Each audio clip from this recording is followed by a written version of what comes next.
Good morning from Mission Control Houston. We are coming to you live with our 24/7 continuous coverage of the Artemis II mission. We are at a mission elapsed time of 4 days, 12 hours, 1 minute, and counting. The Artemis II crew is currently in their sleep period before their busy day aboard the Orion spacecraft named Integrity.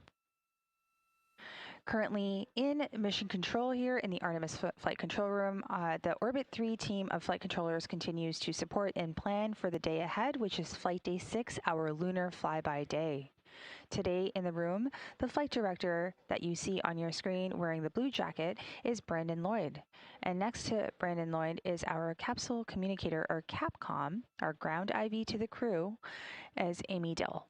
The team here continues to monitor operations and ensure that everything remains on track for our record-breaking day that lies ahead.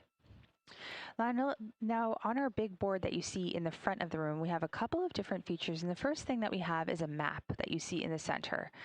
And there you have this map. This is a good demonstration of, or visual of, where Orion is on its flight path. So you can see the white line that kind of starts midway through and leads all the way back to Earth. You can see that Orion has already made its way very close to the moon. We are actually 27,000 miles away from the moon and 240,000 miles away from Earth. We're getting ready to do lunar flyby today, and that means there are a couple things that'll happen. But first things first, the crew, the way their trajectory is mapped, they are actually breaking the Apollo 13 distance record, the farthest any humans have ever traveled. That is coming up in 7 hours, 19 minutes, and counting down. At about a mission elapsed time of 5 days, 30 minutes, Integrity will reach a max distance from Earth at 252 statute miles. You can see a great visualization here of the Integrity spacecraft. And if we want to switch views, we'll actually see that one of the solar array wings is performing some operations right now. You can see some movement happening here in our data-driven telemetry and here in real time. This is one of the really cool advantages of having GoPros attached to each of the solar array wings to give us these 24/7 live views. As we continue to monitor activities here on the ground during the crew sleep period, we will continue to provide periodic updates. For now, this is Mission Control Houston.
Good morning from Mission Control Houston. We are inside the Artemis Flight Control Room here at the Johnson Space Center. We are coming to you live with our 24/7 continuous coverage of the Artemis II mission. The Artemis II crew is currently asleep aboard the Orion spacecraft named Integrity. At a mission elapsed time of 4 days, 12 hours, 25 minutes, and counting, we are on the heels of Flight Day 6 of the mission. So while we get into activities on Flight Day 6, teams here on the ground continue to monitor operations. For now, let's take a look back on our Flight Day 5 highlights. This is Mission Control Houston.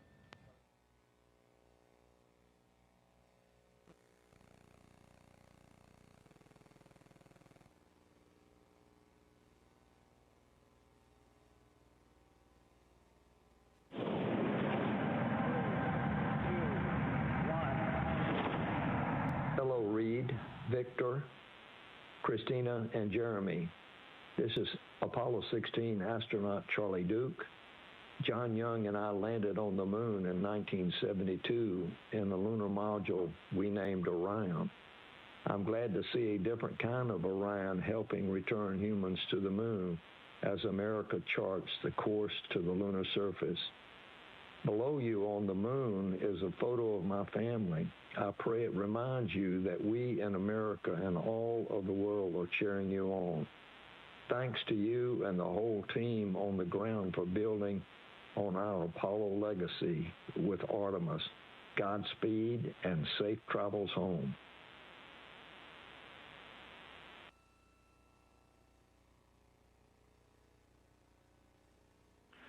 All right, Reed, we will put in work right now, so we're going to hop on PCD-1. It was great working with all of y'all. I'm handing over here to Jams shortly, and this is my last shift here with y'all, so it's been a great pleasure. Y'all are doing awesome, and can't wait to see y'all back stateside.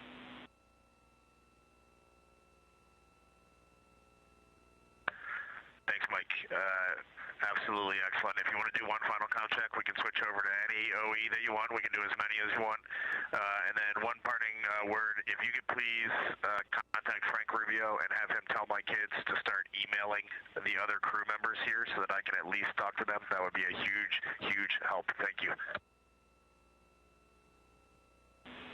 Hey, Reed, that's a simple thing. I'll make sure it gets done. Have a good one.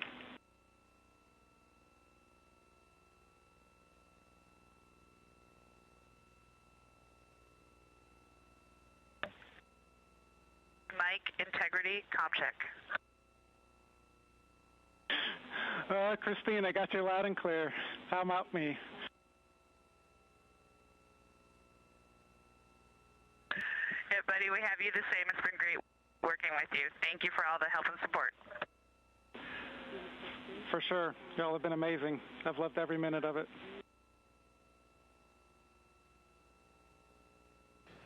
Good morning, good afternoon, happy Easter to all of you who celebrate, and welcome to the Artemis Mission Control Room here at Johnson Space Center in Houston, Texas.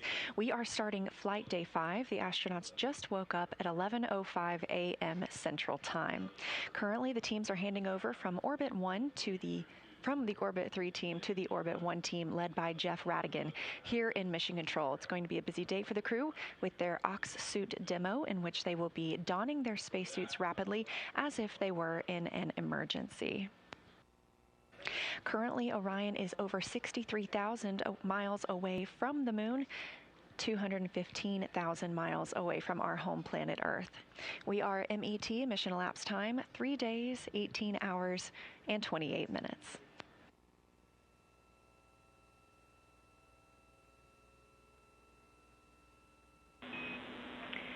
Integrity crew, we are rolling Orion by 20 degrees to improve optical comm.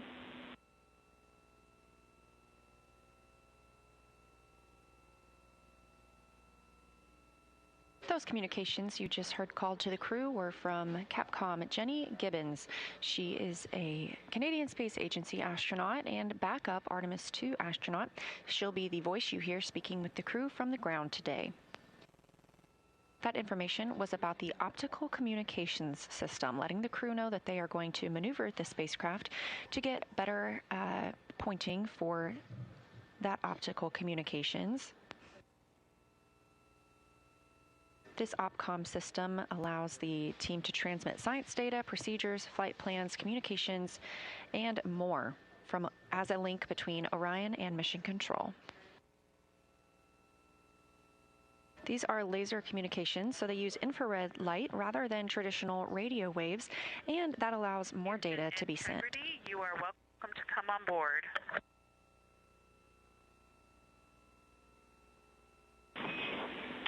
Copy, Christina. We are on board with you. Thank you.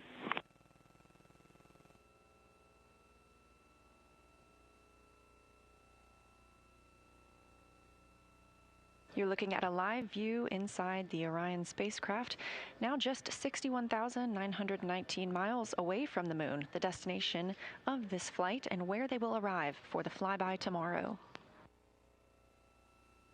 As we get a live look inside the cabin closest to the camera, NASA astronaut Christina Cook, and behind her, Canadian Space Agency astronaut Jeremy Hansen, his first flight to space. We are entering flight day 5. The crew is still in their post-sleep period and configuring the spacecraft for the day's events. Immediately upon wake up and before the astronauts brush their teeth or exercise, they are asked to take a saliva collection. Saliva provides a unique window into human immune system functions in a deep space environment. So dry saliva is collected before, during, and after the mission. The crew blots it onto special paper in pocket-sized booklets. Go ahead.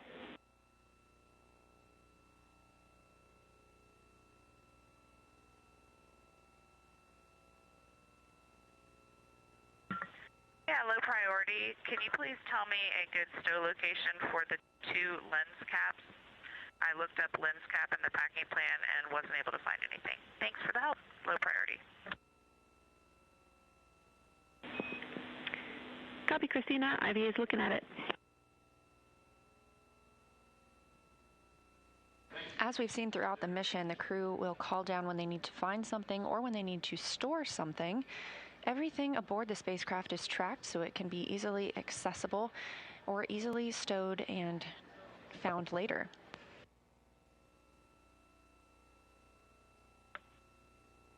Houston, Integrity, good morning and happy Easter to everyone down on Earth. We wanted to kick off our Easter Sunday by honoring our crewmate, Jeremy Hansen. We have a long-standing tradition in the astronaut office of the traditional astronaut pin, and when you fly in space, you change from silver to gold, and so we figured today was a perfect day to honor our friend Canadian astronaut Jeremy Hansen with his flown astro pin.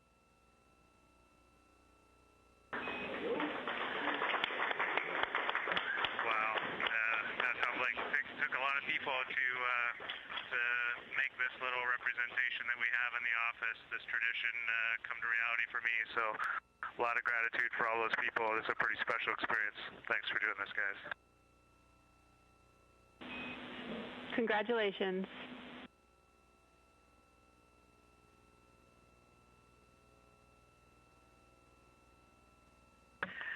Well deserved. It's an honor to fly with you, Jeremy, and to be here when you get your gold astronaut wings. We wanted to take a minute to commemorate the holiday that we have. This time of year is something that many religions and many cultures hold dear. It's a time of emotions such as joy, as well as solemnness, honoring what's going on both in our world and in our religious beliefs. Another aspect of that is our family traditions, and I know for me, if I was on the Earth right now, I would be with my family in Houston, the Monte Rosas, and we would be hiding confetti eggs in the backyard and watching 2 very sweet little girls go try to find them. So to commemorate that on board, we did hide a few eggs around the cabin. They were the dehydrated scrambled egg variety, but we're all pretty happy with them. That's wonderful. We'll keep an eye out. Yes, first I wanted to just say happy birthday to my father, Victor Glover Sr., and happy Easter to everyone down there on Earth. And with that, I will pass it off to Jeremy. Thanks, Victor. Happy Easter, everyone. We're talking up here as a crew, and we did want to send a special Easter message on this day. And, no matter your faith or religion, for me, the teachings of Jesus were always a very simple truth of love, universal love. Love yourself and love others. And something for us being up here and looking back at all of you through one tiny window is that just resonates 100% true. And our goal as humanity should be to just follow in that example. There were many examples in the past, but that's one example of love that we can just all follow in those footsteps, and it'll serve us well.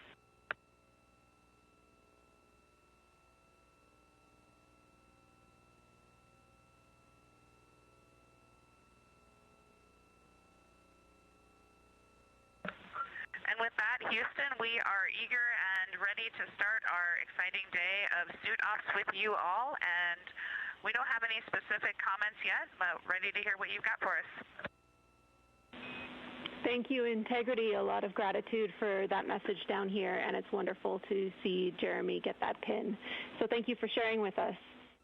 Inside the cabin, the crew is preparing the spacecraft for the OX suit demo. Orion Crew Survival System Suit. That's what OX stands for.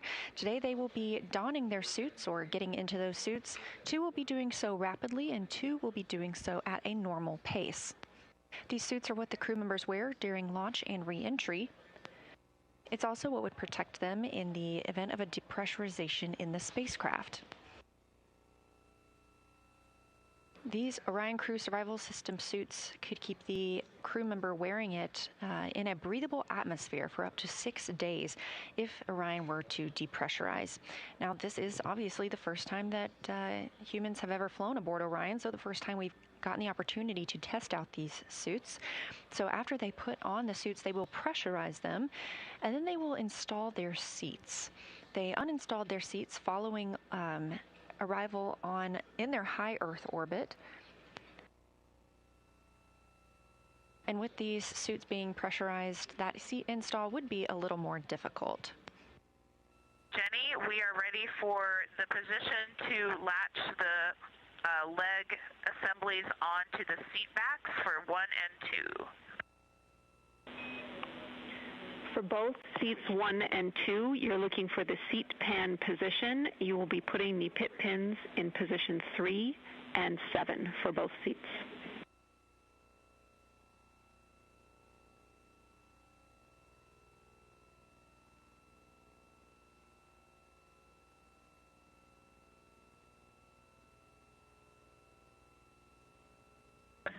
Jams, we are nearing the time of having y'all go off board so that we can get into our suits.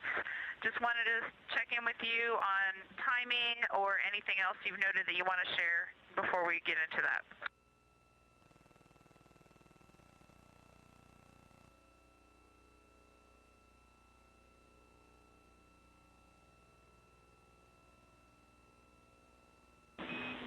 Thanks for letting us know, Christina. That syncs with everything that we've been tracking. We just want to update you that we don't believe that we will do any objectives at the lower pressure, so at 3.7 PSID at your suit delta pressure, and we're also looking at adjusting the objectives during the first set as well. So we'll continue to talk about that, and in the meantime, you're go to continue.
Houston Integrity, seats 1 and 2, rapid on complete.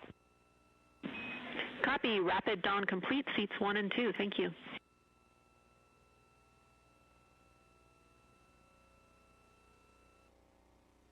As part of this test, we have vented some of the cabin pressure overboard. It is now 11.0 psi inside the cabin. Again, today we are conducting a demonstration of these crew survival system suits. Now that the suits are pressurized, it can be more difficult for the astronauts to maneuver about the cabin. They are obviously also connected to umbilicals, which make another hurdle into moving around the spacecraft. The crew will soon be moving into their midday meal period. And then later this afternoon, having the OTC 3 burn, that's Outbound Trajectory Correction 3. We did cancel OTCs 1 and 2. These small outbound trajectory correction burns help keep us on the proper trajectory for our lunar flyby and our return to Earth. Integrity, we have you the same. Please execute procedure 2.1.0, cabin leak suspected. We need to get the cabin pressure control to maintenance. This will perform a cabin O2 introduction. Again, we are working on getting the crew audio back into the broadcast, but you heard Capcom Jenny Gibbons, CSA astronaut and Artemis II backup, communicating with the crew some of our recent changes on the spacecraft. As we went into the LOS with the crew, that loss of signal, which we were expecting, we also noticed a cabin fan change, which caused a cabin leak suspect warning. There was no cabin leak. We needed to mode back to a maintenance option and reintroduce oxygen into the cabin. All right, Jenny. The moon is decidedly large out the window today. We can see all of Apollo, all of Oriental, annular ring. We can see, I'm 99% sure, Ohm, see Pirazo very easily, and just getting over. Can't quite pick up Vavilov yet, but that far side that is right on the limb is extremely mountainous. Try to get some pictures, but it's a high grazing angle. But it's pretty awesome to just look out and see all of these sites, and it's bright, but very visible with the naked eye. Still primarily seeing whites, grays. Maybe I could convince myself on the far side there's some just hues of brown, very light, very, very faint. But it's a great view. It's beautiful. And on the near side, Aristarchus is by far the most prominent feature. It is really just glowing bright right now.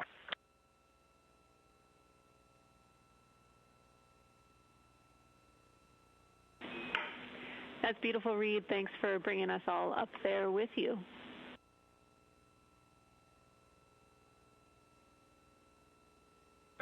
And for the science team, Pirazo and Aristarchus have the same albedo level right now. They're the same level of brightness. And then looking down, Copernicus is just a little bit dimmer, but it's close.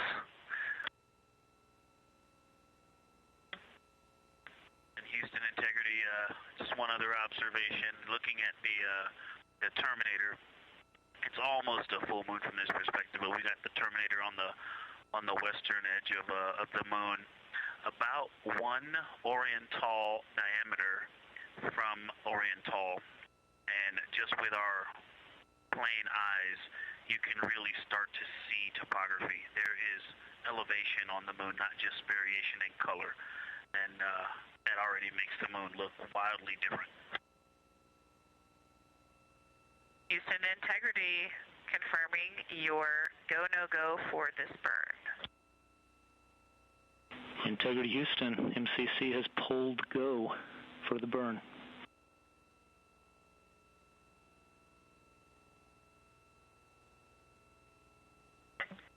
Integrity copies. This is Artemis Mission Control in Houston, Texas. We just heard confirmation there that the team here in Mission Control has pulled go for the upcoming outbound trajectory correction burn 3. This burn expected to take place in about 26 minutes from now, and it will be an approximately 19-second burn using the auxiliary engines on the Orion spacecraft. There were previously 2 other outbound trajectory correction burns on flight days 3 and 4 that ended up being canceled as it was determined they were no longer needed due to the accuracy of the translunar injection burn on flight day 2. However, the team decided to go ahead and execute this outbound trajectory correction burn 3 today on flight day 5 to ensure an accurate trajectory as the spacecraft begins to make its way around the moon and back to Earth to minimize further larger trajectory corrections that may be needed on the return journey. Integrity Houston, maneuver to burn attitude starting in about 3 minutes. Integrity Houston, we're in burn attitude.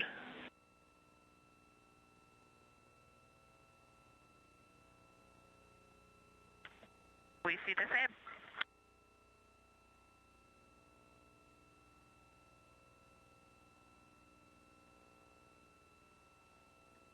This is Artemis Mission Control in Houston, Texas. We just heard that confirmation called up to the crew on board the Orion spacecraft that the spacecraft has maneuvered to the correct burn attitude in preparation for the upcoming outbound trajectory correction 3 burn scheduled to take place in about 5 minutes from now.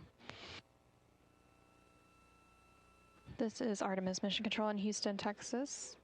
You're now seeing a live view of the Orion spacecraft, the exterior of the spacecraft, as we are about 2 minutes out from the upcoming outbound trajectory correction 3 burn. That burn is expected to last about 19 seconds, taking place around 10:03 p.m. Central, 11:03 p.m. Eastern Time. This burn will fine-tune the trajectory of the Orion spacecraft to ensure it stays on target for its journey around the moon and back. This is Artemis Mission Control. We are about 30 seconds away from the time of ignition for the outbound trajectory correction burn. That is when the auxiliary thrusters on the Orion spacecraft service module will begin firing to complete the outbound trajectory correction burn and fine-tune its trajectory.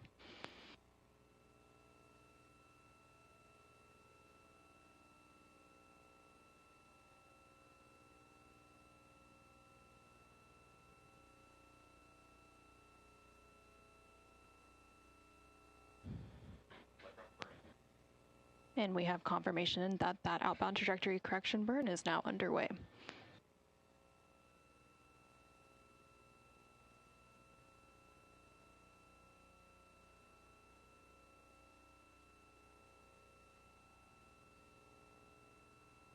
And we now have confirmation that that burn has completed. Again, that was an approximately 19-second burn using the auxiliary thrusters on the Orion spacecraft service module.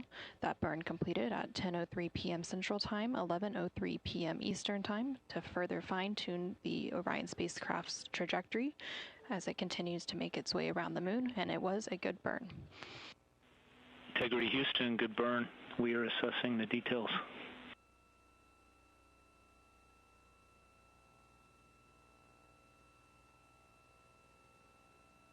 Good news, and we see the same. Thanks, Mark.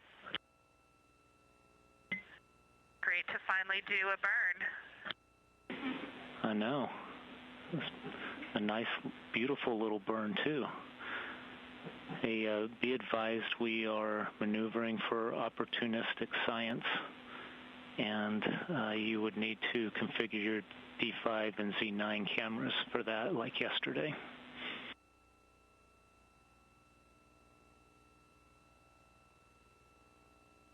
We are tracking and looking forward to it very much. We had a gorgeous view of a very big moon right out of window 2 during that burn. Well, right before the burn, before we maneuvered. It was awesome.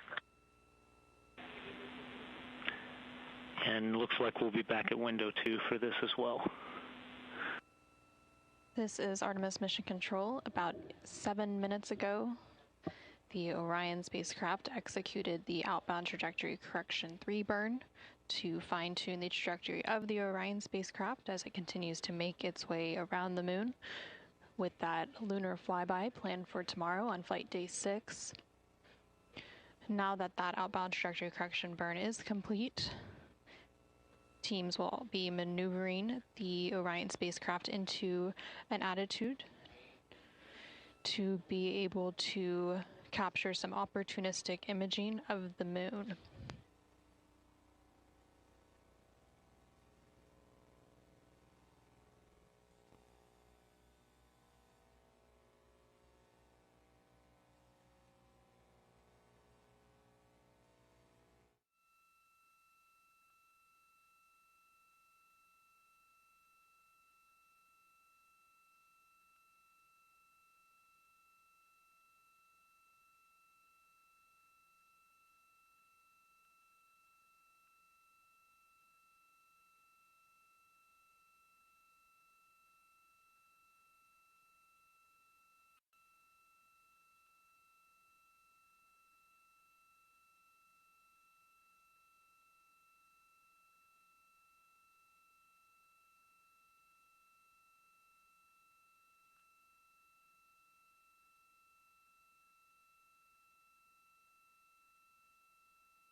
Good morning from the Artemis Flight Control Room here at the Johnson Space Center. We are coming to you live with 24/7 continuous coverage of the Artemis II mission.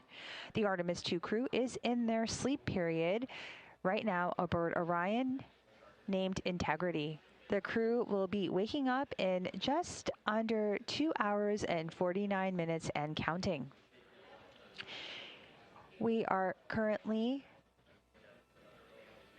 in flight day 5 and are going into flight day 6 when the crew wakes up.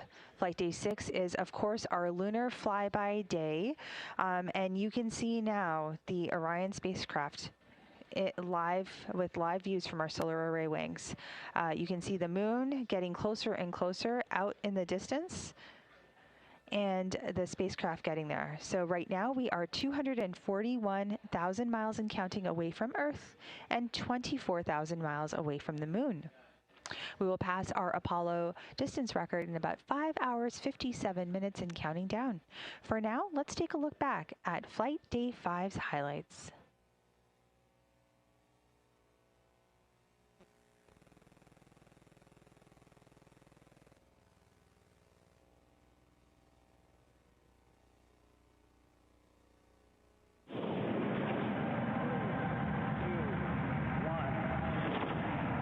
Hello, Reed, Victor, Christina, and Jeremy.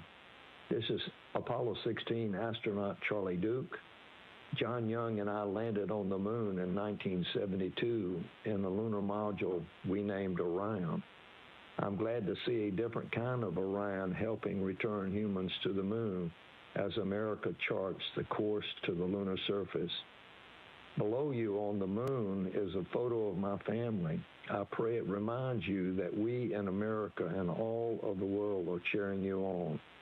Thanks to you and the whole team on the ground for building on our Apollo legacy with Artemis. Godspeed and safe travels home.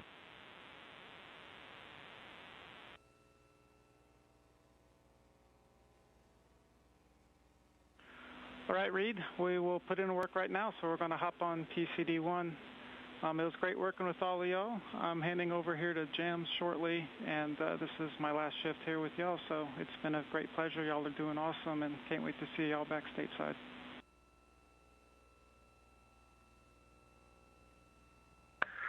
Thanks, Mike. Absolutely excellent. If you want to do one final count check, we can switch over to any OE that you want. We can do as many as you want. And then one parting word, if you could please contact Frank Rubio and have him tell my kids to start emailing the other crew members here so that I can at least talk to them. That would be a huge, huge help. Thank you. Hey, Reed, that's a simple thing. I'll make sure it gets done. Have a good one.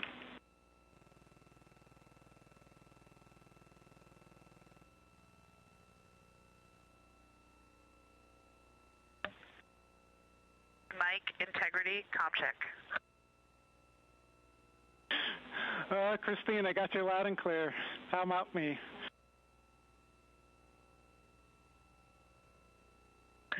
Yeah, buddy, we have you the same. It's been great working with you. Thank you for all the help and support. For sure. Y'all have been amazing. I've loved every minute of it.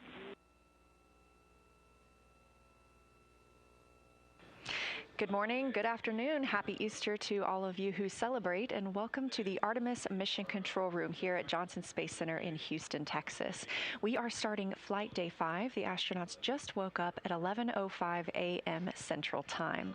Currently, the teams are handing over from Orbit 1 to from the Orbit 3 team to the Orbit 1 team led by Jeff Radigan here in Mission Control. It's going to be a busy day for the crew with their Ox suit demo in which they will be donning their spacesuits rapidly as if they were in an emergency. Currently, Orion is over 63,000 miles away from the moon, 215,000 miles away from our home planet Earth. We are MET, mission elapsed time, 3 days, 18 hours, and 28 minutes.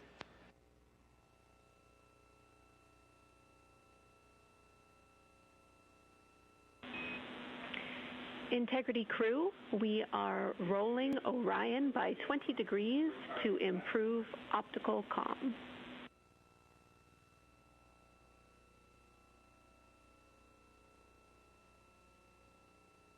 Those communications you just heard called to the crew were from Capcom Jenny Gibbons. She is a Canadian Space Agency astronaut and backup Artemis II astronaut. She'll be the voice you hear speaking with the crew from the ground today. That information was about the optical communications system, letting the crew know that they are going to maneuver the spacecraft to get better pointing for that optical communications.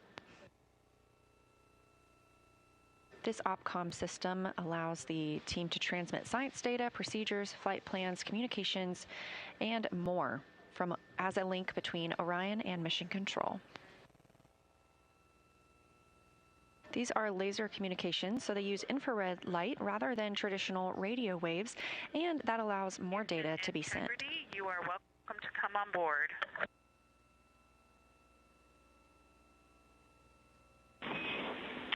Copy, Christina. We are on board with you. Thank you.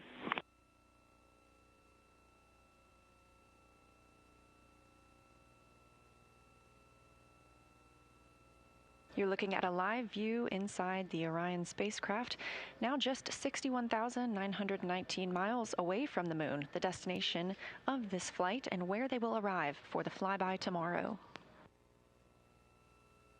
As we get a live look inside the cabin closest to the camera, NASA astronaut Christina Cook, and behind her, Canadian Space Agency astronaut Jeremy Hansen, his first flight to space. We are entering flight day 5. The crew is still in their post-sleep period and configuring the spacecraft for the day's events. Immediately upon wake up and before the astronauts brush their teeth or exercise, they are asked to take a saliva collection. Saliva provides a unique window into human immune system functions in a deep space environment. So dry saliva is collected before, during, and after the mission. The crew blots it onto special paper in pocket-sized booklets. Go ahead.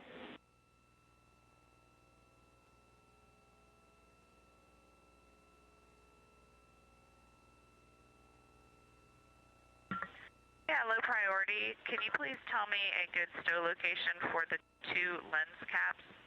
I looked up lens cap in the packing plan and wasn't able to find anything. Thanks for the help. Low priority. Copy, Christina. Ivy is looking at it. As we've seen throughout the mission, the crew will call down when they need to find something or when they need to store something. Everything aboard the spacecraft is tracked so it can be easily accessible or easily stowed and found later.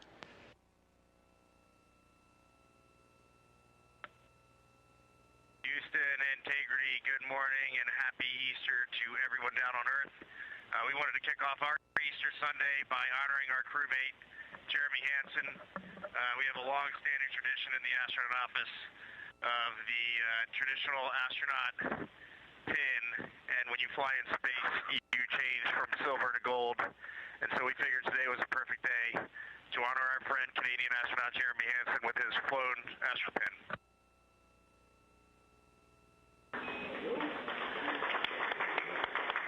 Wow, that sounds like it took a lot of people to make this little representation that we have in the office, this tradition, come to reality for me, so a lot of gratitude for all those people. It's a pretty special experience. Thanks for doing this, guys. Congratulations.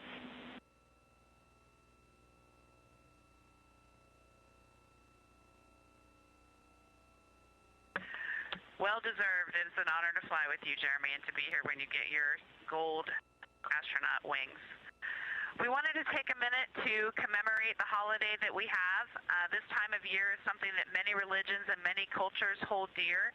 It's a time of emotions such as joy, as well as solemnness, honoring what's going on both in our world and in our religious beliefs.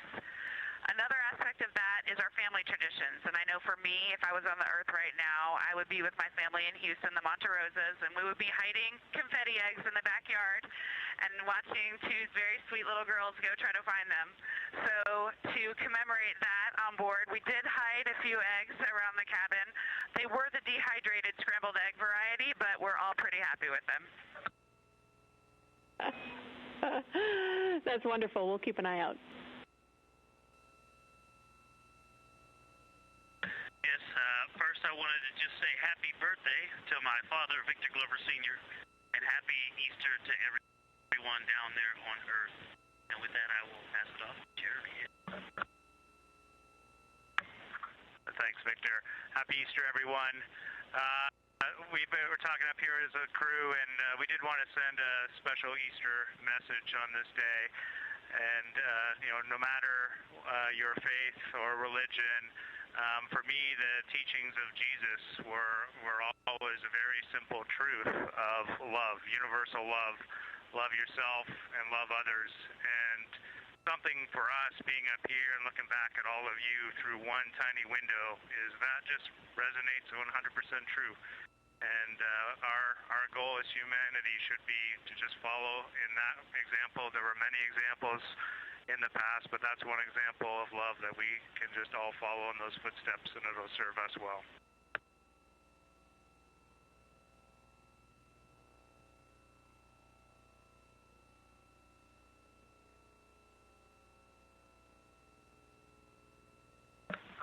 And with that, Houston, we are eager and ready to start our exciting day of suit ops with you all. And we don't have any specific comments yet, but ready to hear what you've got for us.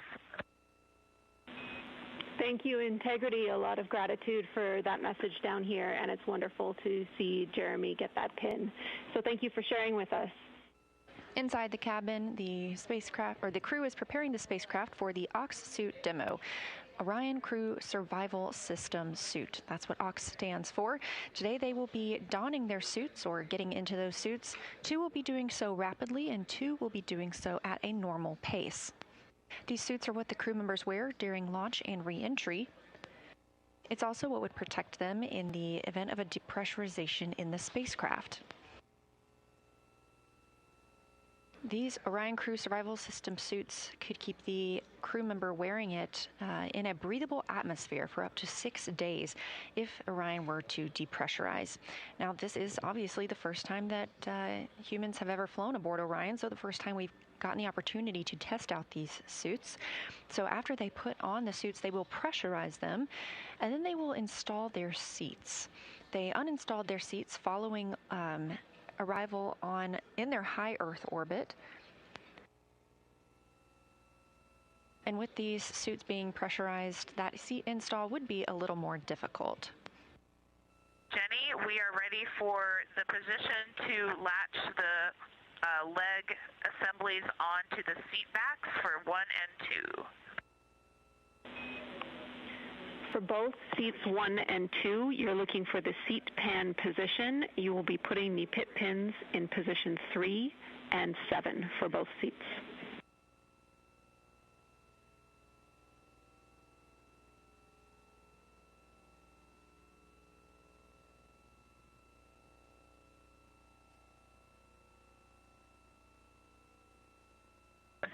Jams, we are nearing the time of having y'all go off board so that we can get into our suits. Just wanted to check in with you on timing or anything else you've noted that you want to share before we get into that.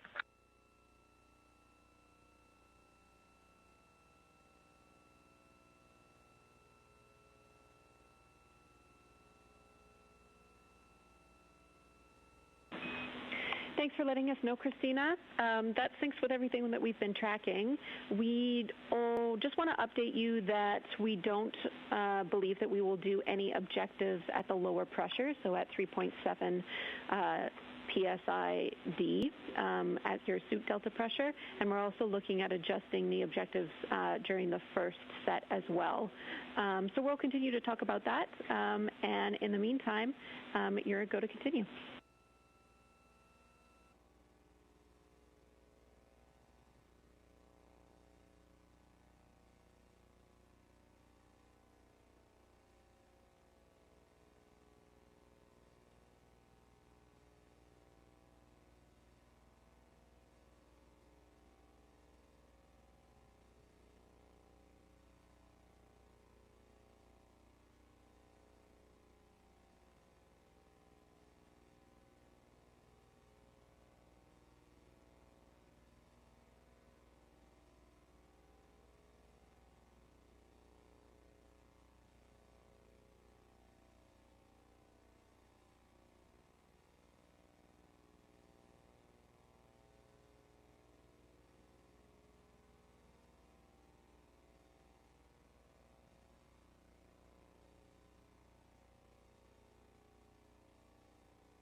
Houston Integrity, seats 1 and 2, rapids on, complete.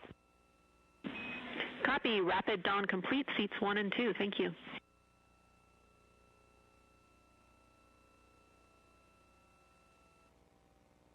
As part of this test, we have vented some of the cabin pressure overboard. It is now 11.0 psi inside the cabin. Again, today we are conducting a demonstration of these crew survival system suits. Now that the suits are pressurized, it can be more difficult for the astronauts to maneuver about the cabin. They are obviously also connected to umbilicals, which make another hurdle into moving around the spacecraft. The crew will soon be moving into their midday meal period. And then later this afternoon, having the OTC 3 burn, that's Outbound Trajectory Correction 3. We did cancel OTCs 1 and 2. These small outbound trajectory correction burns help keep us on the proper trajectory for our lunar flyby and our return to Earth. Integrity, we have you the same. Please execute procedure 2.1.0, cabin leak suspected. We need to get the cabin pressure control to maintenance. This will perform a cabin O2 introduction. Again, we are working on getting the crew audio back into the broadcast, but you heard Capcom Jenny Gibbons, CSA astronaut and Artemis II backup, communicating with the crew some of our recent changes on the spacecraft. As we went into the LOS with the crew, that loss of signal, which we were expecting, we also noticed a cabin fan change, which caused a cabin leak suspect warning. There was no cabin leak. We needed to mode back to a maintenance option and reintroduce oxygen into the cabin. All right, Jenny. The moon is decidedly large out the window today. We can see all of Apollo, all of Oriental, annular ring. We can see, I'm 99% sure, Ohm, see Pirazo very easily, and just getting over. Can't quite pick up Lovell yet, but that far side that is right on the limb is extremely mountainous. Try to get some pictures, but it's a high grazing angle. But it's pretty awesome to just look out and see all of these sites, and it's bright, but very visible with the naked eye. Still primarily seeing whites, grays. Maybe I could convince myself on the far side there's some just hues of brown, very light, very, very faint. But it's a great view. It's beautiful. And on the near side, Aristarchus is by far the most prominent feature. It is really just glowing bright right now.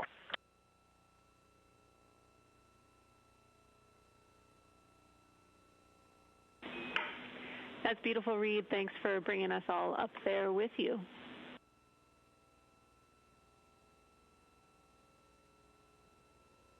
And for the science team, Pirazo and Aristarchus have the same albedo level right now. They're the same level of brightness. And then looking down, Copernicus is just a little bit dimmer, but it's close.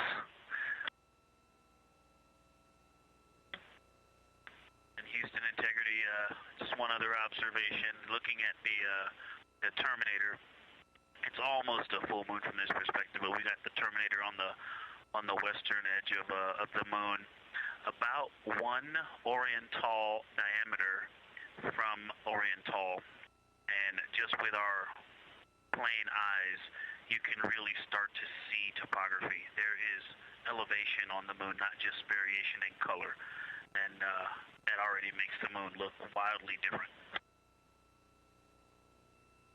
Houston Integrity confirming your go-no-go for this burn. Integrity Houston, MCC has pulled go for the burn.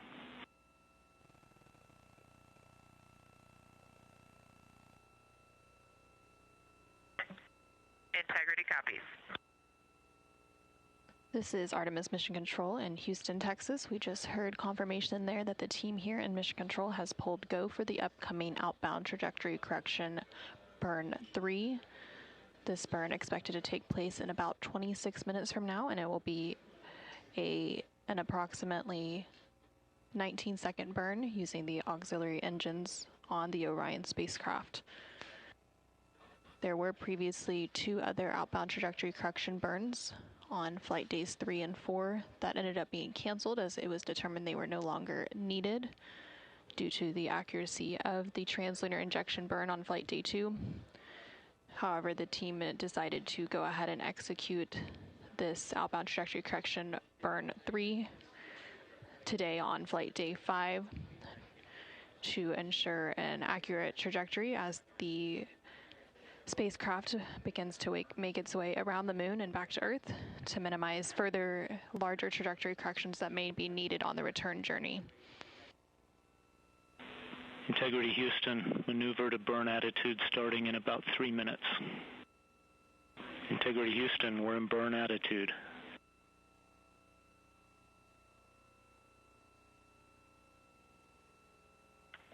We see the same.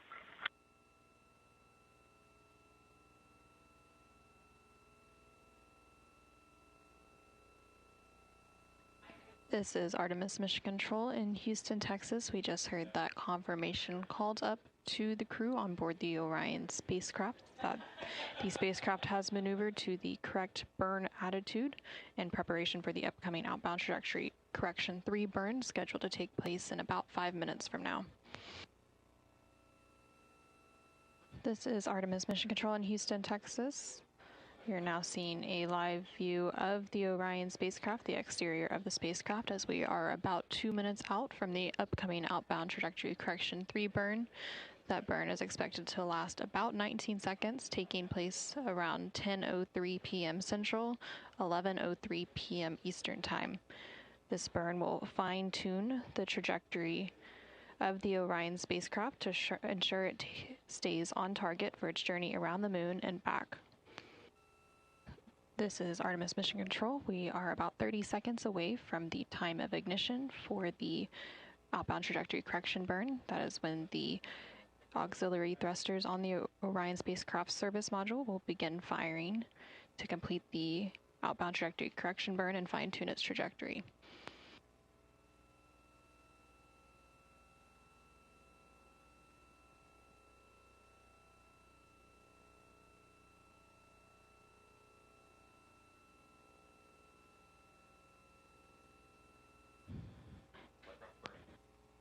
And we have confirmation that that outbound trajectory correction burn is now underway.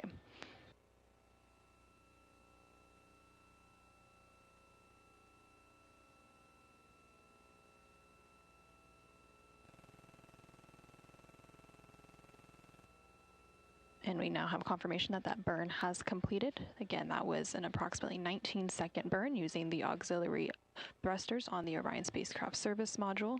That burn completed at 10:03 p.m. Central Time, 11:03 p.m. Eastern Time to further fine-tune the Orion spacecraft's trajectory as it continues to make its way around the moon, and it was a good burn. Integrity Houston, good burn. We are assessing the details.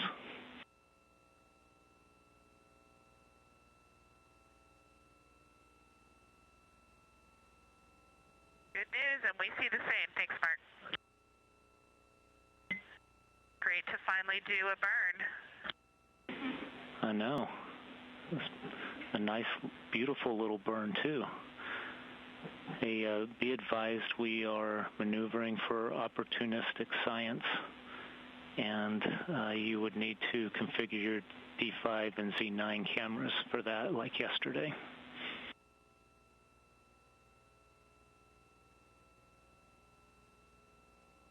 We are tracking and looking forward to it very much. We had a gorgeous view of a very big moon right out of window 2 during that burn. Well, right before the burn, before we maneuvered. It was awesome.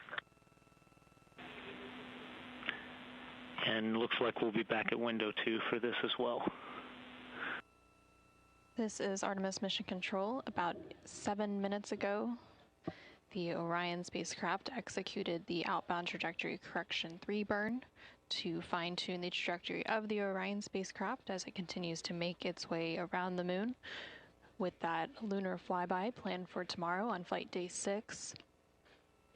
Now that that outbound trajectory correction burn is complete, teams will be maneuvering the Orion spacecraft into an attitude to be able to capture some opportunistic imaging of the moon.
Good morning from Mission Control Houston. We are at a mission elapsed time of 4 days, 14 hours and 8 minutes and counting. This is flight day, the end of flight day 5, while the crew is currently in their sleep period. Orion is currently 23,000 miles away from the moon, and we are so excited. And I'm here with Lorelei Kirk. She is the Deputy Orion Imagery Lead, and she's going to tell us a little bit about what we're going to see today. So first off, Lorelei, welcome. Thank you. You must be so excited for today. Yeah, I'm very excited for today. We're excited to have you. Tell us a little bit about what you're doing for the mission. So I help coordinate the planning, the acquisition, and the dissemination of all of the imagery that you're seeing for operations, medical, engineering, outreach, and science and payload. You pointed at me for outreach because our team manages all of the imagery that you guys are all seeing right now. All of the PAO imagery, that's it. Including the live views we have from our solar array wings. Yes, all of those lovely views.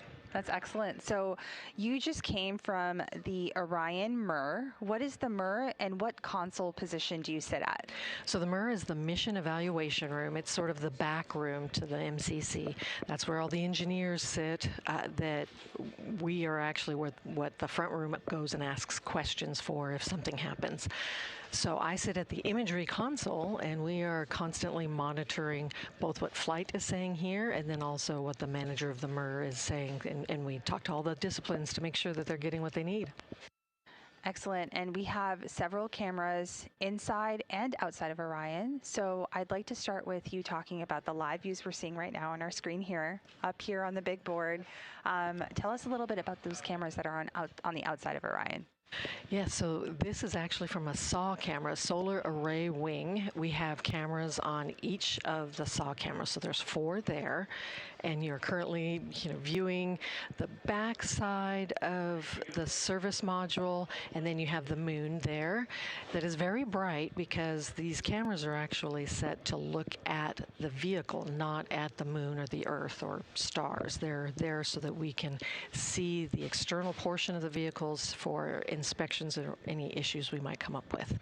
Then we also have, that's another SAW view, we also have cameras, 3 cameras on the service module that look, like down the we call it the rocket cam, so it looks down the length of the service module. We have another one in the front. It's the forward bay area that will be looking at the parachutes when we deploy them for landing. So we have 9 cameras on the outside. Had to count there. 9 cameras, and because there's also the optical nav camera. Sorry, I didn't mention that one. People are gonna question my math, so that makes 9. That makes 9 cameras. Thank you for walking us through the 9 cameras. What I can say right now is that we are in a Artemis II as a test flight. We are certifying this vehicle for humans to use for eventual landings on the moon, which is really exciting.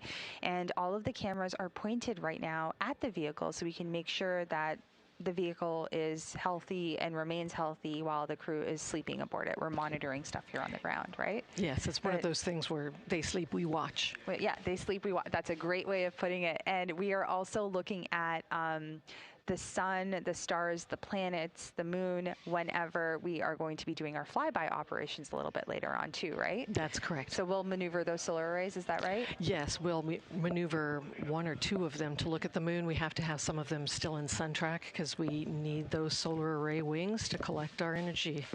Yep, we can't do anything without power. You are 100% spot on. So we went through the 9 cameras on the outside of the vehicle. Let's talk about the cameras inside Orion. There are so many cameras inside the vehicle.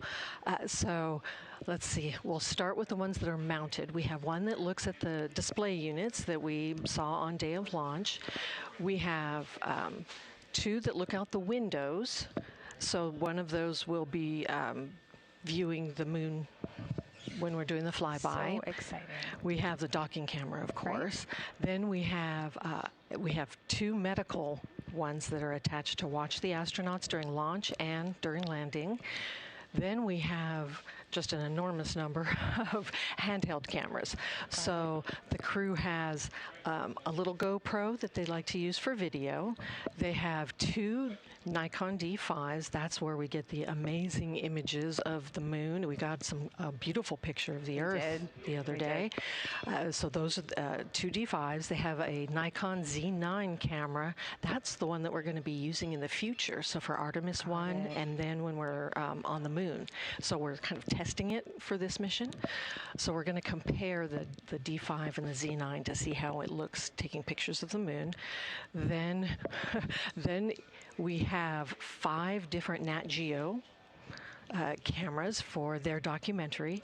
Then we have each astronaut has both an iPhone and a tablet. So there are so many, for a total of, on the whole vehicle, there are 32 different cameras or imaging sensors, I guess we can call them. That is so exciting. And you know what? I am so impressed that you were able to describe that many cameras and with such incredible detail and precision. We've been living it for years now. So tell me about that. That was going to be my next question for you, is how does the team prepare for something like this? You know, something that is so far in the future, something that we are doing again. The last time we were there was 1972 with Apollo 17. This is a similar flight plan where we're going around the moon like we did for Apollo 8. There's a lot of variables here. So how does the team prepare? So we started planning for this mission before Artemis 1. So we started planning for Artemis II back in 2021. We've been planning it for years now. Wow. So first we sit down with all of the various groups and we find out what kind of imagery they think they're going to want. Right. So from there we can plan. Sometimes we have to limit expectations because you're not always going to get 4K video from everything. Right. Not all our cameras are capable of that. Right. So we have to balance what the engineering needs are, what the science needs are, what the crew would like, what operations might need. And so we plan it out, looking at the constraints we have. We go day by day. And then, of course, after you publish the plan, a plan is only as good as until the point you publish it, and then, of course, all the changes start getting made. So we launched, and then we immediately knew that there were going to be, just because of the trajectory, there were going to be some changes that were going to need to be made. So we go back every day and look and see what replanning we need to do. Right. And then so we're planning daily, then sometimes we're replanning hourly. If something happens or if they were to hear like a funny noise on something and they might want to look at that. So we'll have to do that right then, and we have to figure out how to do it, what camera settings to set and everything else, because it's very different taking pictures in space than from taking pictures on the Earth. I can only imagine. Yeah, you can't take pictures when it's dark. It is really dark. And then, as you guys have probably seen, the vehicle is either white or it's taped. The crew module has that shiny silver tape on it. That can prove a challenge in taking images of it because it's very reflective, or in this case, just shiny. Yes. Yeah. Well, first and foremost, I want to thank you and the team for all that you've done, because for those of you who are watching us right now, it's thanks to people like Lorelei and folks that support her that we're getting all of this live video down to show you. We are, if you're following NASA on any of our social media channels, at NASA Artemis, our Flickr pages, on Instagram, on X, on Facebook, any platform that you can probably think of that where NASA is present, we are sharing daily, frequent updates. And leading up into today's lunar flyby, we do plan to share even more updates as these images come down.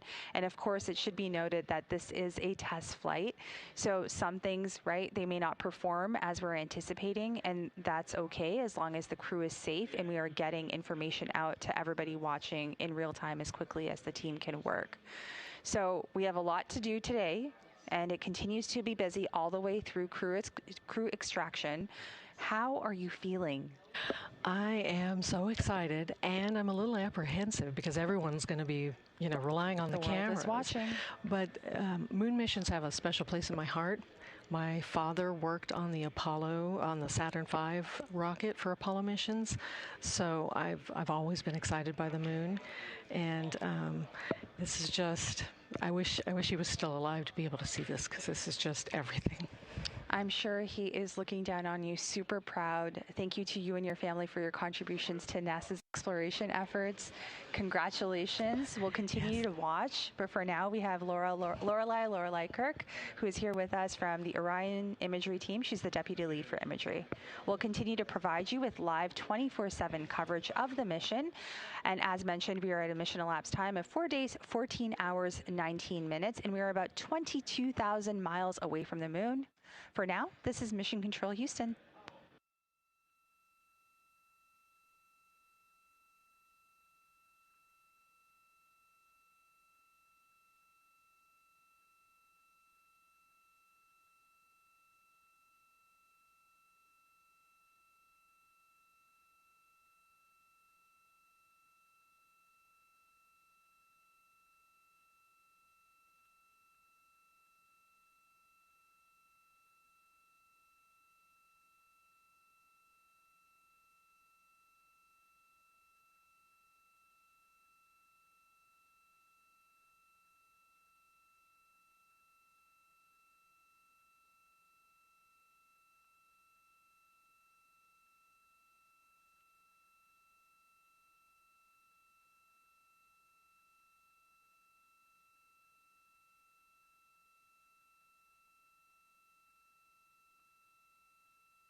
Good morning from Mission Control Houston. We are live inside the Artemis Flight Control Room here at the Johnson Space Center.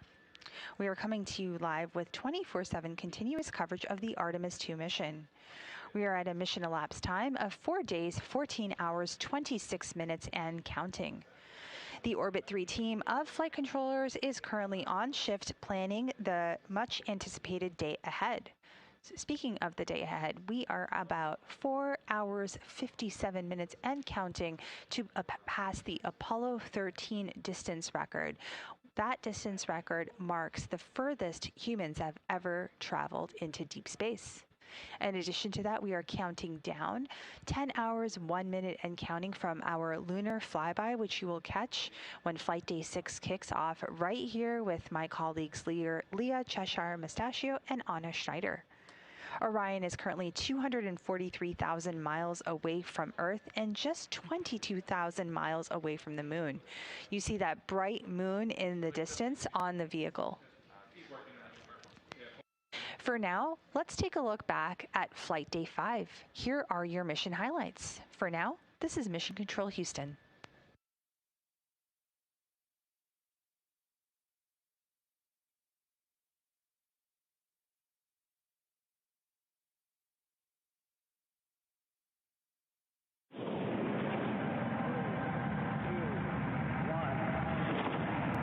Hello, Reed, Victor, Christina, and Jeremy. This is Apollo 16 astronaut Charlie Duke.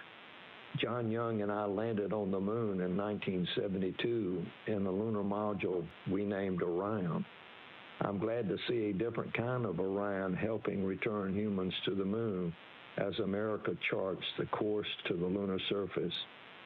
Below you on the moon is a photo of my family. I pray it reminds you that we in America and all of the world are cheering you on. Thanks to you and the whole team on the ground for building on our Apollo legacy with Artemis. Godspeed and safe travels home.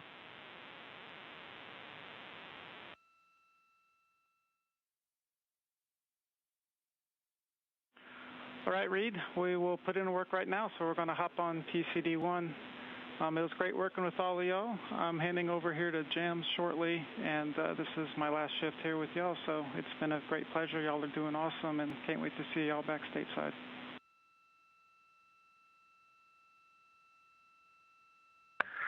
Thanks, Mike. Absolutely excellent. If you want to do one final count check, we can switch over to any OE that you want. We can do as many as you want. And then one parting word, if you could please contact Frank Rubio and have him tell my kids to start emailing the other crew members here so that I can at least talk to them. That would be a huge, huge help. Thank you. Hey, Reed, that's a simple thing. I'll make sure it gets done. Have a good one.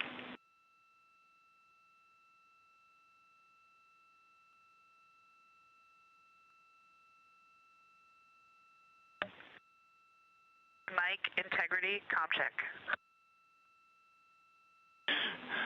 Christine, I got you loud and clear. How about me? Yeah, buddy, we have you the same. It's been great working with you. Thank you for all the help and support. For sure. Y'all have been amazing. I've loved every minute of it.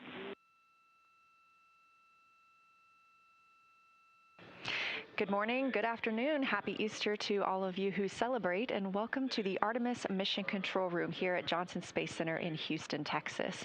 We are starting Flight Day 5. The astronauts just woke up at 11:05 a.m. Central Time.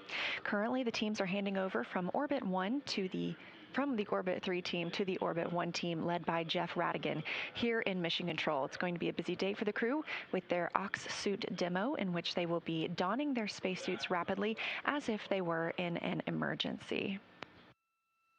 Currently, Orion is over 63,000 miles away from the moon, 215,000 miles away from our home planet Earth. We are MET, mission elapsed time, 3 days, 18 hours, and 28 minutes.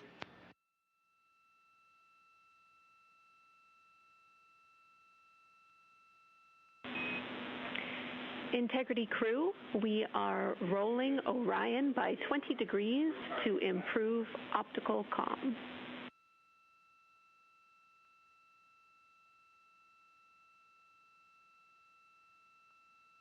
those communications you just heard called to the crew were from Capcom Jenny Gibbons.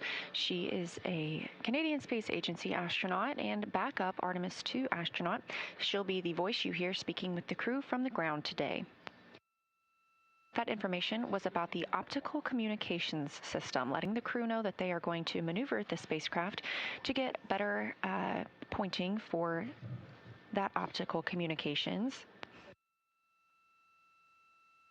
This OPCOM system allows the team to transmit science data, procedures, flight plans, communications, and more as a link between Orion and Mission Control.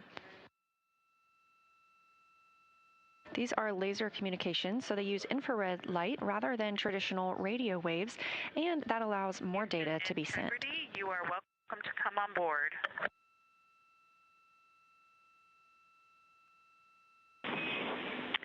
Copy, Christina. We are on board with you. Thank you.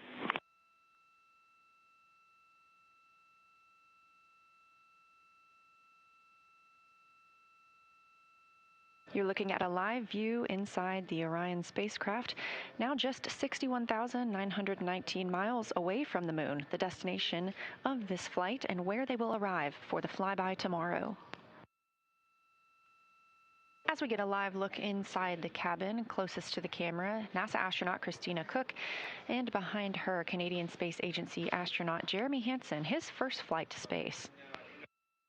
We are entering flight day 5. The crew is still in their post-sleep period and configuring the spacecraft for the day's events. Immediately upon wake up and before the astronauts brush their teeth or exercise, they are asked to take a saliva collection. Saliva provides a unique window into human immune system functions in a deep space environment. So dry saliva is collected before, during, and after the mission. The crew blots it onto special paper in pocket-sized booklets. Go ahead.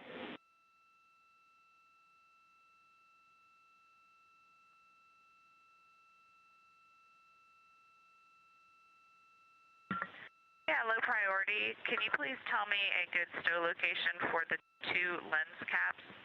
I looked up lens cap in the packing plan and wasn't able to find anything. Thanks for the help. Low priority. Copy, Christina. IVA is looking at it. As we've seen throughout the mission, the crew will call down when they need to find something or when they need to store something. Everything aboard the spacecraft is tracked so it can be easily accessible or easily stowed and found later.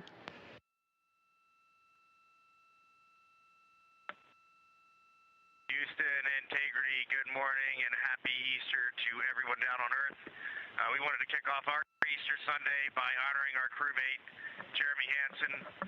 We have a long-standing tradition in the astronaut office of the traditional astronaut pin, and when you fly in space, you change from silver to gold, and so we figured today was a perfect day to honor our friend, Canadian astronaut Jeremy Hansen, with his flown astro pin.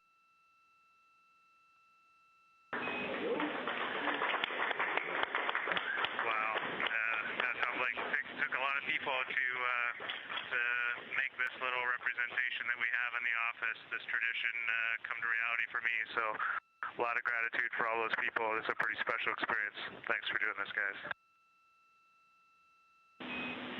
Congratulations.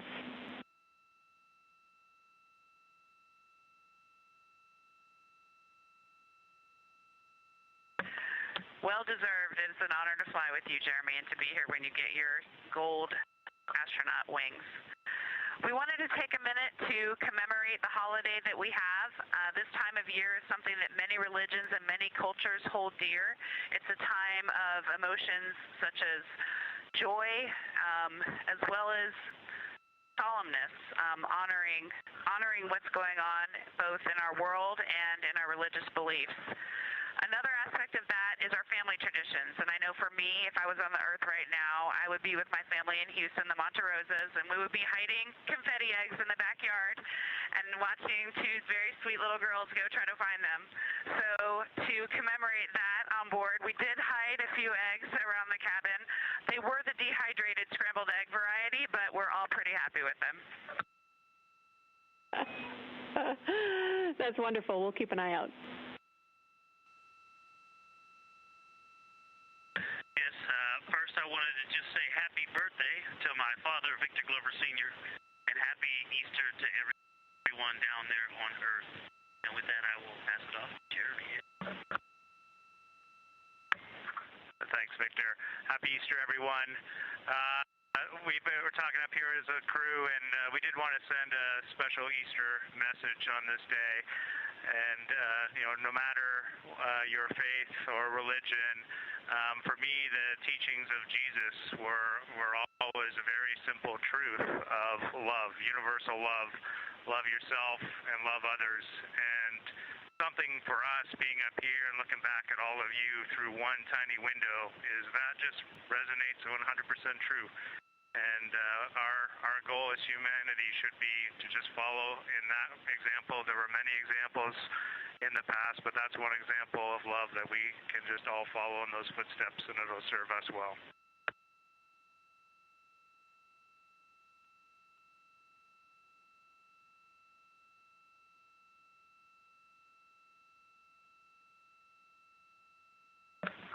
And with that, Houston, we are eager and ready to start our exciting day of suit ops with you all. And we don't have any specific comments yet, but ready to hear what you've got for us. Thank you, Integrity. A lot of gratitude for that message down here, and it's wonderful to see Jeremy get that pin. So thank you for sharing with us. Inside the cabin, the crew is preparing the spacecraft for the OX suit demo.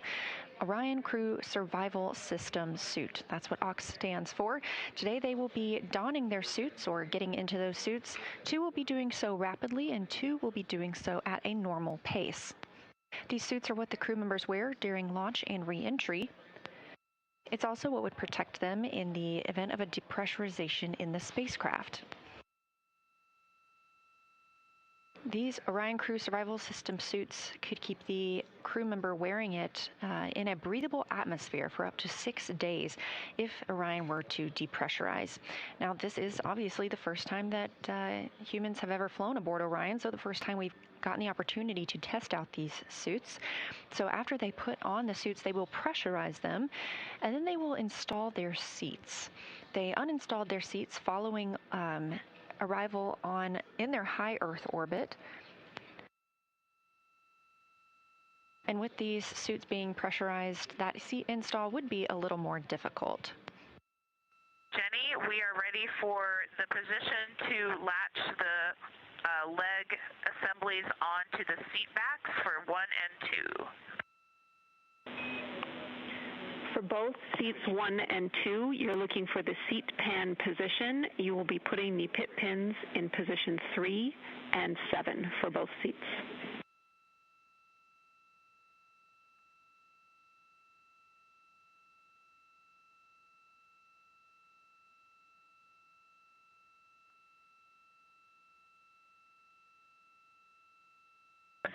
James, we are nearing the time of having y'all go off board so that we can get into our suits.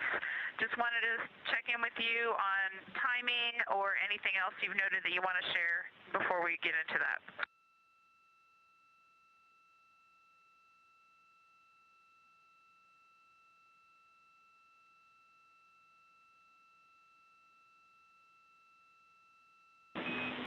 Thanks for letting us know, Christina. That syncs with everything that we've been tracking. We just want to update you that we don't believe that we will do any objectives at the lower pressure, so at 3.7 PSID at your suit delta pressure, and we're also looking at adjusting the objectives during the first set as well. So we'll continue to talk about that, and in the meantime, you're a go to continue.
Houston, Integrity, seats 1 and 2, rapids on, complete.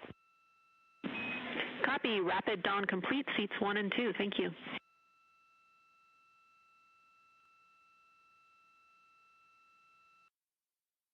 As part of this test, we have vented some of the cabin pressure overboard. It is now 11.0 psi inside the cabin. Again, today we are conducting a demonstration of these crew survival system suits. Now that the suits are pressurized, it can be more difficult for the astronauts to maneuver about the cabin. They are obviously also connected to umbilicals, which make another hurdle into moving around the spacecraft. The crew will soon be moving into their midday meal period. And then later this afternoon, having the OTC 3 burn, that's Outbound Trajectory Correction 3. We did cancel OTCs 1 and 2. These small outbound trajectory correction burns help keep us on the proper trajectory for our lunar flyby and our return to Earth. Integrity, we have you the same. Please execute procedure 2.1.0, cabin leak suspected. We need to get the cabin pressure control to maintenance. This will perform a cabin O2 introduction. Again, we are working on getting the crew audio back into the broadcast, but you heard Capcom Jenny Gibbons, CSA astronaut and Artemis II backup, communicating with the crew some of our recent changes on the spacecraft. As we went into the LOS with the crew, that loss of signal, which we were expecting, we also noticed a cabin fan change, which caused a cabin leak suspect warning. There was no cabin leak. We needed to mode back to a maintenance option and reintroduce oxygen into the cabin. All right, Jenny. The moon is decidedly large out the window today. We can see all of Apollo, all of Oriental, annular ring. We can see, I'm 99% sure, see Pirazo very easily, and just getting over. Can't quite pick up Vavilov yet, but that far side that is right on the limb is extremely mountainous. Try to get some pictures, but it's a high grazing angle. But it's pretty awesome to just look out and see all of these sites, and it's bright, but very visible with the naked eye. Still primarily seeing whites, grays. Maybe I can convince myself on the far side there's some just hues of brown, very light, very, very faint. But it's a great view. It's beautiful. And on the near side, Aristarchus is by far the most prominent feature. It is really just glowing bright right now.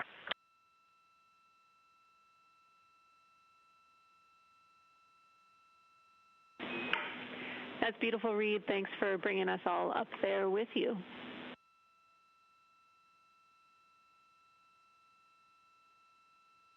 And for the science team, Pirazo and Aristarchus have the same albedo level right now. They're the same level of brightness. And then looking down, Copernicus is just a little bit dimmer, but it's close.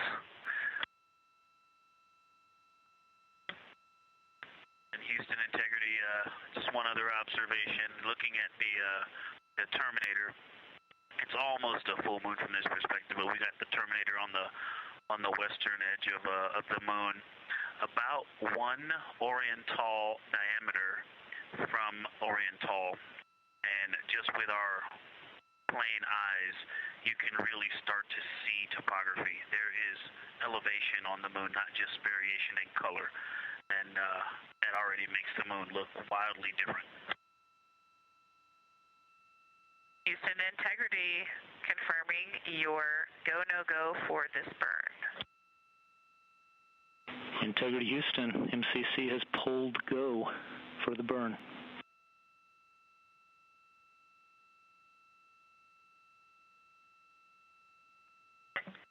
Integrity copies. This is Artemis Mission Control in Houston, Texas. We just heard confirmation there that the team here in Mission Control has pulled go for the upcoming outbound trajectory correction burn 3. This burn expected to take place in about 26 minutes from now, and it will be an approximately 19-second burn using the auxiliary engines on the Orion spacecraft. There were previously 2 other outbound trajectory correction burns on flight days 3 and 4 that ended up being canceled as it was determined they were no longer needed due to the accuracy of the translunar injection burn on flight day 2. However, the team decided to go ahead and execute this outbound trajectory correction burn 3 today on flight day 5 to ensure an accurate trajectory as the spacecraft begins to make its way around the moon and back to Earth to minimize further larger trajectory corrections that may be needed on the return journey. Integrity Houston, maneuver to burn attitude starting in about 3 minutes. Integrity Houston, we're in burn attitude.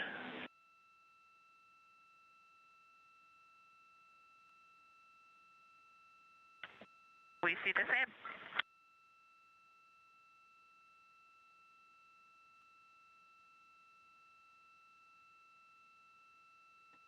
This is Artemis Mission Control in Houston, Texas. We just heard that confirmation called up to the crew on board the Orion spacecraft that the spacecraft has maneuvered to the correct burn attitude in preparation for the upcoming outbound trajectory correction 3 burn scheduled to take place in about 5 minutes from now.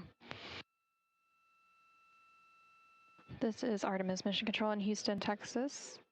You're now seeing a live view of the Orion spacecraft, the exterior of the spacecraft, as we are about 2 minutes out from the upcoming outbound trajectory correction 3 burn. That burn is expected to last about 19 seconds, taking place around 10:03 p.m. Central, 11:03 p.m. Eastern Time. This burn will fine-tune the trajectory of the Orion spacecraft to ensure it stays on target for its journey around the moon and back. This is Artemis Mission Control. We are about 30 seconds away from the time of ignition for the outbound trajectory correction burn. That is when the auxiliary thrusters on the Orion spacecraft service module will begin firing to complete the outbound trajectory correction burn and fine-tune its trajectory.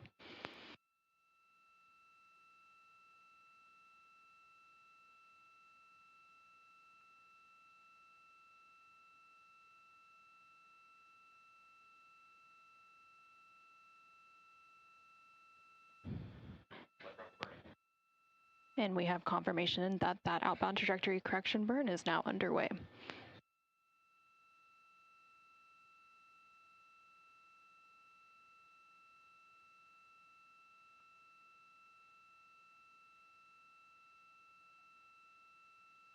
And we now have confirmation that that burn has completed. Again, that was an approximately 19-second burn using the auxiliary thrusters on the Orion spacecraft service module. That burn completed at 10:03 p.m. Central Time, 11:03 p.m. Eastern Time to further fine-tune the Orion spacecraft's trajectory as it continues to make its way around the moon, and it was a good burn. Integrity Houston, good burn. We are assessing the details.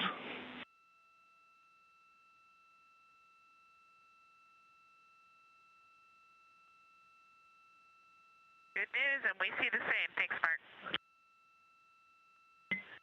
Great to finally do a burn. I know. It's a nice, beautiful little burn, too. Be advised we are maneuvering for opportunistic science, and you would need to configure your D5 and Z9 cameras for that, like yesterday.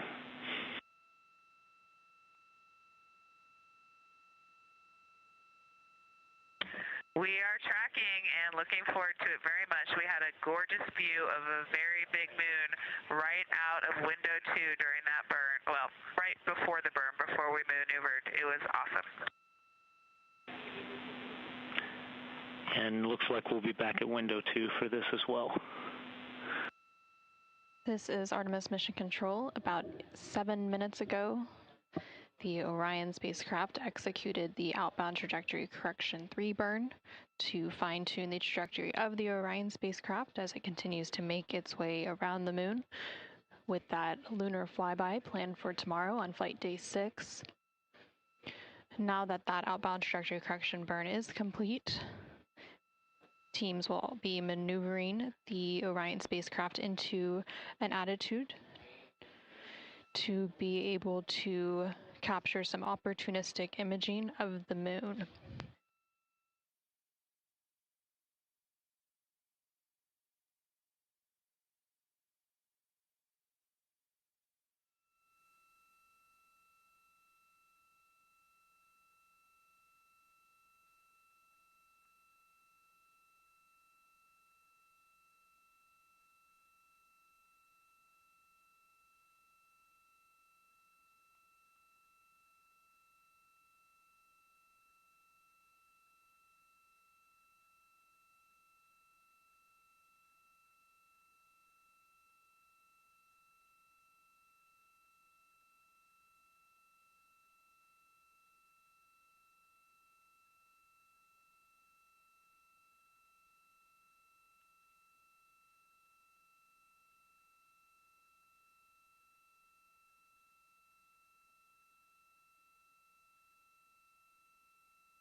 Good morning from Mission Control Houston. We are in the Artemis Flight Control Room here at the Johnson Space Center, coming to you live with our 24/7 continuous coverage of the Artemis II mission.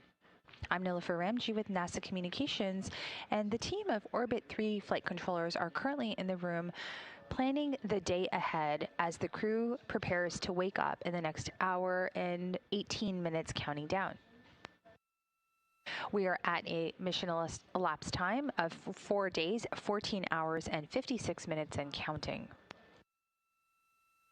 The Orion spacecraft, called Integrity, is 243 miles away from Earth and just 21,000 miles away from the Moon, which is our big plan for today.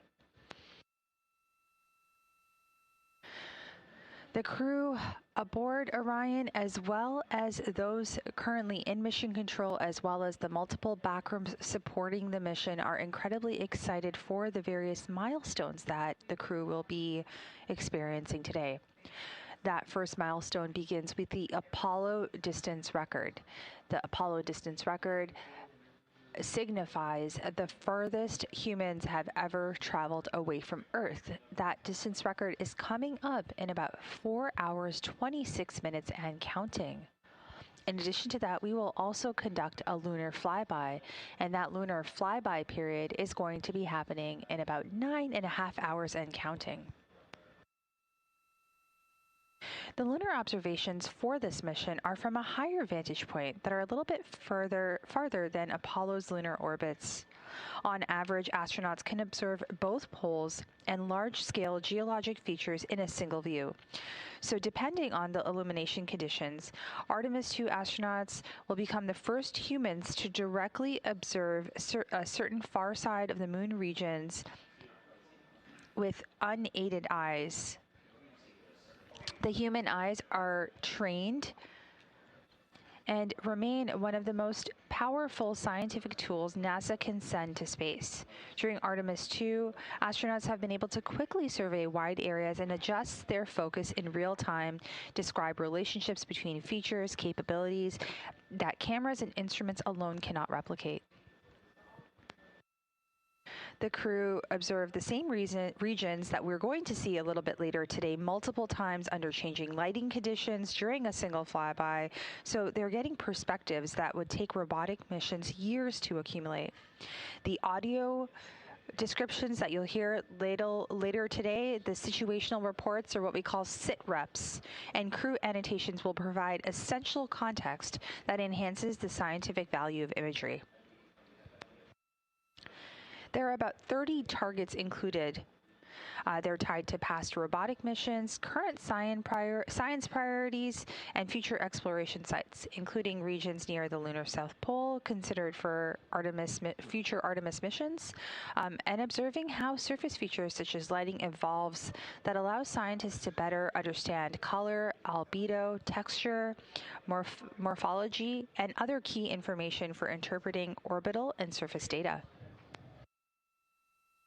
Currently, you are seeing live views from one of Orion's solar arrays. We see the moon right there in the distance. The solar arrays are currently focused on the vehicle, and that is looking up at the service module of the Orion spacecraft. And as we get closer and closer to the moon, those solar arrays will move out just slightly to focus more on the moon. We'll continue to provide you with live 24/7 coverage of the Artemis II mission. For now, this is Mission Control Houston.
Welcome back to the Artemis Flight Control Room here at the Johnson Space Center. We are continuing to come to you live with our 24/7 mission coverage of the Artemis II mission.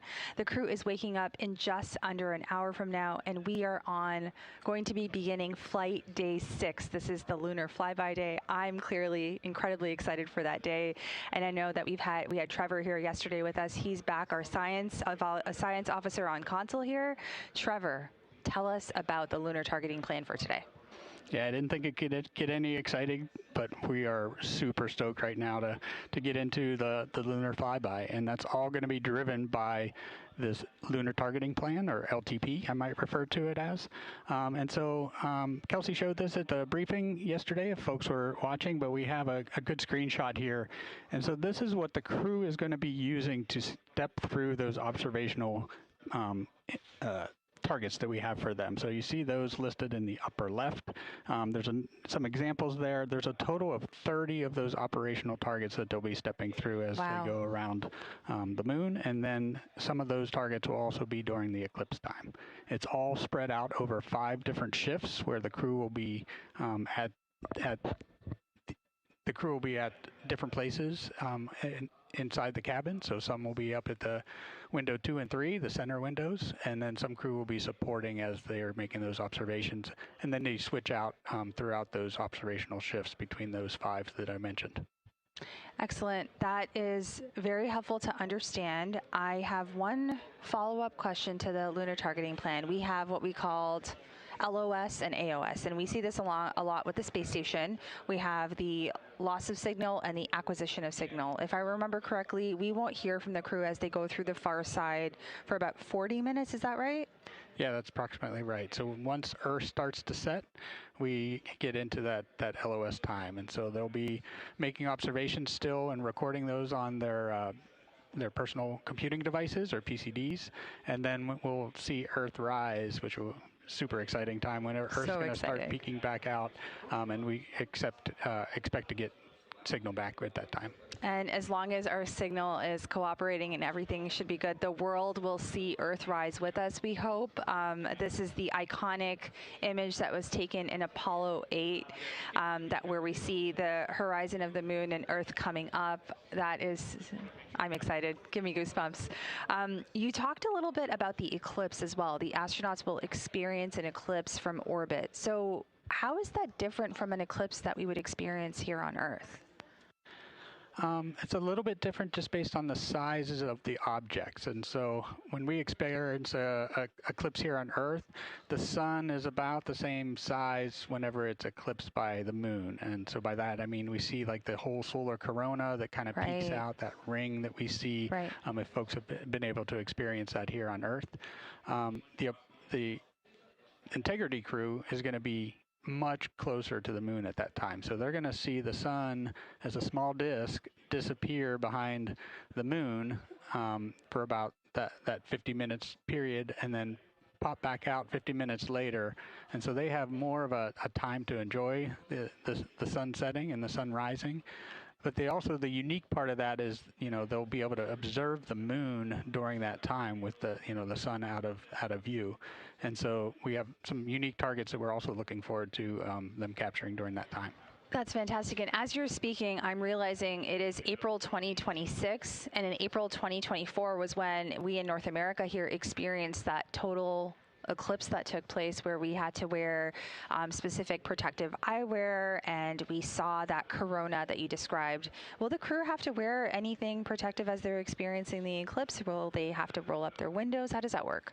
Yeah, we do have some protective eyewear, much like what folks wore for some of the Earth eclipse, and so they'll be using that just to make sure that we're eye safe during those times when Earth is setting and when Earth is rising. And then as soon as it peaks behind or goes behind the moon and peaks back out when it starts to rise again, they'll be making these incredible observations that we're super excited about. I can't wait for all of these pictures to come down so we can share them with all of you watching. You talked about Earth rise, Earth set, and Earth rise. So I described a little bit about what Earth rise is. So just for everybody watching, Earth set, can you talk a little bit about that? Yeah, that'll be actually, of all these, sun set sunrise, or sorry, the Earth set. Sorry, I was confused. The Earth set will be happening first, and so got it. They'll be during that 4th observational period. The Earth set will be kind of peeking. You know, it'll come. The Earth will show up in their window, come across their window, and then we'll see it go behind the moon. So I know the team, the SIR, the science evaluation room, is really excited about that time. I think it's going to hit everybody in a emotionally a little bit different way. But yeah, super excited of when that happens. And like I said, that'll be the first thing of all these Earth sunrise sets that will happen. So I cannot wait again for the photos. You mentioned the SIR. Those of us that are sitting in this room have several back rooms that are supporting us. Tell us about the SIR. Yeah, the Science Evaluation Room, or the SIR, is something new for Artemis missions, and so it parallels a little bit of what they did in Apollo, and it's an incredible facility, and more importantly, an incredible team that is so excited for today. So they will be doing a lot of activities in support of the front room position here, and they'll be then crunching all this data in a very fast way to be able to have a great crew conference on Flight Day 7 and get some of the information that may be timely back from the crew before they land on, splash down on Flight Day 10. So a large team supporting you here on console, and then we have Kelsey Young coming on for Orbit 1 and Angela Garcia for Orbit 2, along with a large team that's going to be watching, cheering you on. We can't wait to see the SIR. We'll have views in the SIR just like we have here in Mission Control. Trevor, good luck today. I'm not going to congratulate you until after the fact, but just really exciting to be here on the heels of Flight Day 6. So we'll continue to provide you live coverage of that lunar flyby that's coming up. I'm just looking at my board in just under 9 hours, or just over 9 hours from now. As mentioned, we are at a mission elapsed time of 4 days, 15 hours, 24 minutes, and counting. And this is Mission Control Houston, where we will continue to provide you live 24/7 coverage.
Good morning from Mission Control Houston here in the Artemis Flight Control Room at NASA's Johnson Space Center.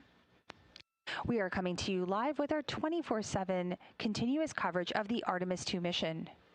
The crew is currently in their sleep period aboard the Orion spacecraft named Integrity. At a mission elapsed time of 4 days, 16 hours, and 1 minute, we are getting closer and closer to the moon than we are to Earth. We are currently about 244,000 miles and counting from Earth and about 19,000 miles away from the moon. There are a couple of milestones that I wish to share with the group this morning. First off, we will be passing our Apollo 13 distance record. That's the farthest humans have traveled away from Earth. That is scheduled to take place today at a mission elapsed time of 5 days, 30 minutes.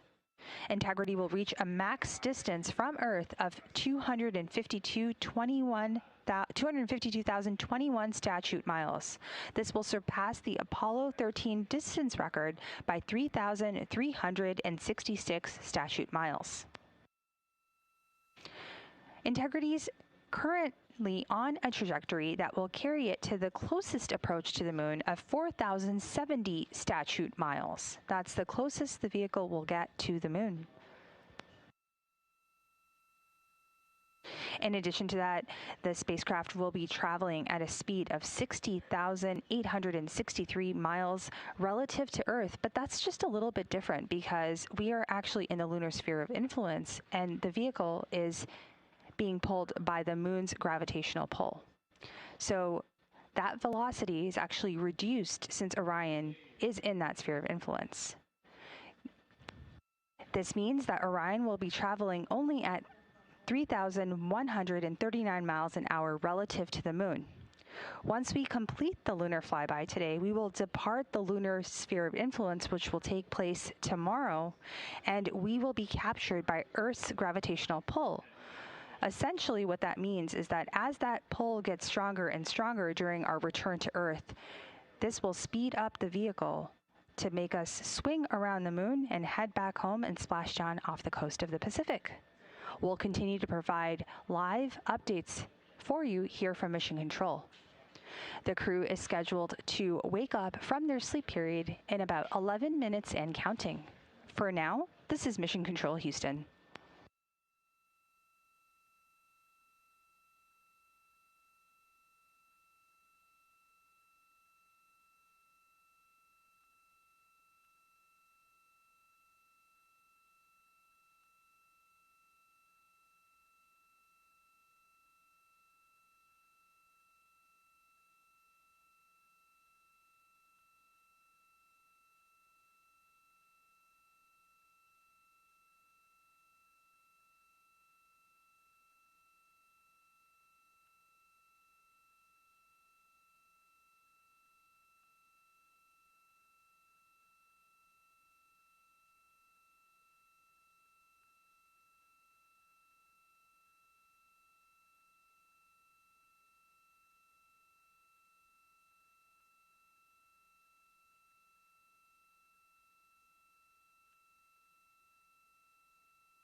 This is Mission Control Houston here in the Artemis Flight Control Room.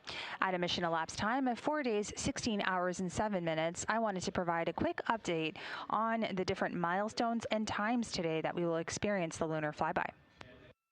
Today is Monday, April 6th, and we are in Houston, so that is in Central Daylight Time.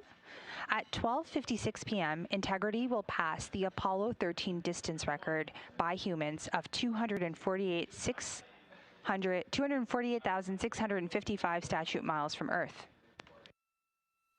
At 1:45 p.m. Central Daylight Time, the lunar observation period will begin.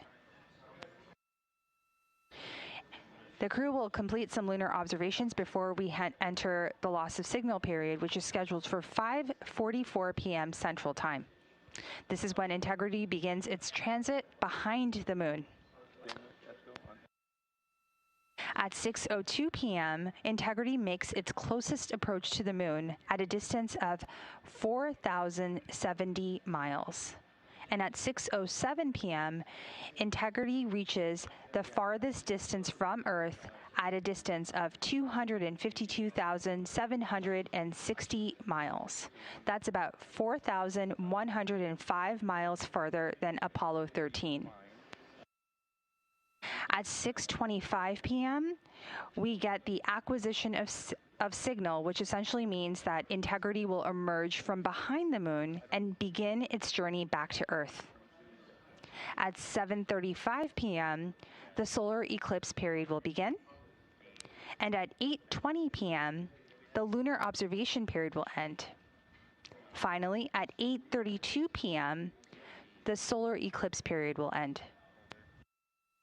Now, all of this is happening after the crew entered the lunar sphere of influence in their pre-sleep period. Tomorrow, on Tuesday, April 7th, at 12:25 p.m. Central Daylight Time, Integrity will exit the lunar sphere of influence. This will happen when Integrity is at 41,072 miles from the moon. This is when Earth's gravitational pull will increase the velocity of the vehicle to speed up and re-enter Earth's atmosphere and splash down off the coast of the Pacific. For now, this is Mission Control Houston.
Hello, Artemis II. This is Apollo astronaut Jim Lovell. Welcome to my old neighborhood. When Frank Borman and Bill Andrews and I orbited the moon on Apollo 8, we got humanity's first up-close look at the moon and got a view of the home planet that inspired and united people around the world. I'm proud to pass that torch on to you as you swing around the moon and lay the groundwork for missions to Mars for the benefit of all. It's a historic day, and I know how busy you'll be, but don't forget to enjoy the view. So, Reed, and Victor, and Christina, and Jeremy, and all the great teams supporting you, good luck and Godspeed from all of us here on the good earth.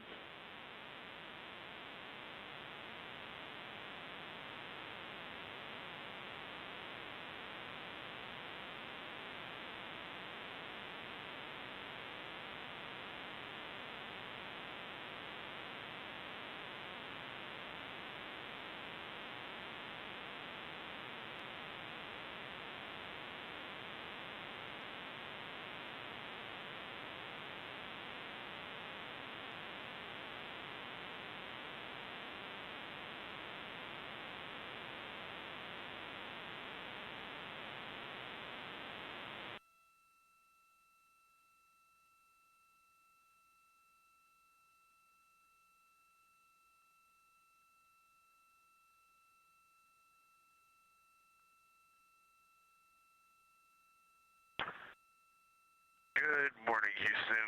Integrity on 1. We got a question about toilet availability and dump line status. Good morning, Reed. For the toilet, we did see your sleep crew note from overnight about the toilet, and we did power cycle it while you were sleeping. So you are go to activate the toilet, and if it starts up, let it run for 60 seconds. If you have no fault lights, you're go to use toilet, and please report if you have any off-nominal signatures. And additionally, we were able to get the wastewater tank down to 66%. So it can be used, and we've re-enabled the wastewater dump required caution for your awareness should the tank level reach 80%.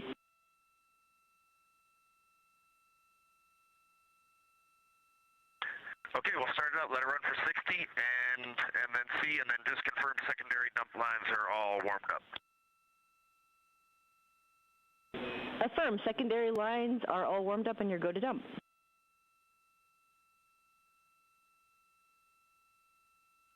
All right, awesome, thank you. And then switching gears, that was an awesome message from Jim Lovell, and very cool to hear him.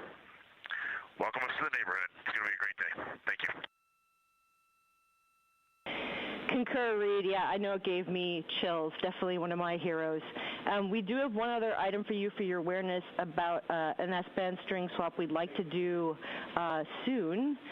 Following up on that S-band string 2 item from yesterday, we want to do a string swap to string 2 to confirm it's a good string. We're going to do that from the ground. We'll command the swap to string 2 and also uplink bailout etc dem commands to swap back to string 1 in case string 2 is loss of comm.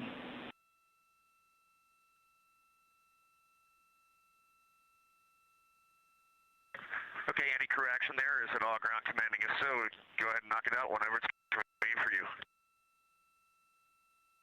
No crew action, and we'll go ahead and knock that out from the ground. I'll probably give you a call back up with a voice check when we're done.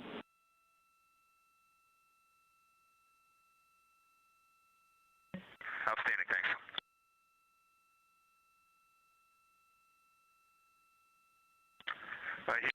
So before we lose you there, I'm surprised that at least on the DUs, our flight plan does not say anything about stowing our saliva science kit this morning. Confirm we want to leave that out in the cabin today?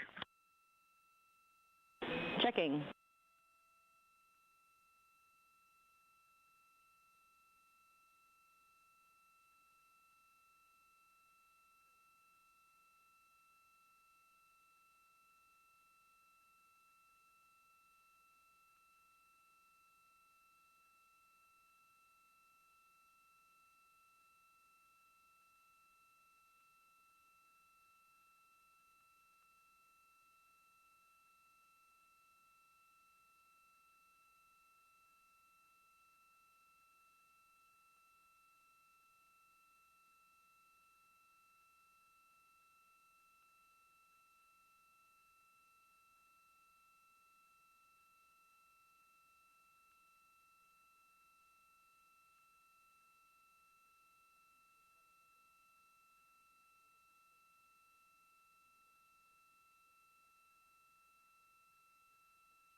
Integrity Houston on 1 for saliva sample stowage.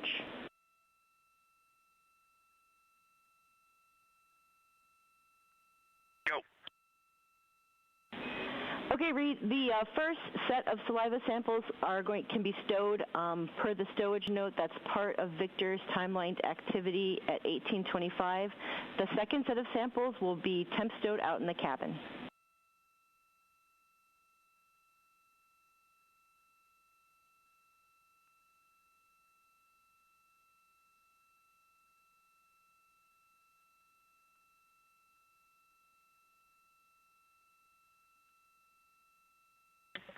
Copy all, thanks.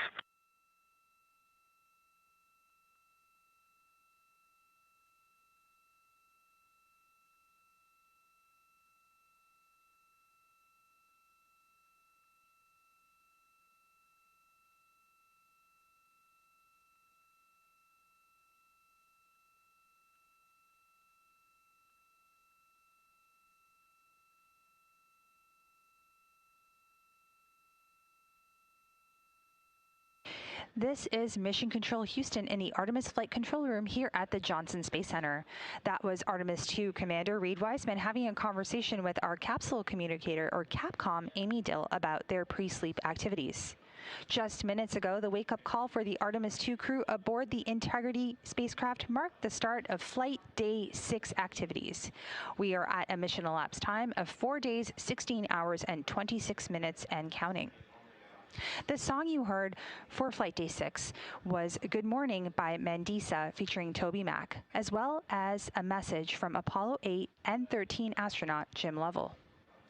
Apollo astronaut Jim Lovell is profoundly important to today's lunar flyby, and hearing his enduring voice wake the crew reminds us of the gravity of this moment. The message the crew heard was recorded months before Jim passed away on August 7, 2025. We thank his family for the opportunity to share his words with the crew today. As the pilot of Apollo 8, Jim and his crewmates became the first to lift off on a Saturn V rocket and orbit the moon, proving that a lunar landing was within reach. During the mission, they captured the iconic Earthrise photo that inspired the world and offered a new perspective on humanity. As commander of Apollo 13, his steady leadership brought his crew safely back to Earth and demonstrated the quick thinking and innovation that have shaped NASA missions for more than 50 years. Apollo 13 also set the record for the farthest distance traveled by humans. A record Artemis II will break this afternoon at the start of its lunar flyby. We will remember Jim as a pioneering astronaut and great American. What a great message to kick off the day. This is Mission Control Houston.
Integrity Houston for post-S-band string swap voice check.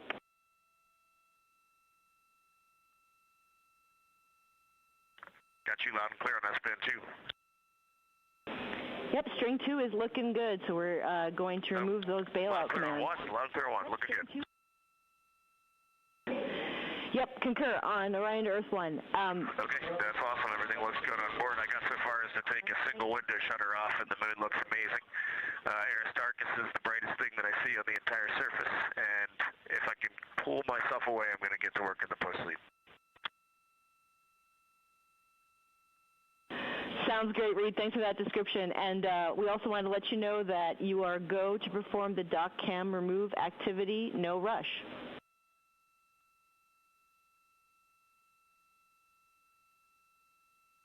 Copy that, thanks.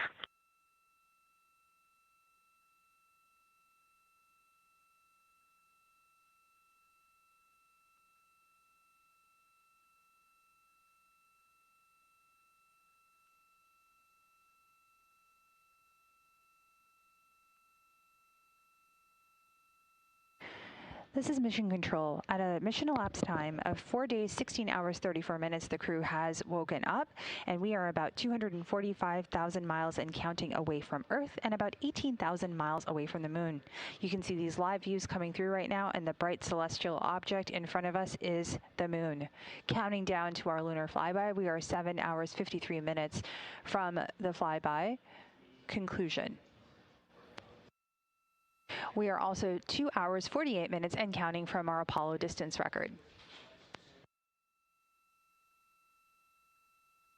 We will continue to bring you our live 24/7 continuous coverage of the Artemis II mission here from Mission Control.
This is Mission Control Houston at a mission elapsed time of 4 days, 16 hours, 45 minutes, and counting.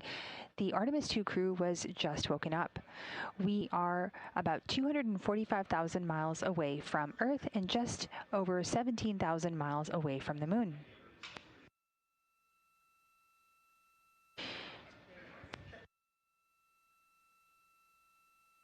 Today marks the commencement or beginning of Flight Day 6. Flight Day 6 is the day we do our lunar flyby. There are several science activities and priorities taking place, so let's tell you a little bit about them.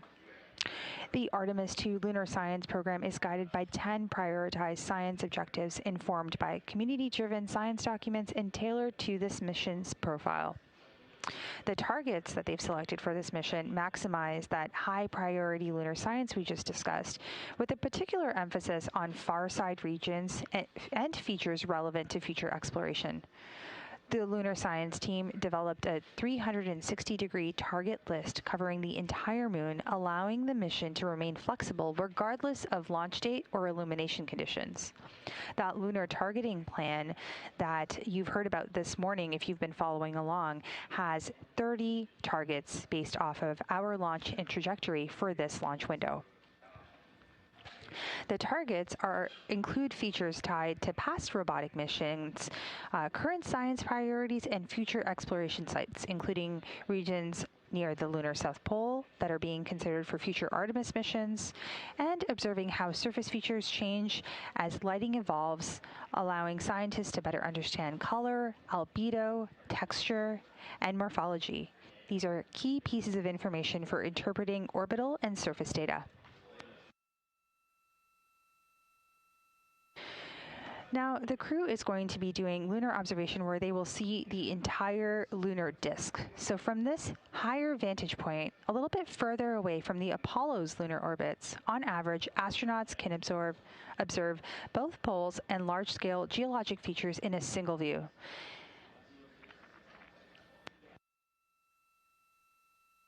Based on the lighting conditions, as Artemis II astronauts will become the first humans to directly observe certain far-side regions of the moon with unaided eyes.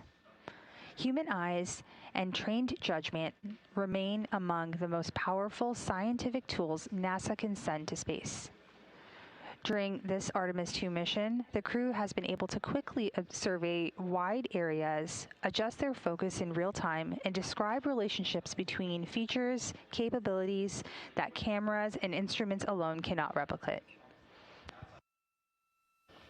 The crew observed the same regions multiple times under changing lighting conditions during a single flyby, providing perspectives here on the ground that would take robotic missions years to accumulate.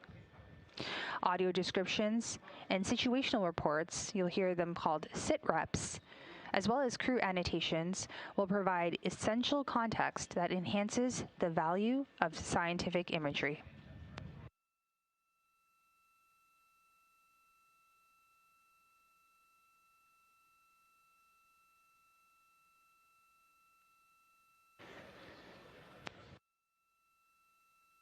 We will continue to provide live, continuous coverage of the Artemis II mission here from the Flight Control Room.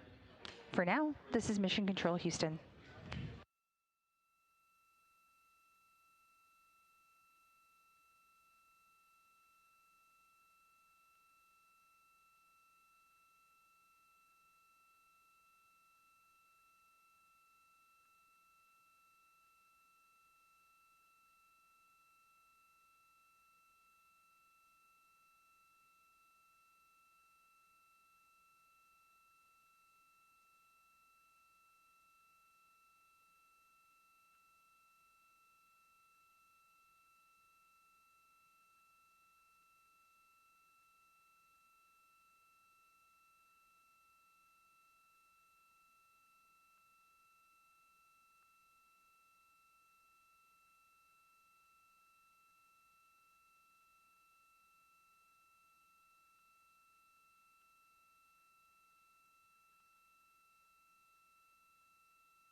Houston integrity for image.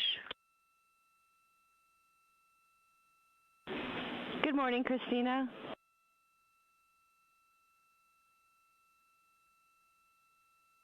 Good morning, Amy. Great to hear your voice. Great to be working with you all today. We wanted to share what we're seeing out the window. There's one picture of the moon as it looks right now on PCD3 in images for downlink. Excellent, Christina. We will downlink that now, and we look forward to seeing it.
Houston integrity for daily summary answer. Houston's here.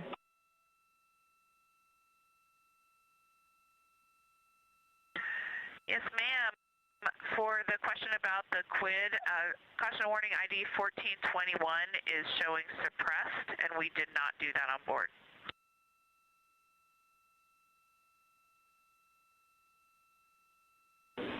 Copy. Thanks for the data.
This is Mission Control Houston coming to you live from the Artemis Flight Control Room here at the Johnson Space Center. We are coming to you live with 24/7 continuous coverage of the Artemis II mission. At a mission elapsed time of 4 days, 17 hours, and 5 minutes, the crew is currently undergoing their pre-sleep period. This is where they complete various activities such as hygiene and getting ready for the day, as well as their daily crew conference. The Orbit 3 team is getting ready to hand over to the Orbit 1 team of flight controllers. Currently, the Orbit 3 flight director in the room is Brandon Lloyd, with Capsule Communicator or Capcom Amy Dill. We are getting ready for our lunar flyby today, which is happening today, flight day 6. What I'm going to do is take a moment and explain some of the milestones that are coming up later on, and I will be doing this in Central Daylight Time. At 12:56 p.m., Integrity passes the Apollo 13 distance record by humans. This will be at 248,655 statute miles from Earth. At 1:45 p.m., the lunar observation period begins. Moving forward at 5:44 p.m. Central Daylight Time, we have a loss of signal as Integrity begins its transit behind the moon. Then at 6:02 p.m., Integrity will make its closest approach to the moon at a distance of 4,070 miles. At 6:07 p.m., Integrity reaches its farthest distance from Earth at a distance of 252,760 miles. That's about 4,105 miles farther than Apollo 13. At 6:25 p.m., we will have an acquisition of signal as Integrity emerges from behind the moon to begin its journey back to Earth. At 7:35 p.m., the solar eclipse period begins. At 8:20 p.m., the lunar observation period ends. And at 8:32 p.m., the solar eclipse period ends. Now, on flight day 5 in the crew's pre-sleep period, the Integrity crew or the Integrity spacecraft entered the lunar sphere of influence. This means that the moon's gravitational pull is now stronger than that of the Earth's. Integrity is currently 246,000 miles and counting away from the Earth and just 17,000 miles away from the moon.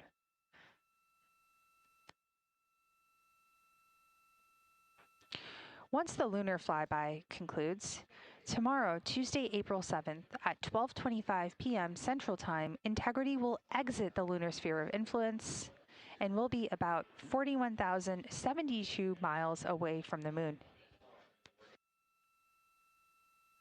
Once Integrity does exit that lunar sphere of influence, the Earth's gravitational pull will be stronger than that of the moon's.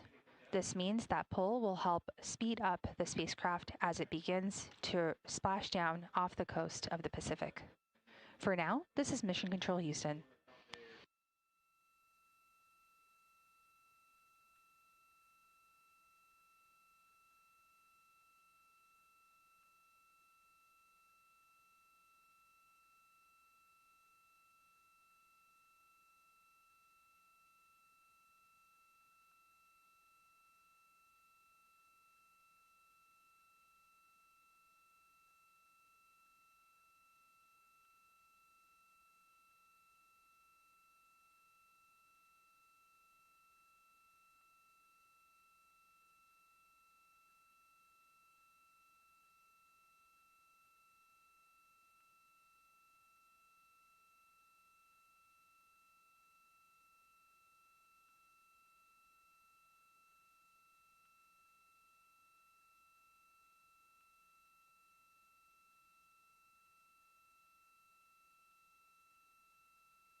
This is Mission Control Houston at a mission elapsed time of 4 days, 17 hours, 36 minutes and counting. We are coming to you live with our 24/7 continuous coverage.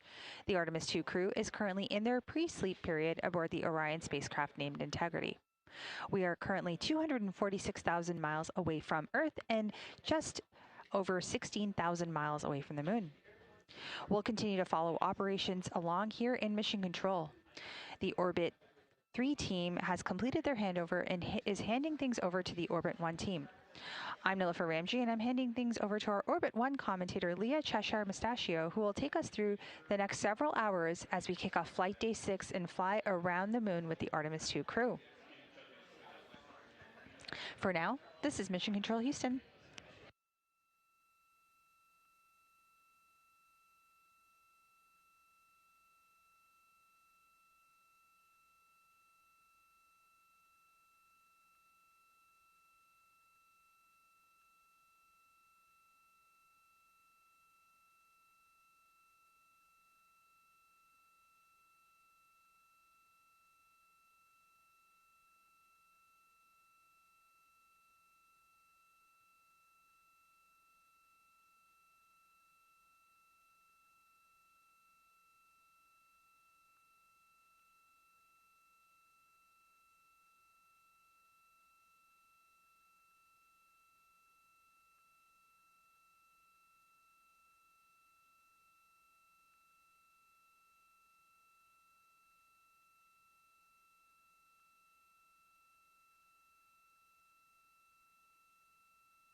This is Artemis Mission Control at MET, 4 days, 17 hours, and 40 minutes. We are here live covering Orion and the Artemis II crews fly around the Moon. I'm NASA Public Affairs Officer Leah Cheshire Mustachio. We are currently 15,915 miles away from the Moon, and we have an exciting lunar tour set up for this historic day. From Reiner Gamma to the Oriental Basin, we are in lunar flyby. The Orbit 1 team is now on console, led by Flight Director Jeff Radigan. Capcom today will be Canadian Space Agency astronaut Jenny Gibbons, a backup for the Artemis II crew.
This is Artemis Mission Control, and what a view of our moon.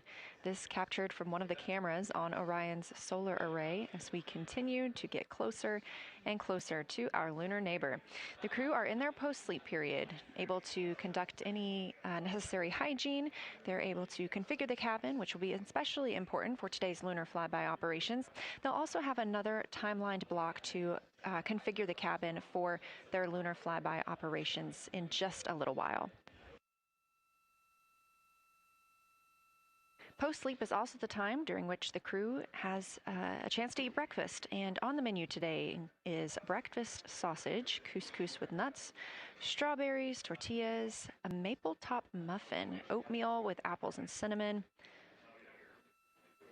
seasoned scrambled eggs, grits and butter, mango salad, and a sausage patty.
This is Artemis Mission Control. We are officially under an hour and a half until the Artemis II crew is slated to surpass the Apollo 13 distance record, the farthest humans have ever traveled from our home planet of Earth. The record set by Apollo 13 in 1970 stands at 248,655 statute miles.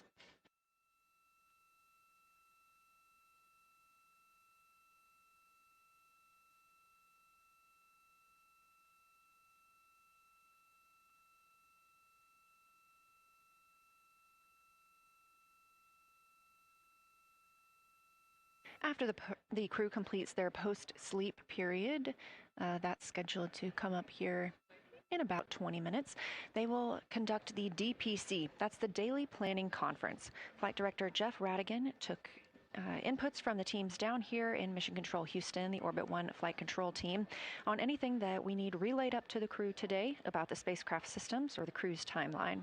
It'll also be an opportunity for the crew to ask any questions of Mission Control Houston before we get into our busy lunar flyby day.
You're looking live at a view of the moon from a camera mounted on one of Orion's 4 solar array wings.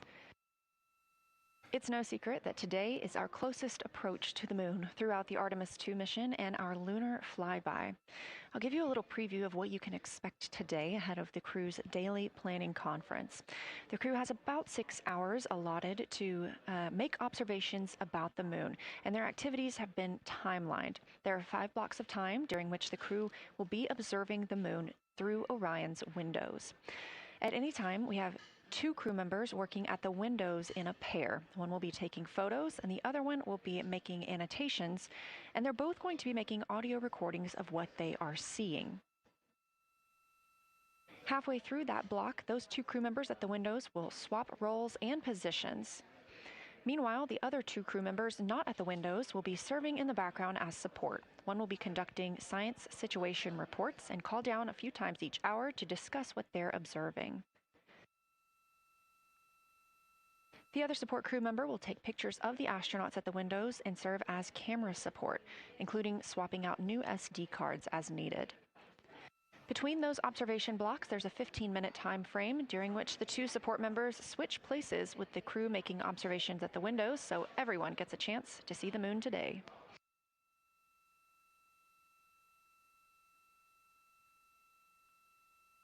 During 2 of the blocks, 2 crew members will take turns eating their midday meals.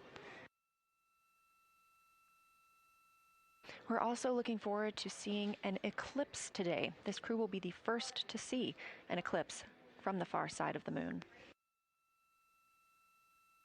If the past couple of days have been any indication, we expect to get great reports from the crew about what they're seeing. They've been training for this day with the science team for years.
HHP stream.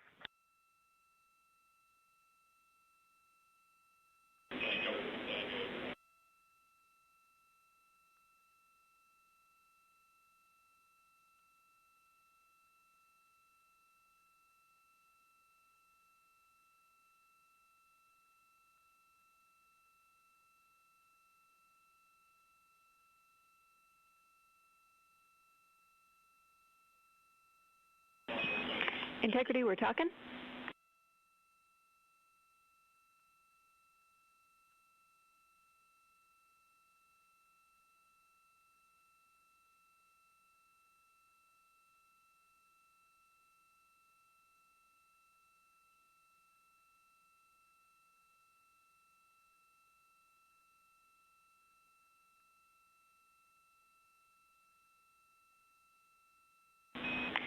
Integrity, we are just finishing off a couple of downlinks.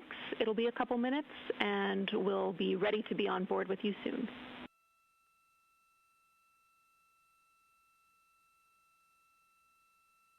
Sounds good.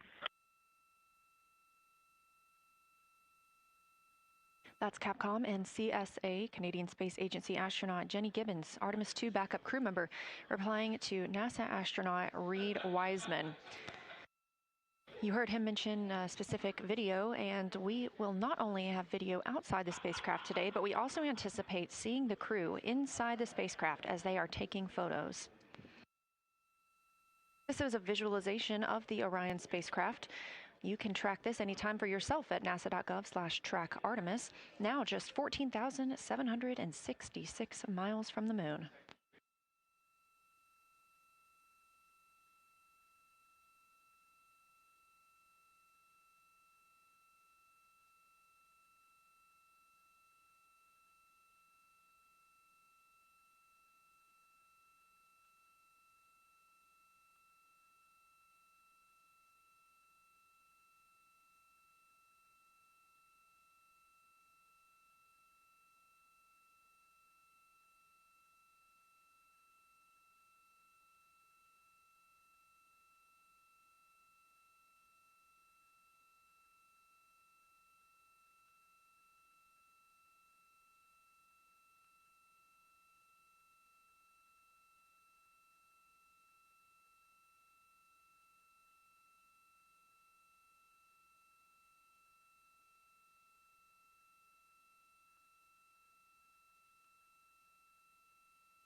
Again, the crew is completing their post-sleep period of the day. They were woken up this morning. Integrity Houston, we are go for the HHP stream when you're ready.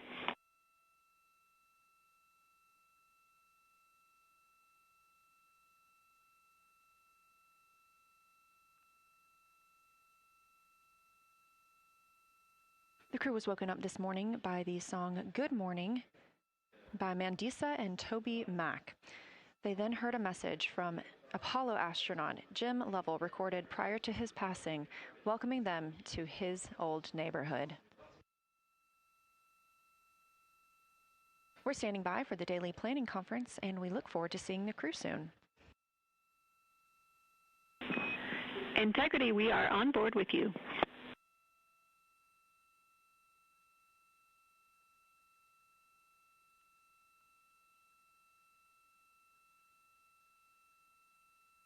This view inside the Orion capsule, 4 crew members getting ready to fly around the moon, the first humans to do so in over 50 years.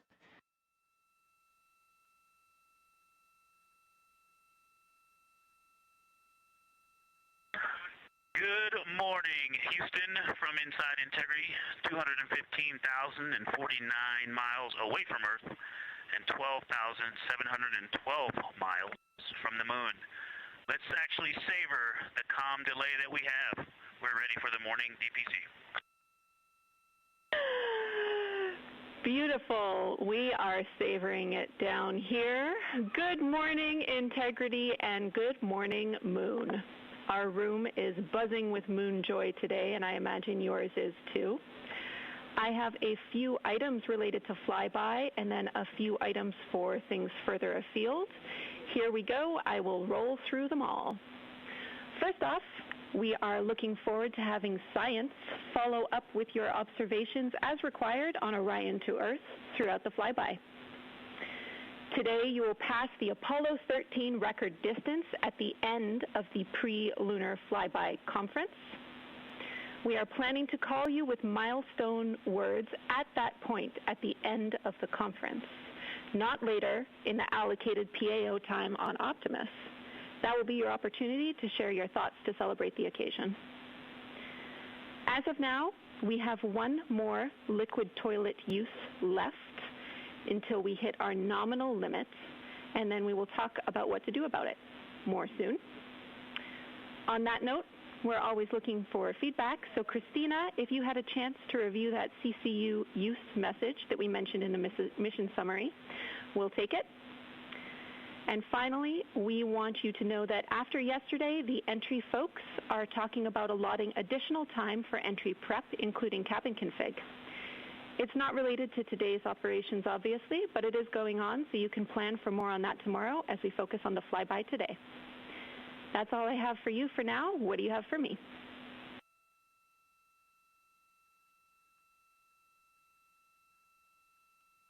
Thank you, Jenny. That's good to hear because we were thinking the same thing. It's great to know that our minds are working the same.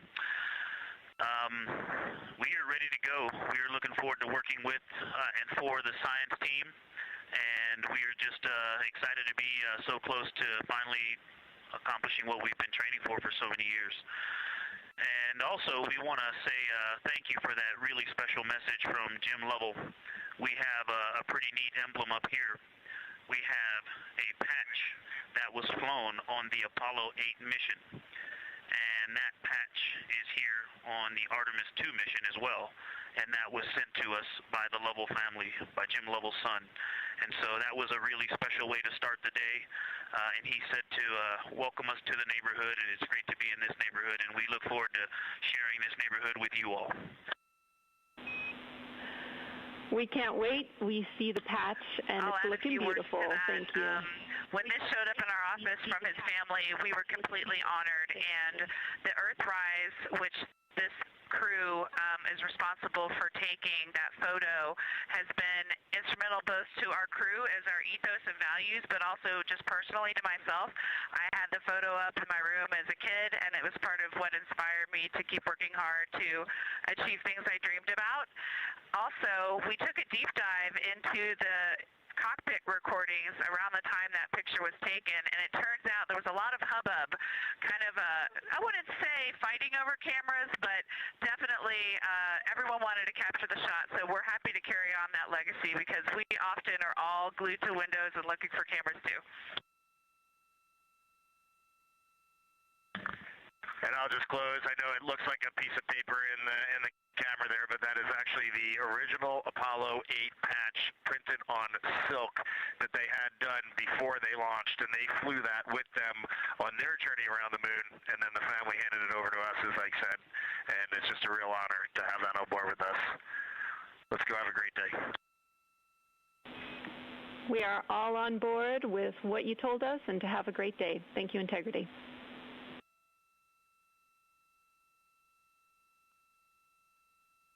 Exciting words from the ground and crew this morning. Have a great day, Houston and Huntsville.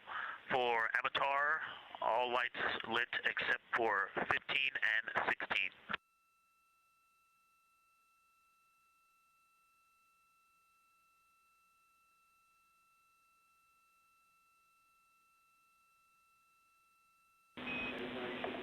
That is a good read on the Avatar LEDs. Thank you.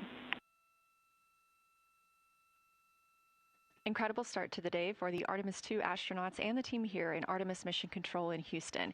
We have several streaming partners joining our coverage today, so ahead of that... One cleanup thing from yesterday, I did rediscover the unused chocolate snack from the DFDO. Remind me where to store that for ground analysis.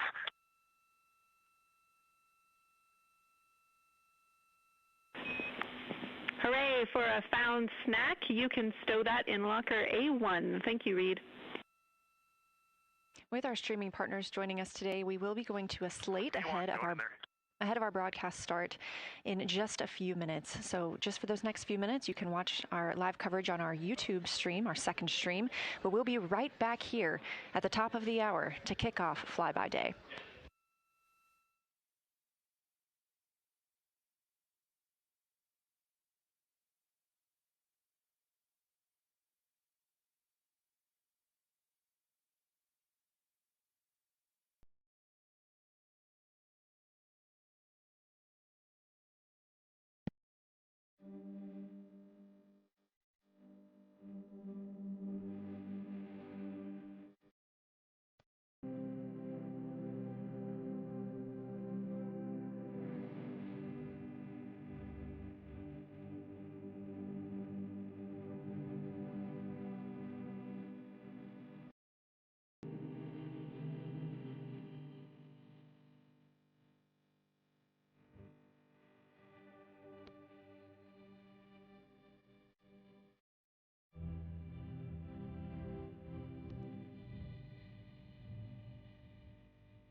Artemis II mission is a test mission of the Orion space capsule. Artemis II will be the first time we put humans on this rocket. We're going back to the moon because it's the next step in our journey to Mars. We were always going to the moon. Pushing ourselves to explore is just core to who we are. That's a part of being a human. And liftoff. We shall return. continuing to test out every bit of Orion. Coming back to Earth, 7 miles a second. When humanity sets big goals, we can bring together genius from around the world. You have the best people on planet Earth putting this vehicle together. That's what's up. To innovate for the benefit of humanity and to inspire the world through discovery. And here we go.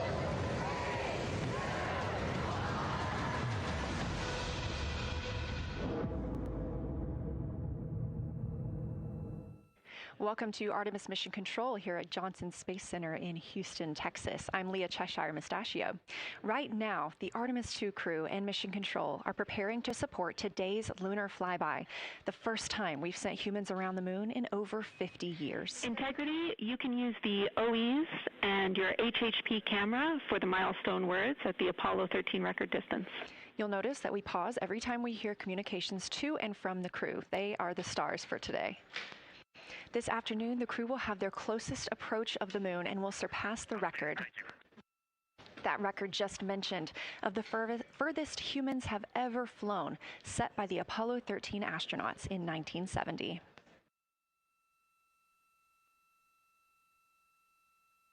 You're looking at a live view inside the Orion spacecraft and at our Artemis II crew members. They have just completed their post-sleep period, during which they conduct any hygiene and cabin setup for the day. They also had a chance to eat breakfast before we got into our daily planning conference. The flight control team here in Mission Control Houston collecting information from all consoles around the room that we could relay up to the crew ahead of this monumental day. As you can see on your right, NASA astronaut Christina Cook taking a video of NASA astronaut Victor Glover. We expect to have great views of the crew throughout the day, as well as, of course, the moon.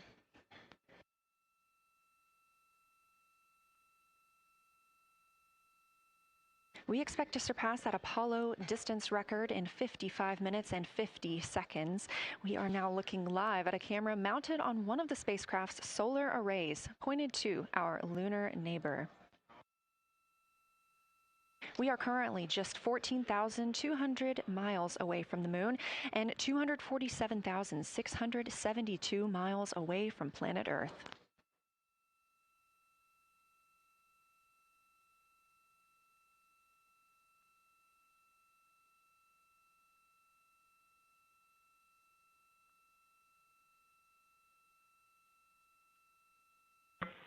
Houston, integrity for AGA. Ready to copy.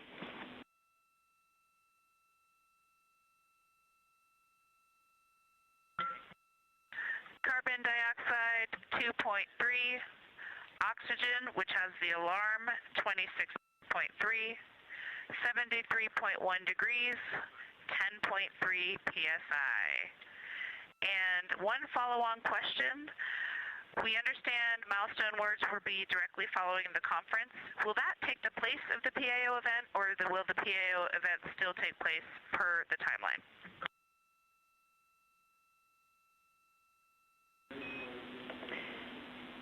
Good question, Christina. The milestone words that we exchange at the record distance at the end of the conference will take the place of the PAO timelined activity.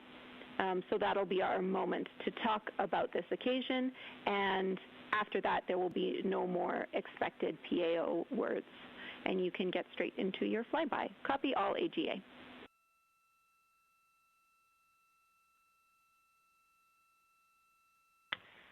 Okay, thank you. And final clarification, even though it's taking the place of it, it will all just be on OE1 with HHP camera, no additional video. Is that right? Affirm.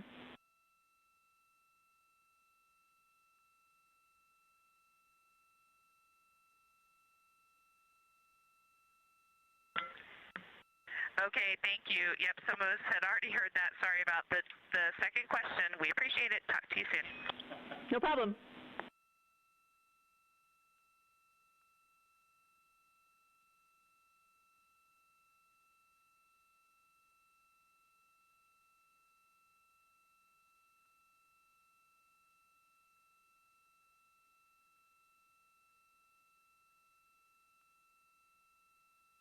Those communications between NASA astronaut Christina Cook and Canadian Space Agency astronaut and today's Capcom, or capsule communicator, the one person here speaking with the crew right now, that is Jenny Gibbons. She is an Artemis II backup crew member here in Mission Control Houston.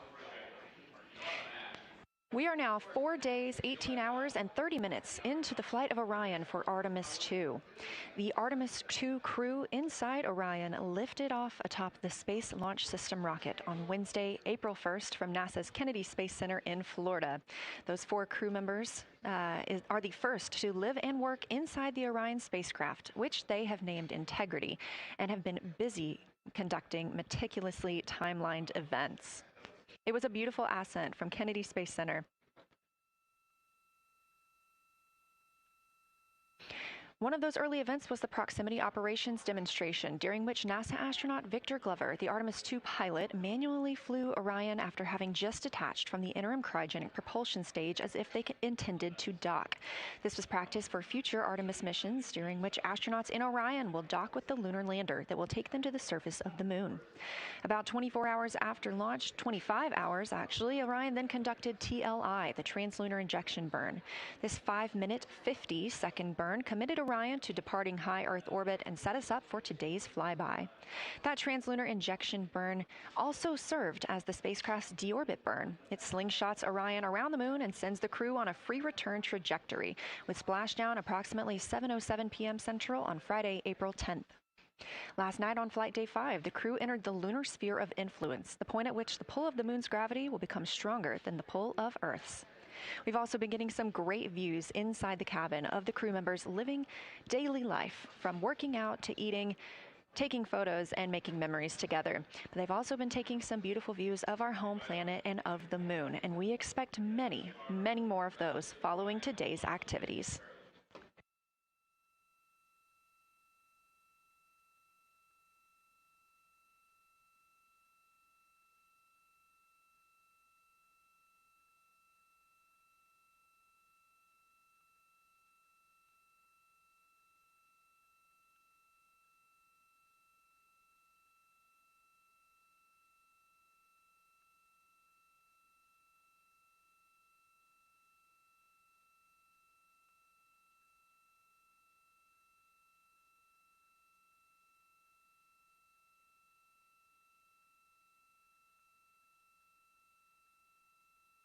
These live views back inside the cabin of Orion, but before we get into flyby, let's take a minute to get reacquainted with our crew. Reed Wiseman is the Artemis II commander and a Baltimore native. He's been in space once before. I think there was going to be some families heading into the viewing room today. If they end up showing up, could you just give us a heads up when they're there so we can just wave to them on the camera? Absolutely. And that was the voice of Reed Wiseman. He has been in space once before as a flight engineer. And if they don't come, you could just lie to us and tell us that they're there. That'd be great, thanks. We'll keep that in mind, too. And I'm sure they'll be here. Wiseman also has a great sense of humor. He was aboard the International Space Station from May through November 2014 as part of Expedition 41. This was a 165-day mission during which he and his crewmates completed more than 300 science experiments in areas like human physiology, medicine, science, earth science, and astrophysics. They set a milestone for station science by completing a record 82 research hours in a single week. He also served as chief of NASA's astronaut office from December 2020 to November 2022, and here on Earth he has 2 daughters. The Artemis II pilot is Victor Glover, selected as an astronaut in 2013, when at the time he was serving as a legislative fellow in the United States Senate. His first trip to space was in November 2020, when he launched as a pilot of NASA's SpaceX Crew 1 mission. That was the first operational mission of NASA's Commercial Crew program, which resumed launching American rockets from American soil to the International Space Station since the end of the shuttle program. Victor is a U.S. Navy captain and naval aviator who served as a test pilot, racking up more than 3,500 flight hours in more than 40 different aircraft. He also became the first person to pilot Orion the other day when we saw the Prox Ops demonstration shortly after launch. He and his wife have 4 children. Mission specialist Christina Cook is a native of Grand Rapids, Michigan. She was selected to the Astronaut Corps in 2013, the same class as Victor Glover. She served as flight engineer on the International Space Station from March 2019 to February 2020. During that time, Cook set a record for the longest single spaceflight by a woman with a total of 328 consecutive days in space. She also participated in the first ever all-female spacewalk with her friend and colleague, Jessica Meir, now living and working aboard the International Space Station yet again. Before becoming an astronaut, Christina helped build space science instruments and led scientific fieldwork in some of the most remote environments on the planet. Her hobbies include surfing, rock climbing, community service, yoga, travel, and photography, and she is certainly getting a chance to do that. First-time flyer, Canadian Space Agency astronaut Jeremy Hansen is flying to the moon as a mission specialist on the Artemis II mission. The London, Ontario native was selected as an astronaut in 2009. After that, he worked as Capcom at NASA's Mission Control Center here in Houston. Capcom stands for Capsule Communicator and is the single direct voice communicating with the astronauts in space. He also participated in training exercises like living on the ocean floor off the coast of Florida to simulate deep space exploration for 7 days. In 2017, he became the first Canadian to lead a NASA astronaut class, and he also enjoys getting out on a sailboat, rock climbing, and mountain biking. And he and his wife have 3 children.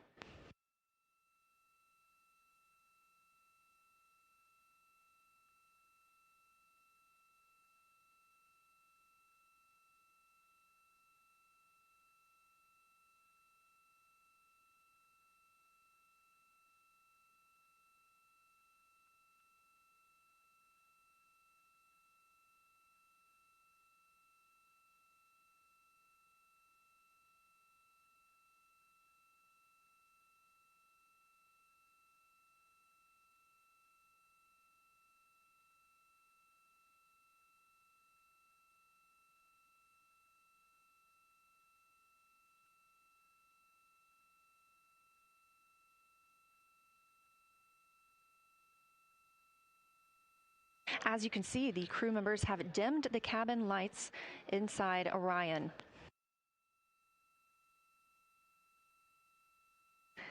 As they prepare for their lunar flyby, they'll be configuring the cabin as they'd like to have it to allow for proper positioning as they move about to and from the windows, taking photos of the moon. Dimming the lights also helps prevent reflections from inside Orion onto the windows. Ahead of this lunar flyby, let's dive in and explain what you can expect over the next several hours. The crew has about 6 hours allotted to make observations about the moon. Throughout the flyby, their activities have been precisely timelined. There are 5 blocks of time during which the crew will be observing the moon from Orion's windows. At any time, 2 members will be at the windows working in a pair. One crew member will be taking photos from window 2 with a blue shroud over the window. This can help prevent that glare or reflection from inside Orion. They have an 80 to 400 millimeter zoom lens to use. The other astronaut will be in window 3 using their portable computing device, you'll hear that referred to as PCD, to make annotations. Both of these crew members will make audio recordings of what they are seeing, and they'll wear headsets connected to those PCDs. Those audio recordings will be sent to the science team at a later date. We will not hear them live. The 2 crew members at the windows will swap roles and positions halfway through their timelined block. The other 2 crew members who won't be at the windows at that time will be serving in the background as support. One will be conducting the science Sitreps, or situation reports. This is what we will hear live from the crew. They'll be calling down a few times each hour to discuss what they are observing.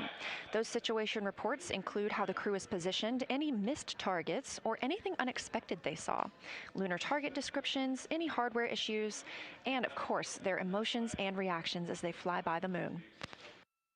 The other support crew member will take pictures of the astronauts at the windows and serve as camera support, providing new SD cards when needed.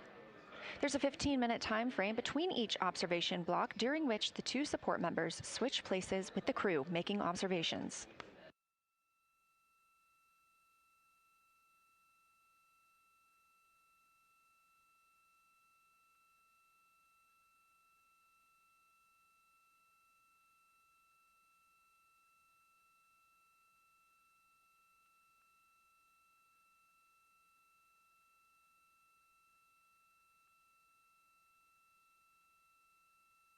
Two views, both coming from Orion. There on the left, the inside of the spacecraft, and on the right, a view of our moon, the destination for today.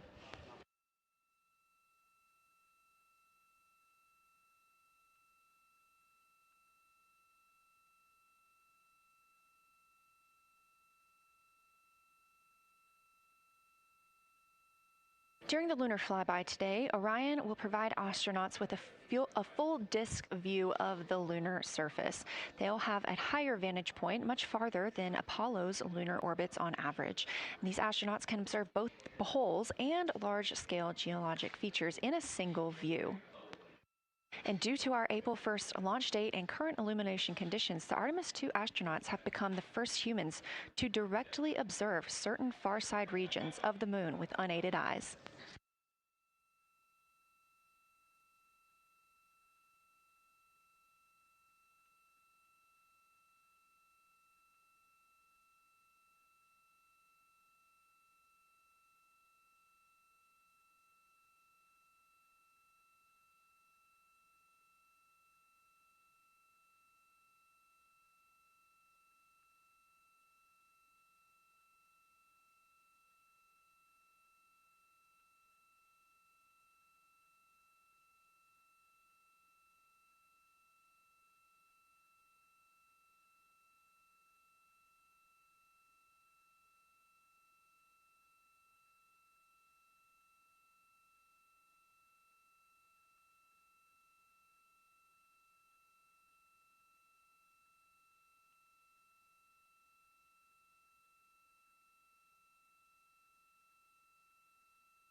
Great, thank you. You ready? Go. It's me. That's okay. How do I, is it all?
We are now 36 minutes until we see the Integrity crew pass the Apollo 13 distance record. And joining me on console, I have Julianne Gross, the Artemis curation lead. Thanks for joining me today.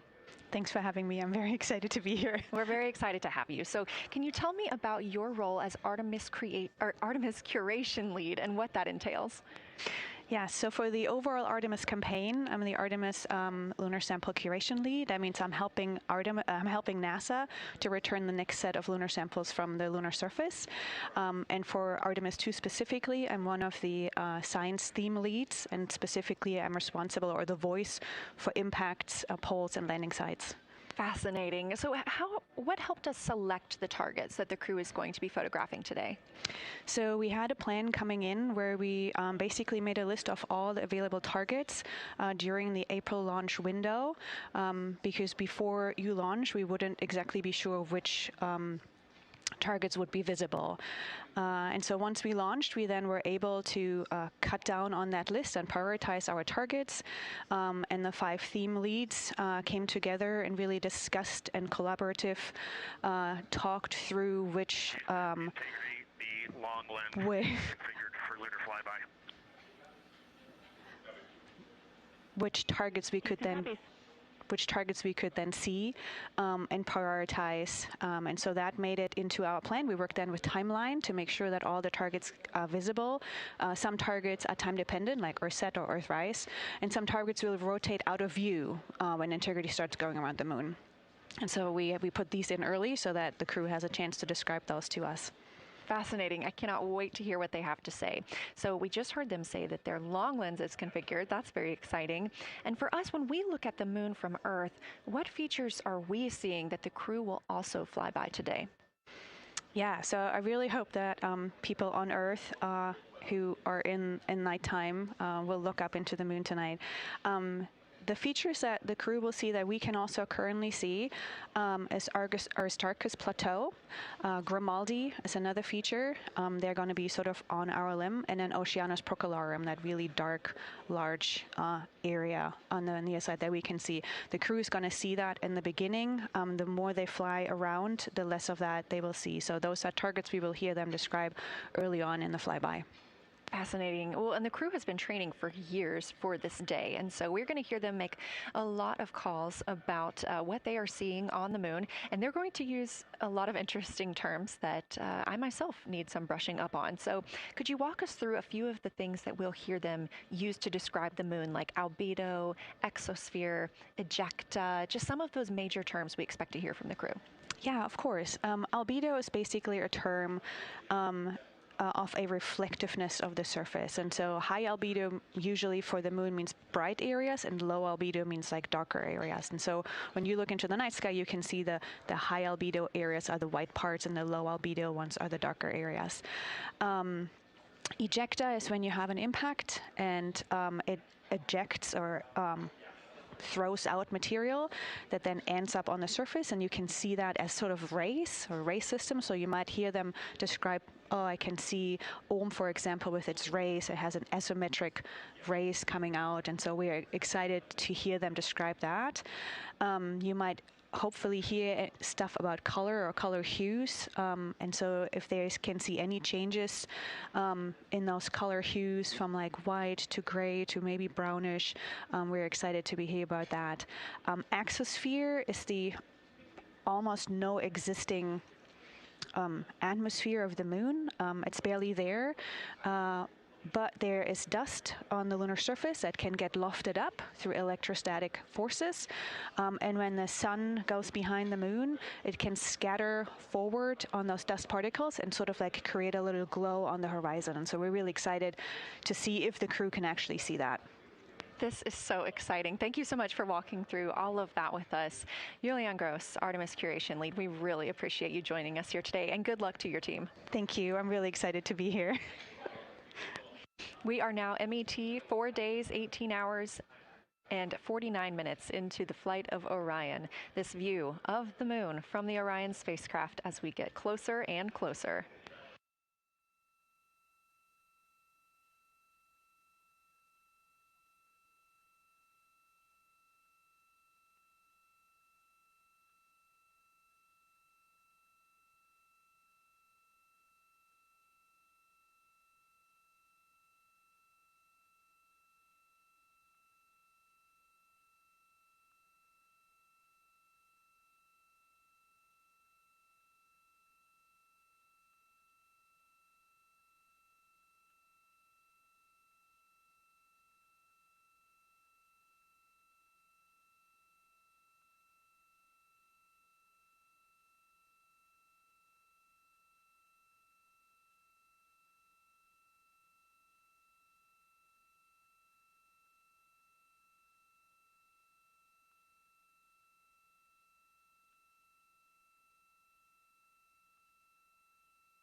We're live here in Artemis Mission Control at Johnson Space Center in Houston, Texas, just about 32 minutes away until the crew surpasses the record set by Apollo 13 as the farthest astronauts to ever leave Earth.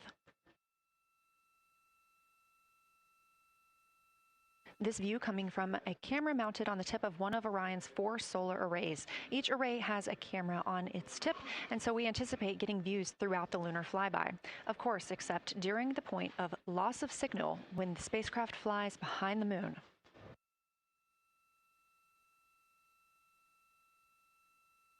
Inside the cabin, the crew are configuring the inside of Orion for today's flyby, making sure they have everything just where they want it to help them take the pictures that they are aiming for the science team here on the ground. Coming up in just a few minutes, we will have a pre-lunar flyby conference. During that Lunar Flyby Science Crew Conference, our science officer here on console, Kelsey Young, will be speaking directly with the crew members about their targets, about their goals for today, what they expect to see, and what we are hoping to hear from them.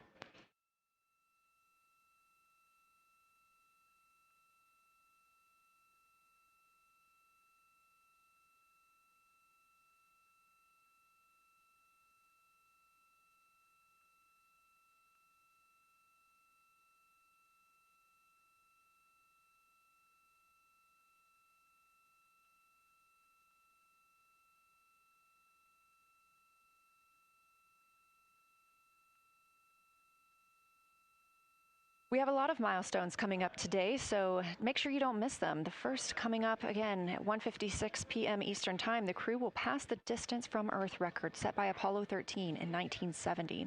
At 2:45 p.m., lunar flyby officially begins. The crew will have that time on their schedules to begin photographing and providing audio recordings of what they are seeing on the moon. At 7:02 p.m., Orion will make its closest approach to the moon, approximately 4,070 miles away. Of course, all of these numbers are going to have to be confirmed following the flyby. These are estimates, and we are working with orbital mechanics. At 7:07 p.m., Orion reaches its maximum distance from Earth, approximately 252,760 miles away from us all. At 8:35 p.m., the spacecraft will enter a solar eclipse. The crew will become the first to see a solar eclipse from the moon.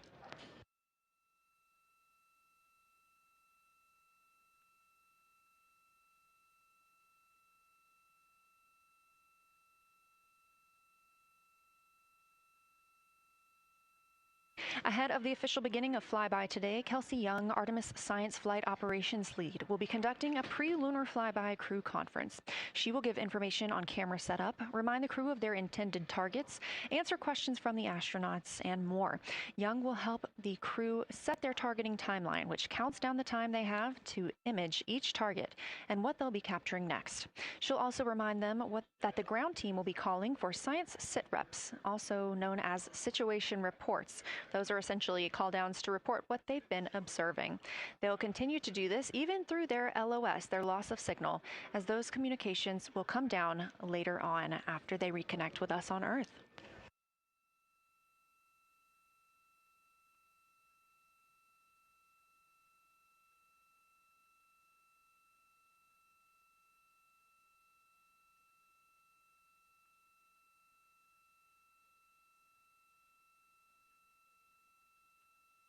This view in the cabin, you can see the crew members are already using their cameras, getting set up, and they have dimmed the cabin lights to allow them better visibility outside of the windows and fewer reflections. Now, 28 minutes until they become the humans to travel farthest from our planet.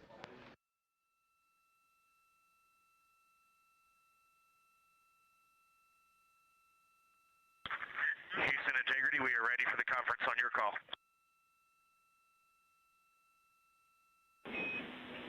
Houston is ready for the conference, passing you over to Science.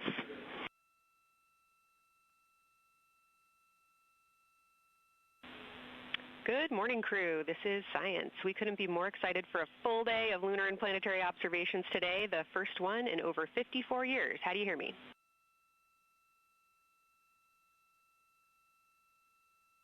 We hear you loud and clear, and Kelsey, you just got to know you're pulling us away from the moon right now, so let's go. Message received. I will keep it tight here. I did just want to start with a thank you on behalf of the Lunar Science team and the entire lunar and planetary science community, of which you are absolutely a part, for what you've already done in this mission and what you're going to do today to inspire the next generation of scientists. I have to say Moonjoy is the new term that's already become our team's new motto, so thanks for that. In this conference, we'll cover hardware and config reminders, and then I'll just briefly, as you said, cover today's science plan. I'm assuming you already have your LTPs up. Confirm that, and I'll jump quickly into the cabin config reminders.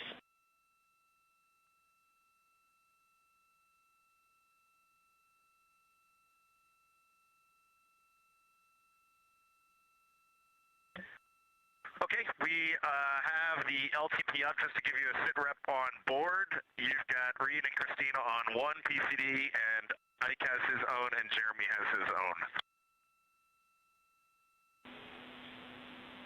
Copy that. That was going to be one of my questions for you, and I'll ask a question back. Is that the config that you and Christina plan to carry throughout the day for PCD use?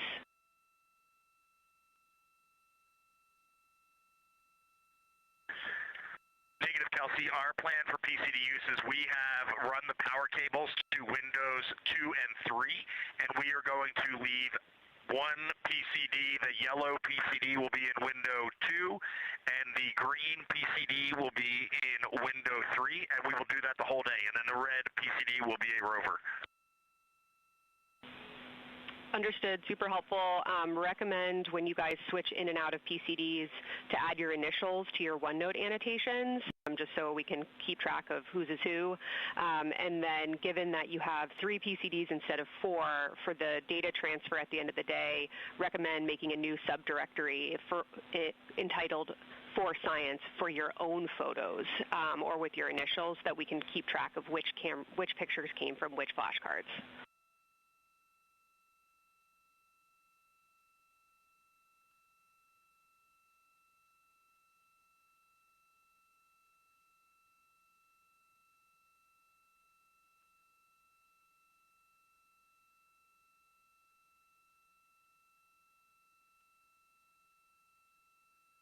This view. So, Kelsey, I just want to here's what we're doing. We have community cards in all cameras on board, and then when each astronaut approaches their camera, the intent is they will put their card into that camera for photos and then put the community card back in at the end of the session. But just know it is harder to manage cards than we thought, and we don't want to miss science, so it might end up a bit more disorganized. Understood. Thanks for that essay. Just read the flashcard numbers down when you get a chance, and we'll follow your lead on the best thing to do operationally during the flyby. With that, I'll move on to windows. So the window characterization DFTO you guys did a few days ago confirmed that window 2 is ideal for imaging, so no change to config of photographer in window 2, observer in window 3, and science Sitreps in window 1.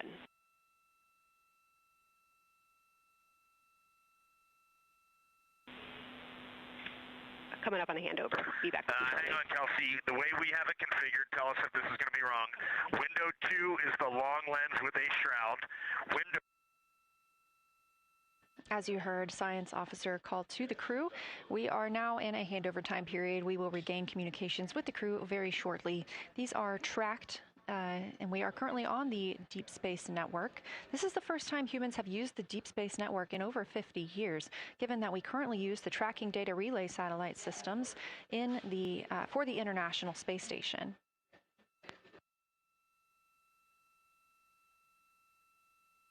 This view from Artemis Mission Control on the right is Kelsey Young. That's who you hear speaking with the crew. Young is the Artemis Science Flight Operations Lead, and we also look forward to speaking with her here today.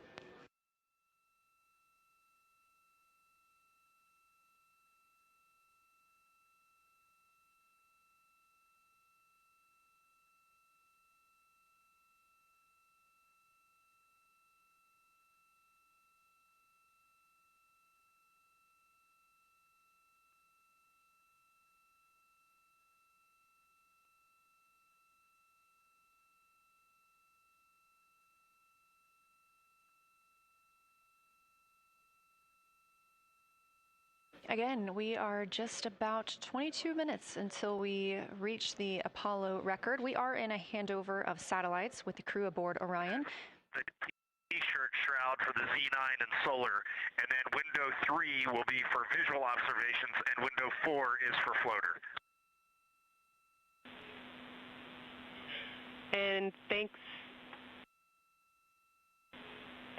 Integrity, for that, Reed. We had a handover during that time, so I'm going to have to ask you to give that read back on window orientation for the crew again.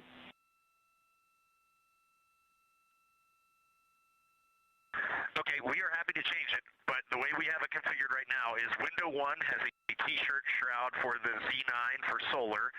Window 2 has the shroud for the long lens for both lunar and solar. Window 3 is for visual observations. Window 4 is for floater. And then the docking hatch window has had a great view, so we've done a lot of mapping through that as well. All right, copy all, Reed. A note just on the window 1 T-shirt shroud that you can remove that for the lunar observation block if you want to, if you want that extra view for another floater, but defer to you guys on that.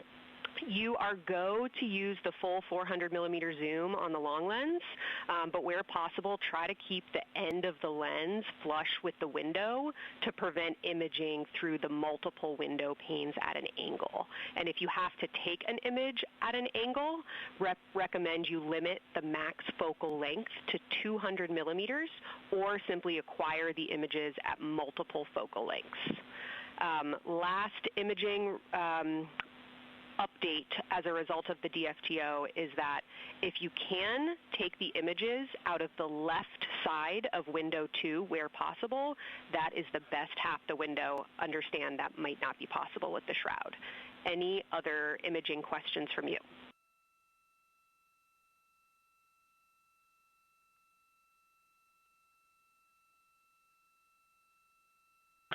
Okay, copy that. Okay, last couple reminders. Don't forget the ability to take the wave files to tag imagery that you are wanting to follow up on using the FN3 button on your camera. And then a couple quick notes on your LTP. We have refined your precise flyby timing since generating the LTP. Optimus has the correct timing for the LOS and AOS, but the LTP identifiers for LOS and AOS are roughly 2 minutes later than they will be in reality.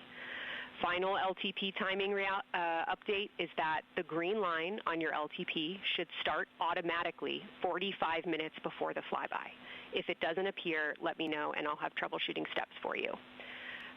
Last updates are on the eclipse, so only for that last hour today. Of course, remember if the sun is in view to use your eclipse glasses.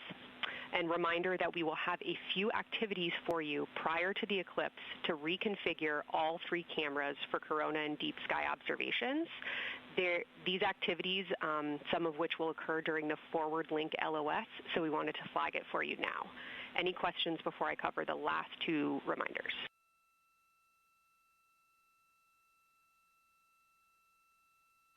No, we have no questions on that. Last couple eclipse reminders, the sunset period and the first roughly 23 minutes of the eclipse will fall during that forward link LOS, but we'll still have a return link, and we're still looking forward to your science sit reps and observations during that time. And I do have a reminder for you on your preferred starting config for the eclipse in terms of role responsibility. Let me know if you want me to read that up or if you guys have that in your minds already. And if no other questions on config, I'll give you a few science-focused reminders.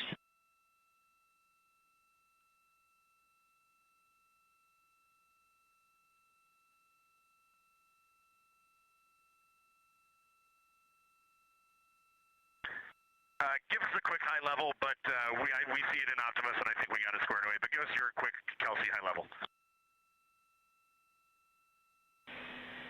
Okay. A couple changes from the first LTP you studied is that Glushko is the only feature that the same pair will view twice. That's Reed and Jeremy. That's why that's the only target you see that is marked as 1 of 1 and one of two and two of two. So Ohm and Oriental are in there twice, but they're by different pairs, which is why you don't see them marked accordingly. A note from feedback on your observations so far over the last couple days, a reminder that if you note structure and texture as well as color and albedo, please note any correlation between the two, and also a reminder that negative observations are still valuable science. So a lack of color or a lack of structure associated with color is also valuable. A reminder also that your observations so far indicate it will likely take some time for your eyes to adjust. We especially heard that around your Terminator observations and your color observations.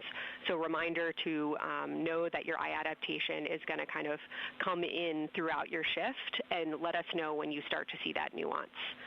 Last reminder is around Earthset and Earthrise. When you're viewing us back here at home, you'll be looking directly at Asia, Africa, and Oceania.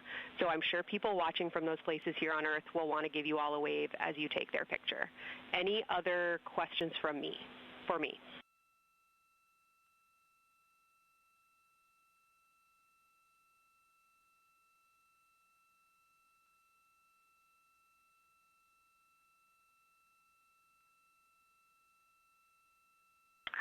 And Kelsey, hey, when you're talking window 2 left and right side, just can you say towards window 1 or towards window 3, and then we'll know that we are talking the same language? Absolutely. So I mean that the side of window 2 closest to window 3 is preferred for imaging.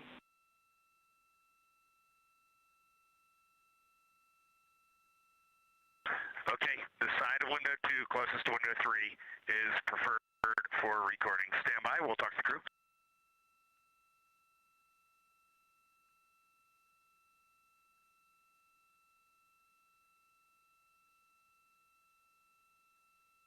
Again, we are in our pre-lunar flyby science conference with Kelsey Young.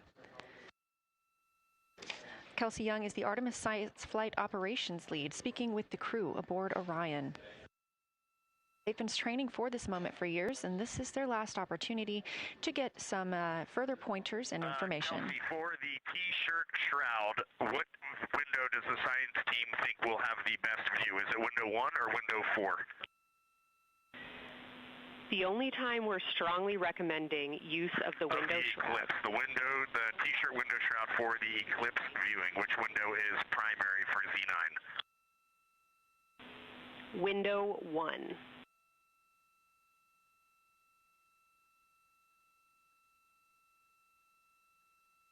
Okay, awesome. So we have got that all set up. And just to be 100% sure, window 1 is the most port window by the food warmer.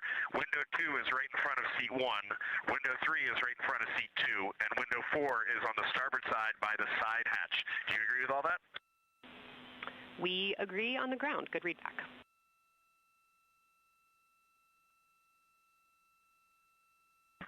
Okay, that's awesome. Kelsey, we're going to close with happy words. It's just incredible. I wish you were up here to see all the smiling faces, to hear all these terminologies being thrown around, and we are just fired up to get started on this day. Let me pass the mic around if anybody has anything to add. Kelsey, it's so great to hear your voice on the loops. I just want to channel everything that you guys are probably feeling right through my eyes and heart. It is awesome to see the side of the moon. You guys made us excited for this day, and we couldn't appreciate it anymore. And we are ready to hopefully deliver on all the awesome training you guys have provided. I'll just add, Kelsey, it is blowing my mind what you can see with the naked eye on the moon right now. It's just unbelievable. Kelsey, and to the whole Lunar Science team, all of you, all the work you put into this, we're just grateful. Can't wait to get going. And thank you for the tipper, for Carol Crater, and for Integrity. We can see them, and we've imaged them, and can even see with the naked eye. Quite impressive. Thank you so much. Beautiful words, you guys. Thanks so much. And I got video of the science team right now, and they are all absolutely buzzing. Looking forward to today.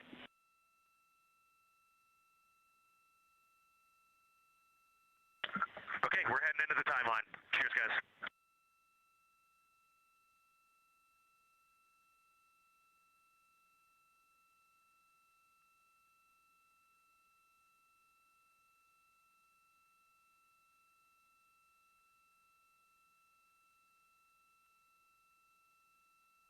of the Pre-Lunar Flyby Science Conference with Dr. Kelsey Young.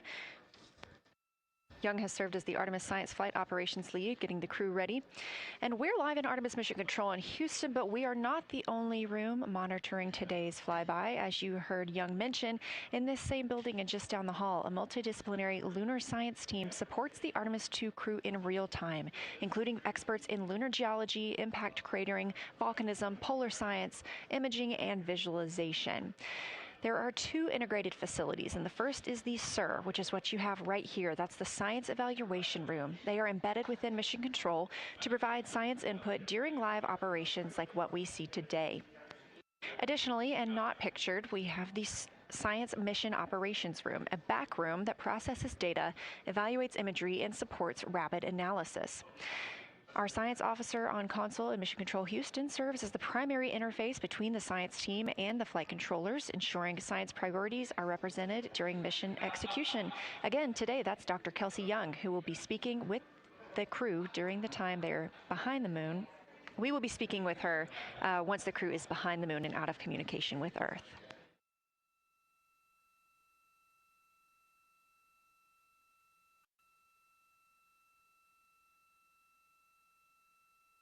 Back inside the Orion spacecraft on your left, closest to the camera, NASA astronaut Christina Cook. To her left, NASA astronaut Reid Wiseman. To his left, Canadian Space Agency astronaut Jeremy Hansen. And all the way in the back, NASA astronaut Victor Glover, our Artemis II crew.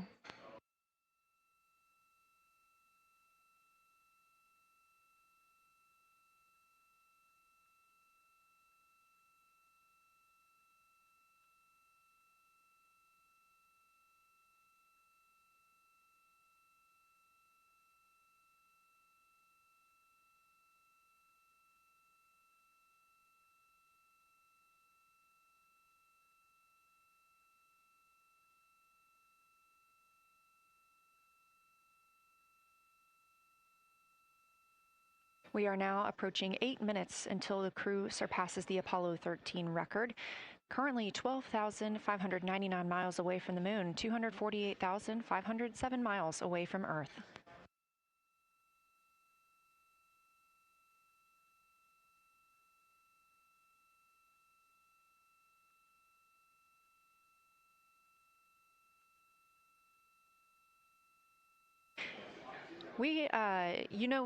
You may also hear the Orion spacecraft referred to today as Integrity. This was named by the Artemis II crew. It is Integrity crew. We have Reid's family in the viewing gallery. You're welcome to say hello.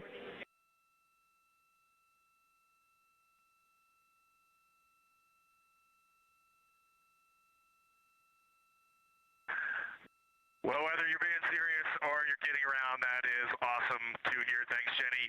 And hello to Ellie and Katie. I don't know who else is there, but it's great to know that you're in Mission Control right now, following along. We are having a blast up here, and the view of the moon is absolutely amazing.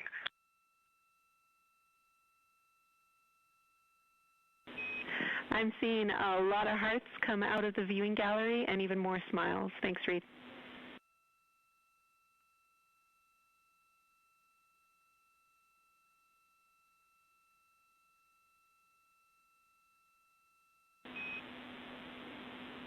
Copy heart, copy bracelet.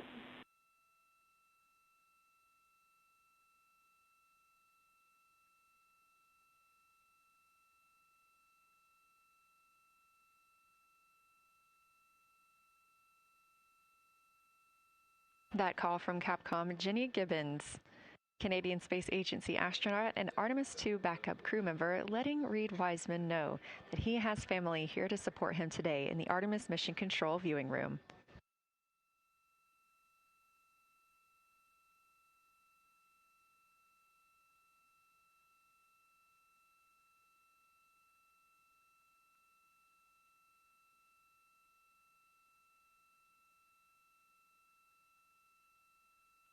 As I was mentioning, we have the Orion spacecraft flying today. However, the Artemis crew members named their Orion spacecraft Integrity, so you will hear calls to this entire crew with the name Integrity. They say that the name Integrity embodies the foundation of trust, respect, candor, and humility across the crew and the many engineers, technicians, scientists, planners, and dreamers required for mission success.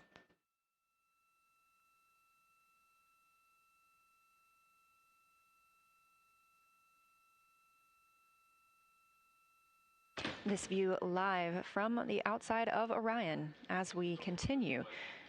Preparing for our lunar flyby, now less than 5 minutes from surpassing the record set by Apollo 13 astronauts for the farthest humans to travel from Earth. This will not be the farthest that Integrity travels today. They will continue until they reach approximately a distance of 252,760 miles. That would be about 4,105 miles farther than Apollo 13. However, these numbers are our targets, and we will get confirmation on those numbers as soon as we possibly can and share them with you all.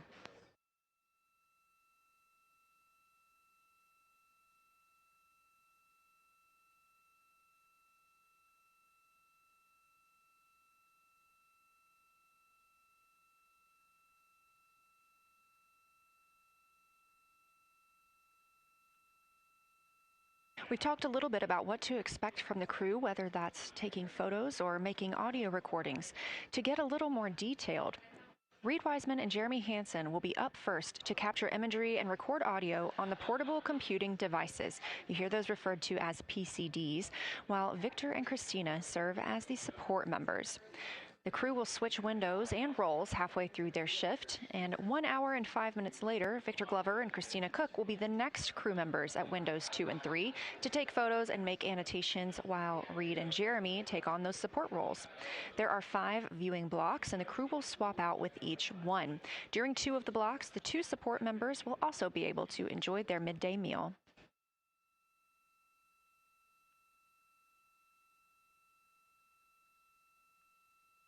At least 3 times per block is a science Sitrep, again, situational report. This is partially an operational status, reporting back if they missed any targets or gotten any specific ones, if they have issues with their camera or any other operational items. The other part is an actual description of the moon. This task is done by one of the support team astronauts, so that's not the crew currently taking photos or making annotations, but they do have windows 1 and 4 that they can float up and provide that information from. If you watch the entirety of the flyby, you'll also notice the crew will be photographing some targets multiple times to get observations in different lighting conditions. This is due to Orion changing their location throughout the flyby.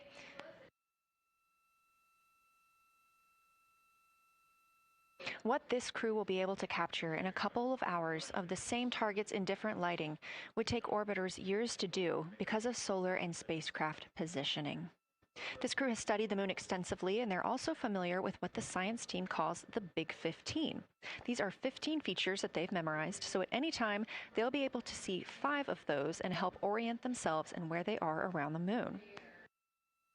Those targets are diverse and complex in their geologic history, and observations of them could help answer some big-picture science questions.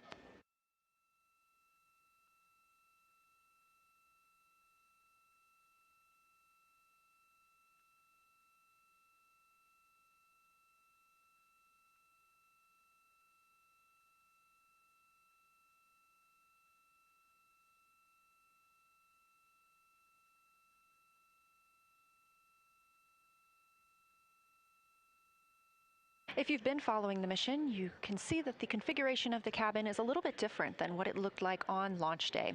After ascent, the crew were allowed to reconfigure their spacecraft, and you can see that they've taken down seats. They have also taken away footrests. This gives them more opportunity to move about the spacecraft.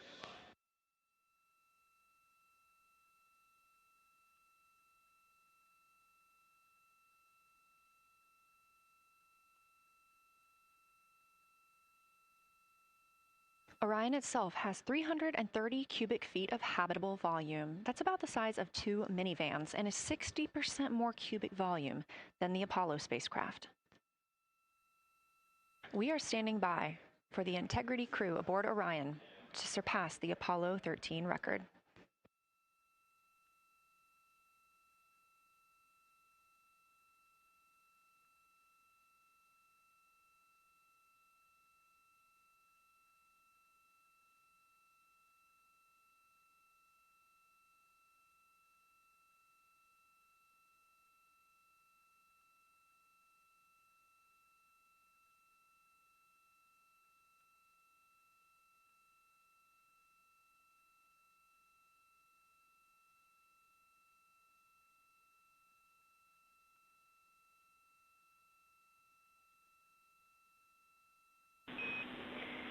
Integrity crew, on April 15, 1970, during the Apollo 13 mission, 3 explorers set the record for the farthest distance humans have ever traveled from our home planet.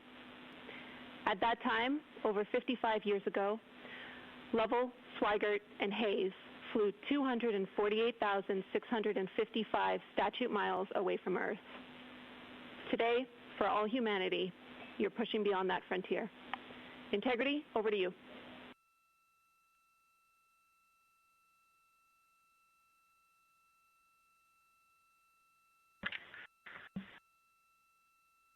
from the cabin of Integrity here as we surpass the furthest distance humans have ever traveled from planet Earth.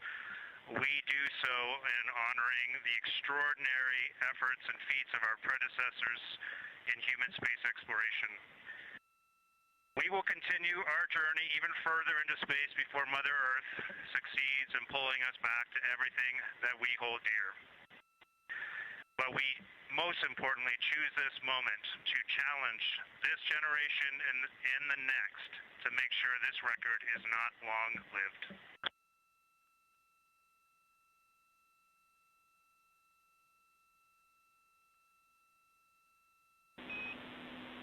Thank you, Integrity, and congratulations to you and the rest of the Artemis II team.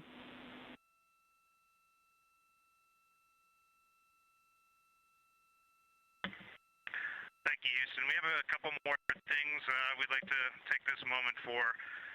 Our science team helped us out with a couple of relatively fresh craters on the moon that have not been previously named, and our crew would like to propose a couple of potential names for those items or those areas. And we spent a bit of time this morning looking out the window, and we're able to see them now both with our naked eye and through the long lens, and so we feel this is a good time to send this down, and a special shout out to Kelsey for helping us with this. The first one we'd like to suggest is a named crater in honor of our great spacecraft, Integrity.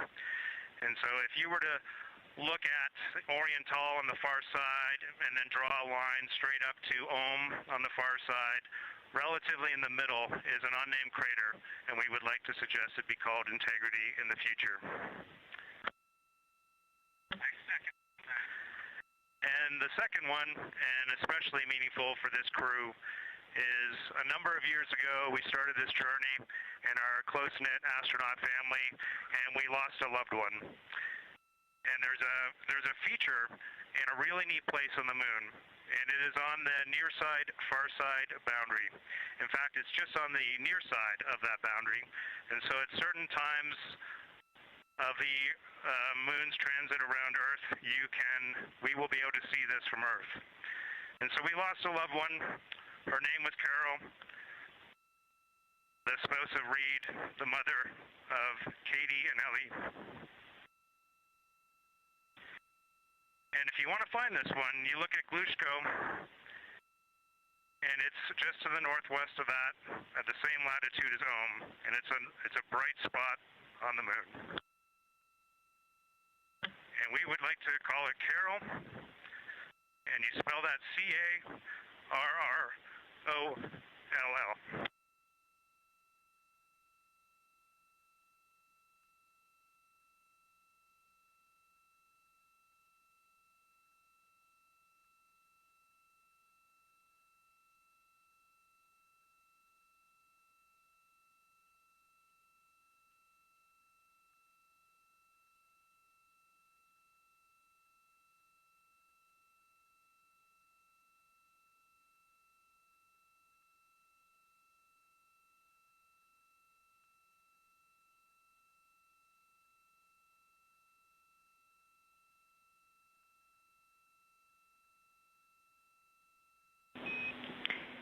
Integrity and Carroll Crater. Loud and clear.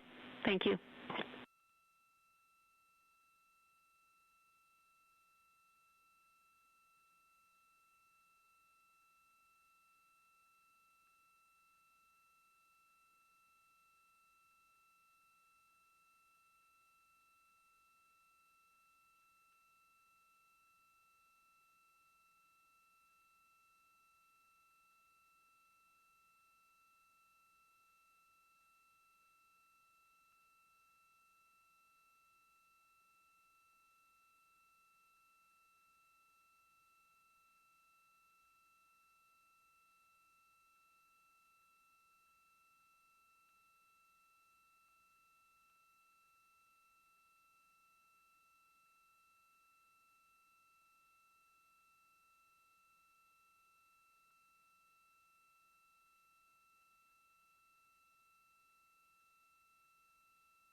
As the Artemis II crew passed the record set by Apollo 13 for the farthest humans to ever fly from Earth at 12:57 p.m. Central Time, 1:57 p.m. Eastern Time, Canadian Space Agency astronaut Jeremy Hansen shared. We're getting ourselves all put back together now, and we are going to dim the cabin lights and prepare for our science objectives ahead. Thank you. Sounds good. We're doing the same down here, and you are maneuvering to your observation attitude.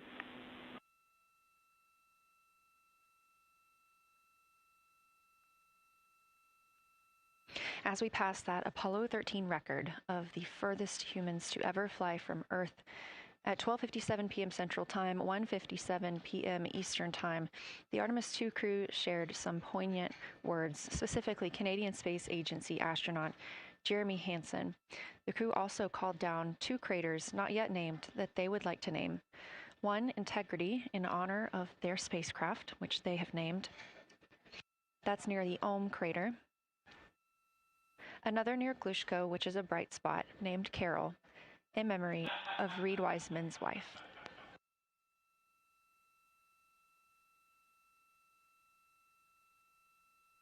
There was a moment of silence here in Mission Control Houston. And now the team and the Artemis II crew are ready to begin their lunar flyby.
We are 4 days, 19 hours, 31 minutes mission elapsed time of the flight of Artemis II, our 4 astronauts aboard Orion. Today is our lunar flyby day.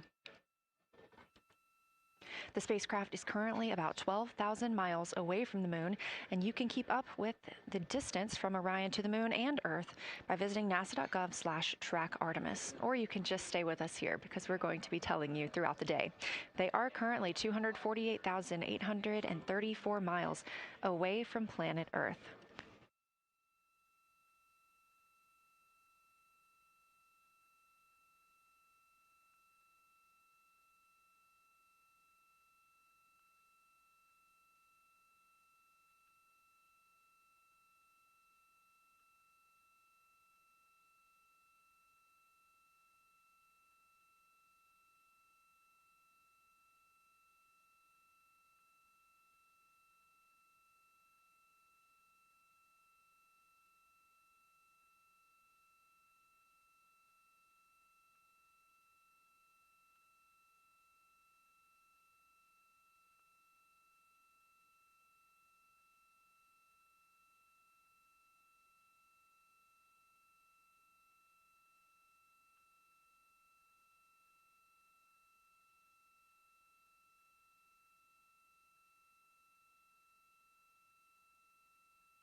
Coming up next on the crew's timeline today will be their cabin configuration portion. You heard some calls down to Science Officer Dr. Kelsey Young earlier about how they have configured the cabin so far. This is just a little bit more of timelined activity for them if they need to further do so. On flight day 3, the crew had time on their schedule allotted for configuring the spacecraft cabin for how they intended to arrange it today. Of course, they had to take down that configuration for another test yesterday of their Orion crew survival system suits. But configuring it on flight day 3 allows them the opportunity to get a chance to see what works for them now that they are in the microgravity environment.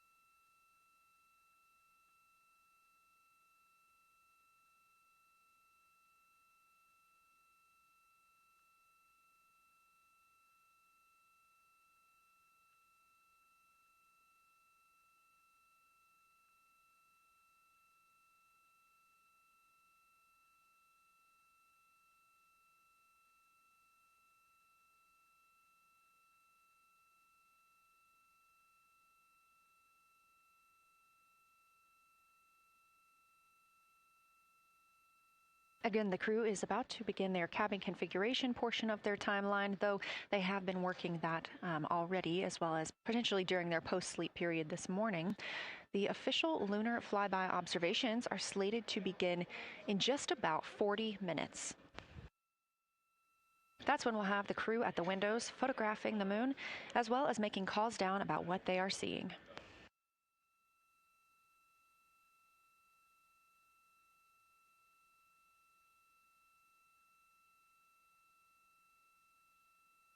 Again, we are live here in Artemis Mission Control for the duration of the flyby. Currently, the Orbit 1 flight control team is on console. This room is staffed 24/7 from the time before the astronauts step foot on the rocket until the time they splash down and are safely recovered in the Pacific Ocean on flight day 10.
Again, this is Artemis Mission Control here in Houston.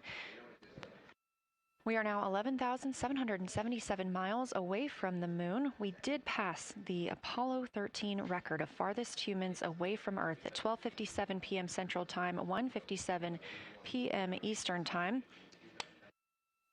That distance, 248,655 statute miles from the Earth, continuing to be exceeded by the crew. They will reach their farthest distance from the Earth around 6:07 p.m. Central Time. At that time, they will be in an LOS, or a loss of signal, with us on Earth, as they'll be flying behind the moon.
As the crew gets into their cabin configuration preparations, we are joined by Dr. Sarah Noble, the Artemis Lunar Science Lead. Thanks for joining us here today. Yeah, it's quite a day.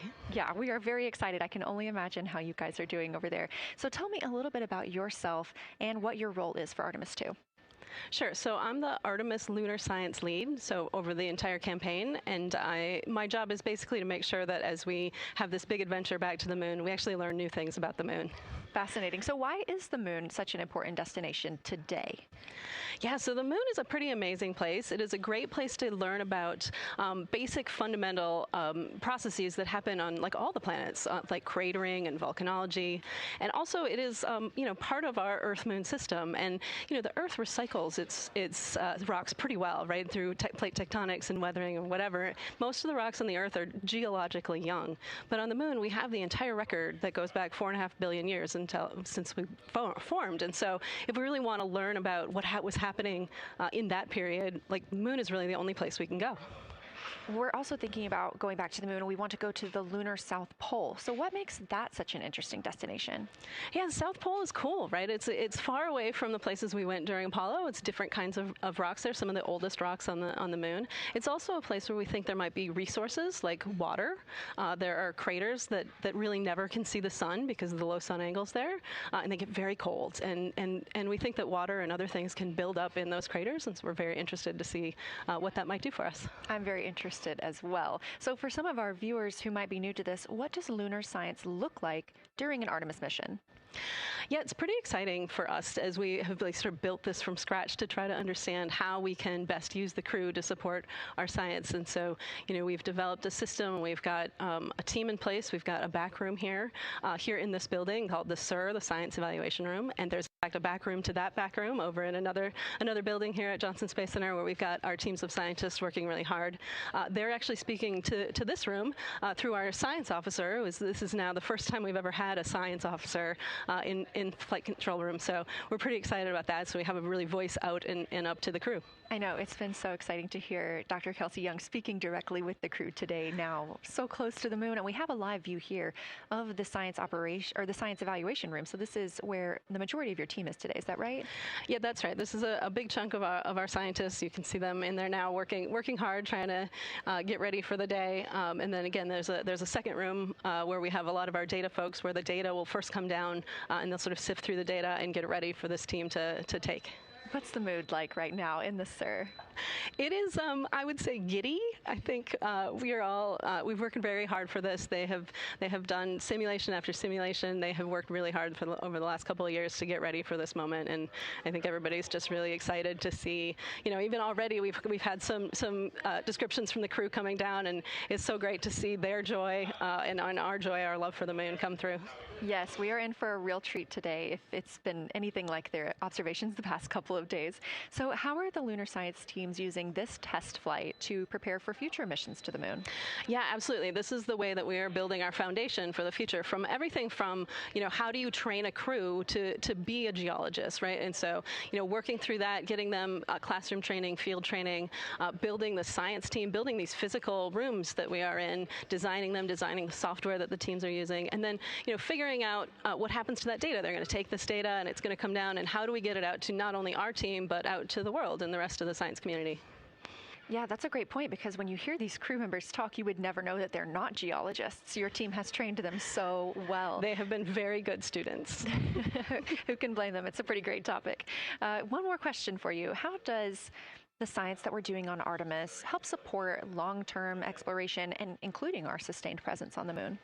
Yeah, you know what? We have a saying in the Science Mission Directorate that science enables exploration and exploration enables science, right? So you need the scientists, because we are the ones who are the experts in, landing site and doing analysis of landing site and making sure we can find a good place to land, to understanding the properties of the soil so we can, design our systems to manage that, understanding the radiation environment, keeping our astronauts safe, all of these things, right? But, in return, you provide us with opportunities where now we're going to be able to collect this data and collect samples and deploy our instruments and all of that. So it's a symbiotic relationship. That makes perfect sense. Well, Dr. Sarah Noble, Artemis Lunar Science Lead, thank you so much for joining us here today. Best of luck to you and your team, and I hope that you get to enjoy today too.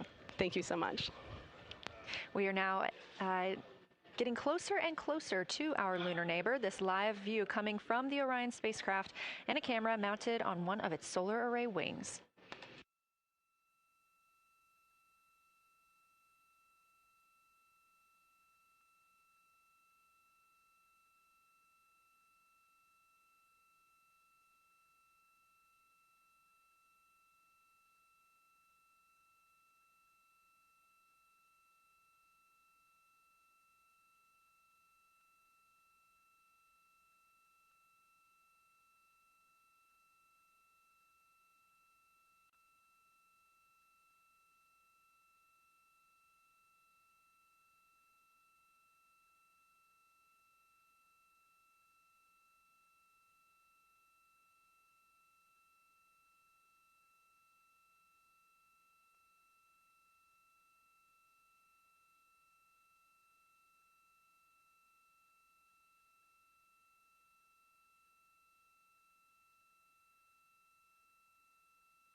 Houston, integrity for camera serial numbers.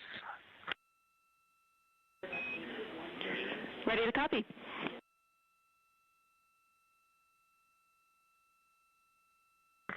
Hey Jenny, these are card numbers for the various positions. For the long lens on the D5, we will have individual cards. Victor's 1008, Jeremy 1019, Reed 1012, myself 1015. For the Z9, we will have one card that is dedicated for today, serial number 1007. For the cabin camera D5, we will have one dedicated card for today, serial number 1022.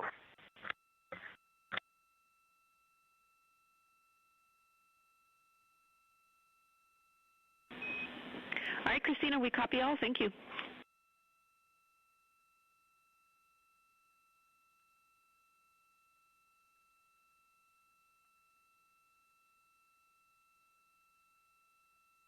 We just realized that we have Earth out window 1 and Moon out window 2, and Earth out window 4 and Moon out window 3, and it gives you the best idea of scale we have had yet. The Moon is about 3 to 4 times the size of the Earth, and it is almost full, and the Earth is just a small crescent out there. It's magnificent. I got a picture of it with the wide lens. Such a majestic view out here. Amaze, amaze, amaze. Thank you, Reed.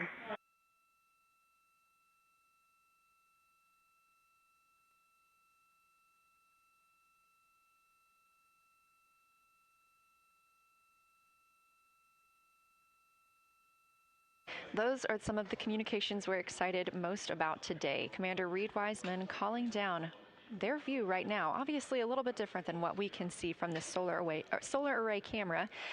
They are looking through the windows of the Orion spacecraft, able to see at the same time Earth and the Moon. You also heard NASA astronaut Christina Cook calling down some of the cameras that they will be using today.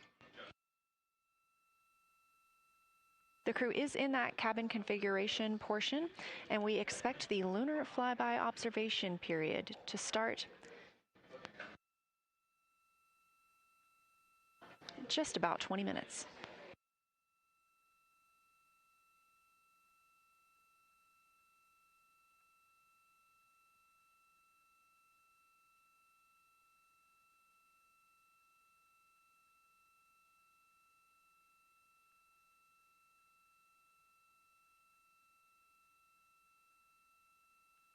Checking in on Orion's distance and speed, they are currently traveling 1,071 miles per hour, 249,159 miles away from Earth, 11,293 miles away from the Moon, and continuing to grow closer.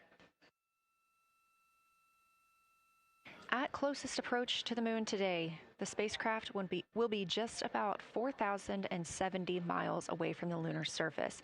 This will be during our loss of signal with the crew as they travel behind the Moon, and we will await their return to get the official number for you for how close they come to our lunar neighbor.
Inside the cabin today, the lunar targeting package is the primary tool guiding the crew observations and consists of two key components.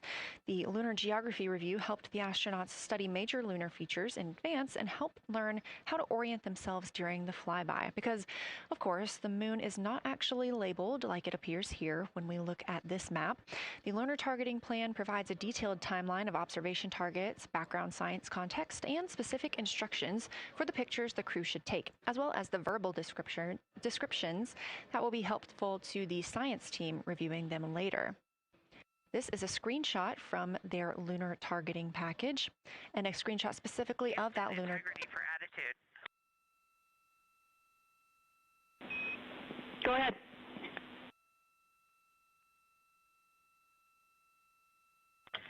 Hey, Jenny. Understanding we are in final attitude now for the lunar flyby, would it be possible to pitch the vehicle down 5 degrees? That would allow us to get the D5 long lens flush and have the least amount of window distortion.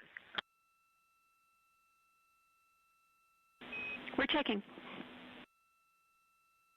That call from Christina Cook, NASA astronaut and mission specialist on Artemis II. Copy. The Orion spacecraft is positioned in a specific attitude to allow the crew to best see the moon outside of their windows today for this imaging opportunity. That call was a request for a potential attitude shift just slightly, another 5 degrees, to give them a better view and to give them a better opportunity to use their long lens camera. They'll also be using that lunar targeting package we were discussing. I am following along with that real time, so I'll be able to share with you exactly what targets the crew is looking at and when. They also trained with a lunar science passport. It's a little reference guide used on Earth to reinforce recognition of key lunar features. It is not on the flight, but it was a significant study tool for the crew to get them ready for launch. The apparent size of the moon will change throughout the flyby, and it'll appear roughly like a basketball held at arm's length at the crew's closest approach. That reinforces the need for careful planning and practiced observation techniques.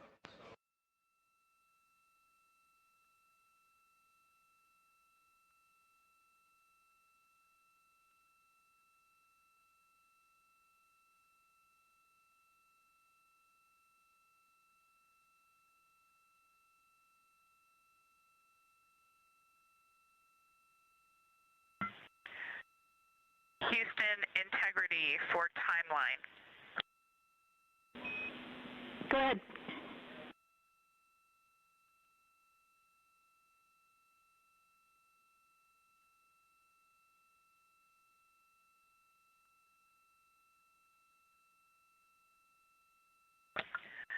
Hey, Jenny, just to make absolutely sure that we start observations when expected, we are showing in Optimus that observation time starts in about 15 minutes, and in LTP that our first target, discussion 1, starts in about 29 minutes. Can you confirm you'd like us to start discussion 1 in 29 minutes at 1900 GMT?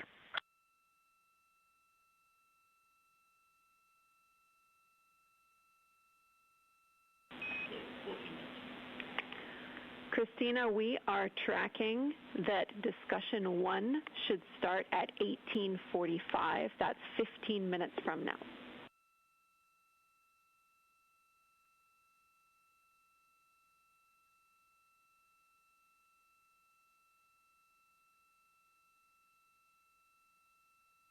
Okay, copy all. It may be a granularity issue with LTP, but understand that we start that observation in 15 minutes, and I bet when we get there, the green line in LTP will match the start of the white band for discussion 1.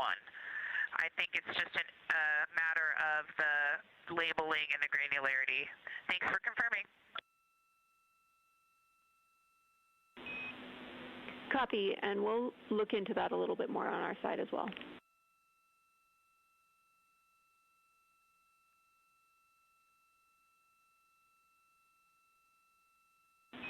Christina, can you verify for us that your green line is moving on the timeline page of your LTP?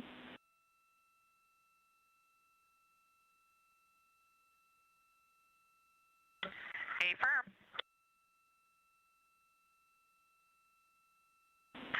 Jenny, I do think we're good. Looking closer, I see the labels are just not aligned with start or end times of the white visible bands. It fully makes sense now, so I think we are all set. We'll look forward to starting some observations in about 13 minutes. Copy. Thanks, Christina.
As you heard discussed, we are expecting the crew's observation time period to start in about 10 minutes. First, they'll be conducting a warm-up, warming up to their science observations of the moon. They'll be discussing with each other, helping each other orient using the major landmarks that they've studied, asking what is familiar. If we roll left, port 5 degrees, that would get the moon closer to the left side of window 2.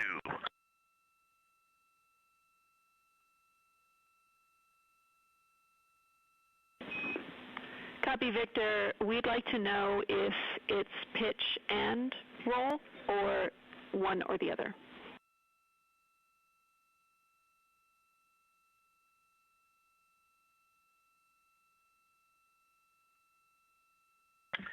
Jenny, we actually thought you already put the pitch in. Had the pitch been put in already? No, we need a little while longer to talk about it.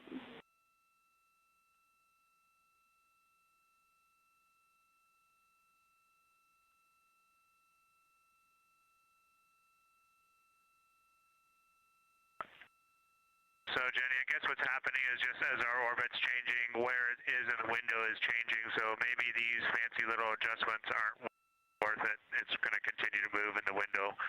Or is the spacecraft going to keep the moon at the same point of the window if we adjust the attitude? I assume the previous.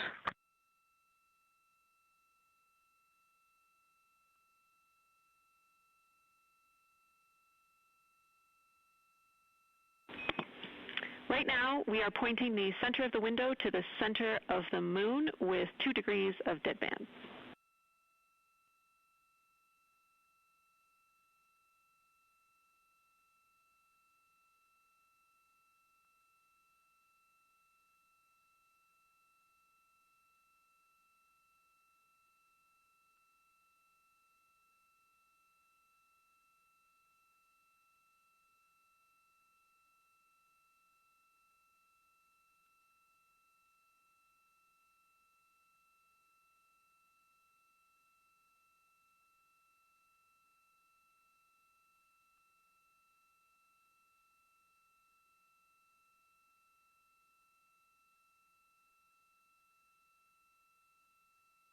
The conversation you hear happening now between the astronauts aboard Orion and Artemis Mission Control here at Johnson Space Center in Houston, Texas. They are in the center of your screen, seated at the Capcom, or Capsule Communicator Console. That's Jenny Gibbons, Canadian Space Agency astronaut and Artemis II backup. She was also the lead Capcom for Expedition 63 aboard the International Space Station.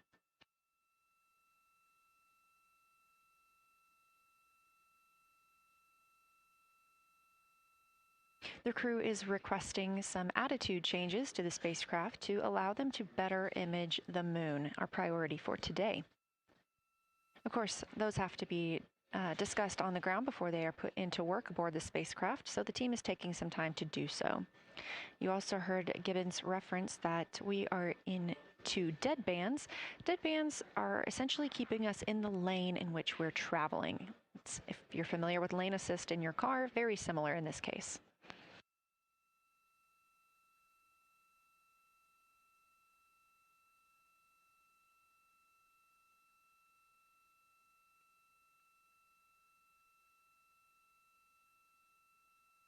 We are now 10,870 miles away from the moon, traveling 1,066 miles per hour and 249,390 miles away from Earth. Again, we recently surpassed the Apollo 13 distance record of farthest humans have ever traveled. And upon calling down some words during that milestone, Canadian Space Agency astronaut Jeremy Hansen noting that he hopes that this record that they are setting today is soon broken by future explorers.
This is Artemis Mission Control. We are standing by for the beginning of Lunar flyby.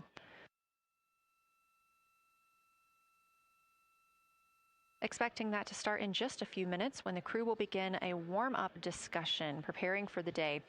They will be capturing images along while discussing what they find familiar about the moon and what looks unexpected to them.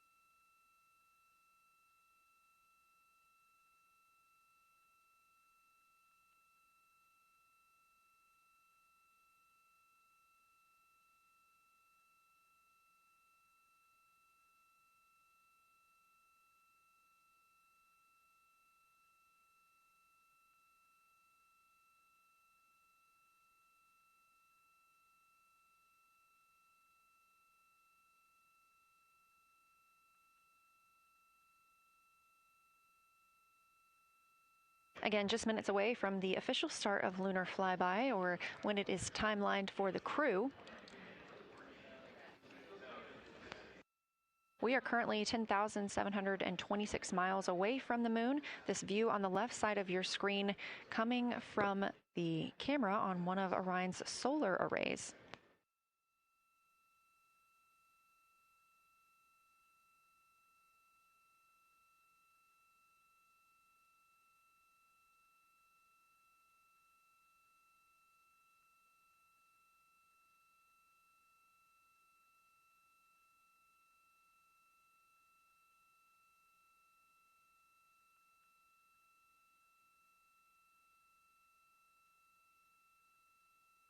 Other conversation points while the crew are getting ready for their flyby today.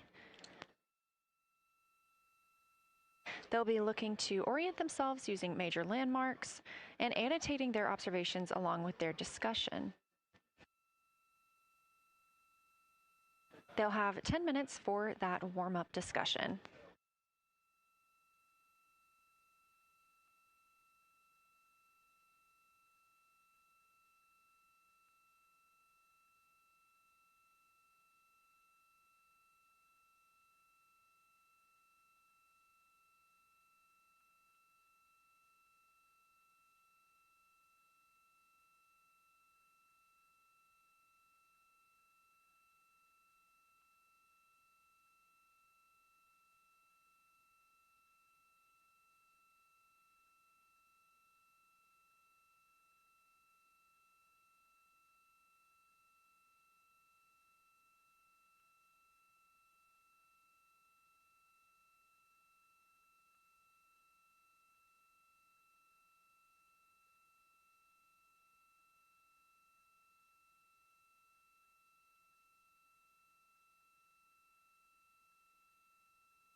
Houston, Integrity. We have two folks at the window deep in discussion talking about all of the awesome features that they're seeing. We just had a huge moment realizing that Hertzsprung is about the same size as our incredible Oriental. We're really excited about this target that's kind of new to us. We're orienting on things like how we talk about albedo, finding some of the prevalent things that we're used to from all of our training, and just overall taking in this view. We also are noticing that the moon is still getting noticeably bigger as we go, even when you're watching it continuously. It's great to see these two guys get warmed up.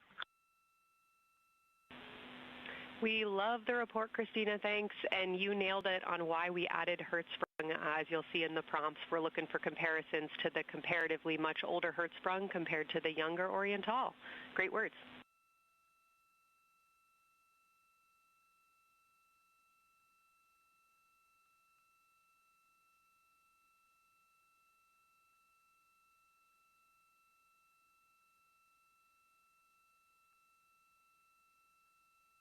This is Artemis Mission Control. That was the voice of Dr. Kelsey Young speaking with the astronauts aboard Orion as they begin their observation period and lunar flyby. NASA astronaut Christina Cook reporting their view of Hertzsprung Basin. The team here is looking for centered images of the basin at a full zoom, and they're hoping that the astronauts can image and describe the inner and outer rings. This is considered a degraded basin with a floor, rings, and ejecta compared to a younger Oriental basin.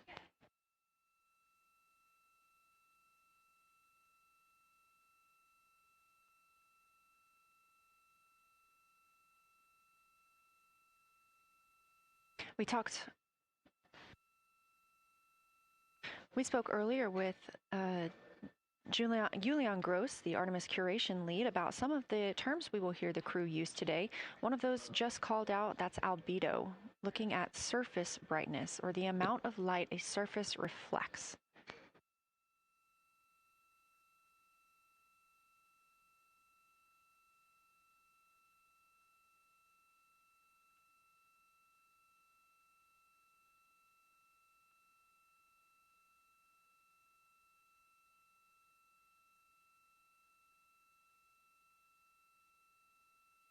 A few more terms that we hope to hear today during the crew's SITREPs or situation reports include embaying. This refers to one feature that surrounds another. That usually is a higher relief feature. Houston Integrity, one report from the crew at the windows. We can actually see the moon and Earth at the same time right now. It's interesting because the Earth looks way brighter, so the Earth itself seems to have a much higher albedo than the moon. We think this is independent of our eyes focusing because, of course, the Earth is much smaller than the moon in our view, so you could think that your eyes focus for the darker sky, and that means that it only has apparent brightness more than the moon, but since we're seeing both in the same view, we do think that this can be inferred as the Earth as a whole has a higher albedo.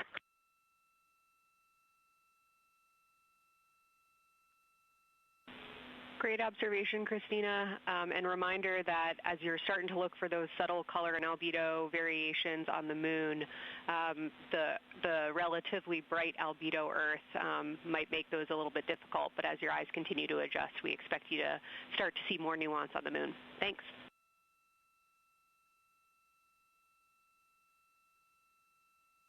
Great call. Thanks for the reminder. We're all going to be experts in lunar terminology by the end of the day. Another one we expect to hear is mare. These are dark regions paved or filled by volcanic deposits. You also can hear them called seas, oceans, lakes, or marshes, or other bodies of water.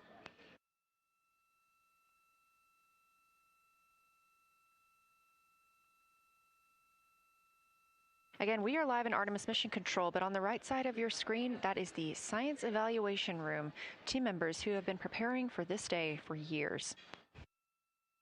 The crew has significantly darkened the cabin of Orion. This allows them better views outside the windows and fewer reflections from inside.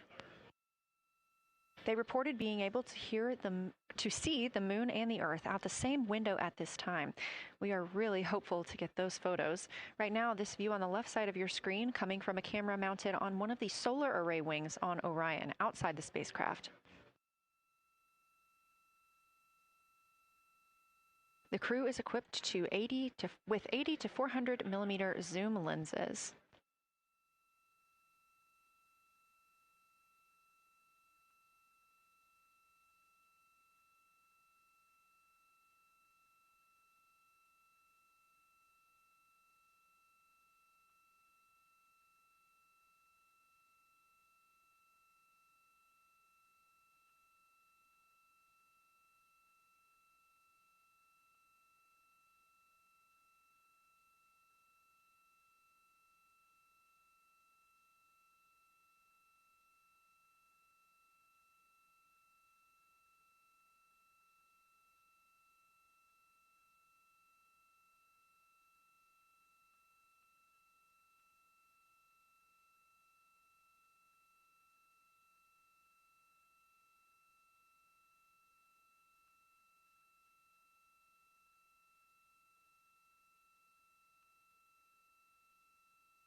The team continues their warm-up discussion. I should say the crew members aboard Orion continue their warm-up discussion.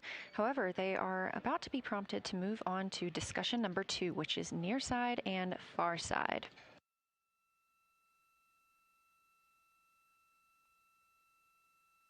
some of the things that they are looking to capture, the ground has prompted them to photograph anything that stands out to them and to compare the near side versus the far side mare in color, albedo, topography, and texture. They also want the crew to compare the appearance of rayed craters in the near side mare versus in the far side highlands. Of course, a reminder that some of the items that the crew, or some of the landmarks the crew are seeing today, is the first time that humans have ever laid eyes on those portions of the moon.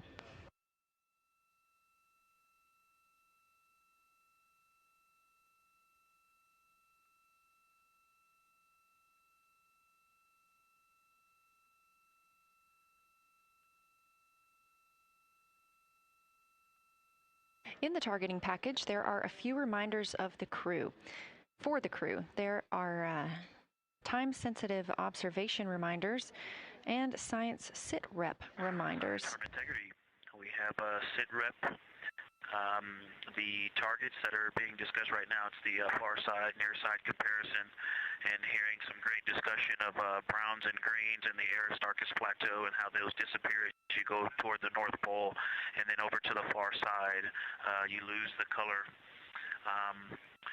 You've got Jeremy in window 2, Reed in window 1, having a great discussion. Christina's under window, I'm sorry, Reed is in window 3.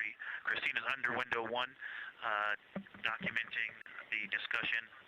And we've got the lights completely off in the cabin. There are some LEDs that we cannot put out that do provide some light scatter. But we have all of the internal lights off. And are letting our eyes adjust as best we can. The window 4 view, you only get about a third of the moon. Tycho is going to go over the horizon soon, and you can see Aristarchus, and then you start to lose the view as you go to the west in Oceanus and Procellarum.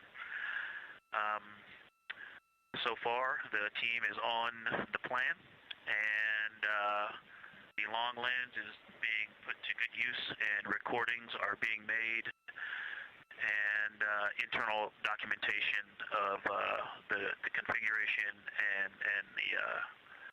the observations is ongoing. Science, do you have any questions for us at this time? Integrity Science. Victor, very glad that you provided the first formal science sitrep, as these were indeed your idea. One follow-up question, any relationship between those browns and greens you described? Do you see them blending into one another, and do you see any topography associated with either color?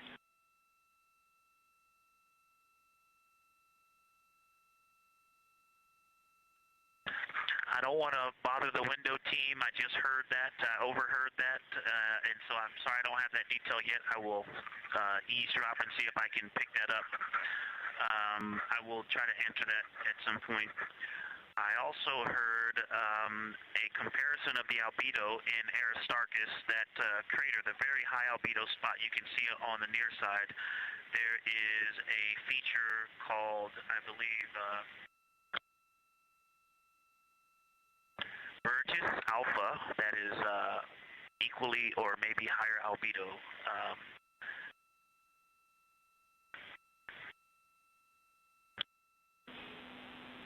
I apologize for the gaps. I'm trying to listen and talk at the same time, but I will try to get some more information to correlate those colors from Aristarchus for you. Understood, Victor, and good call to not bug the window team. Really like the brightness comparisons to Burgess A. Really helpful for the science team. Keep them coming. Thanks.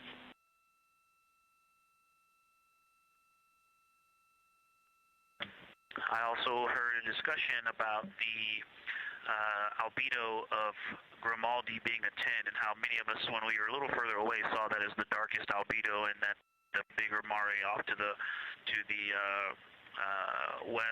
to the east was still dark, but maybe a 7-8. We still think that, but you are seeing color variation, albedo variation inside of Grimaldi as well, and that even on the west side there's still a very dark part of it.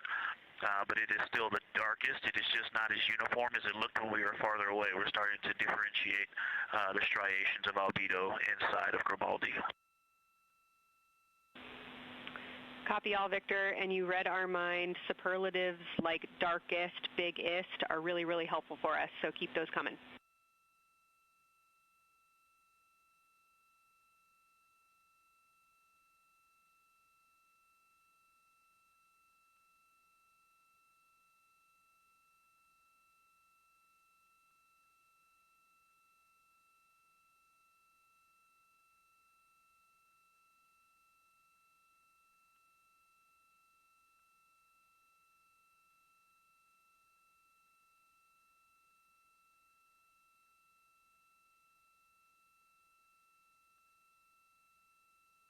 As we were just mentioning, the crew is slated to perform these science sit reps. They are prompted to do so by an icon in their lunar targeting plan. That one coming down from NASA astronaut and pilot of Artemis II, Victor Glover.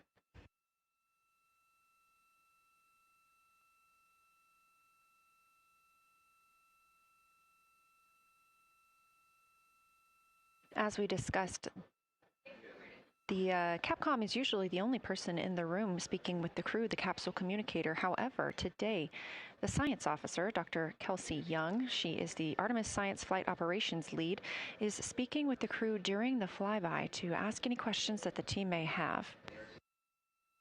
To her right is Trevor Graff. He is one of 3 science officers. Those would be Kelsey Young, Trevor Graff, and Angela Garcia, who will also join us later for an interview.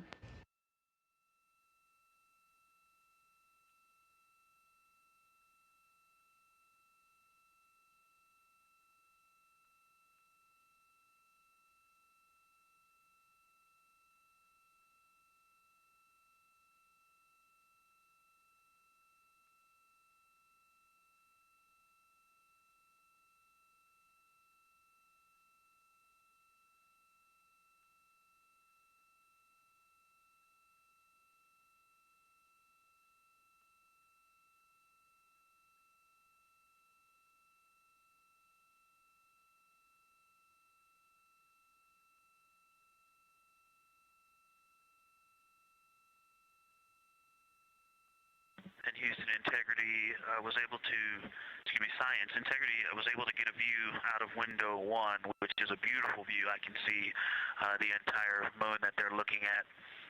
We left the T-shirt up there, so I was kind of peeking through the opening in the makeshift shroud there. And once I was able to get 2 eyes on it, what jumped out at me was Vavilov. It's just peeking out of the Terminator. It's clear of the Terminator now, but it just really jumps out because it's still got the low light, the low sun angle.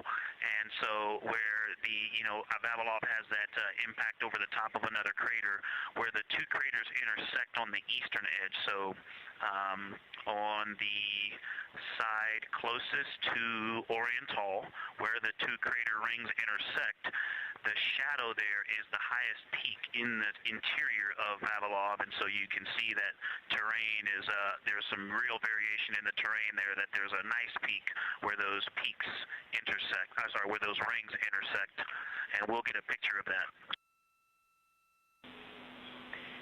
Love the description, Victor, especially the comparison and relationships you just described about topography.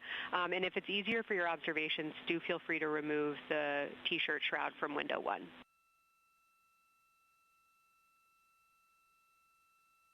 Yeah, absolutely, we will do. Thank you.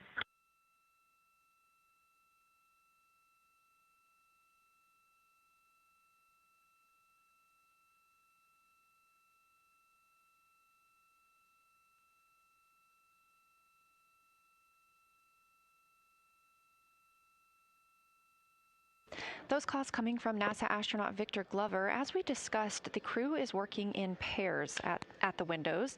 Right now, taking photos are Commander Reed Wiseman and Mission Specialist Jeremy Hansen. Serving as their support team are pilot Victor Glover and Mission Specialist Christina Cook. You're hearing those calls from Victor Glover, as he is on that support team, and he is tasked with providing the science Sitreps, while the 2 crew photographing and making annotations of the moon are in Windows 2 and 3. Windows 1 and 4 are available for the support crew to fly up to, obviously look at the moon themselves, and provide these science situational reports. The view on your screen is part of the lunar targeting package, and it's something that the crew can reference as they are flying by, but this is an animation.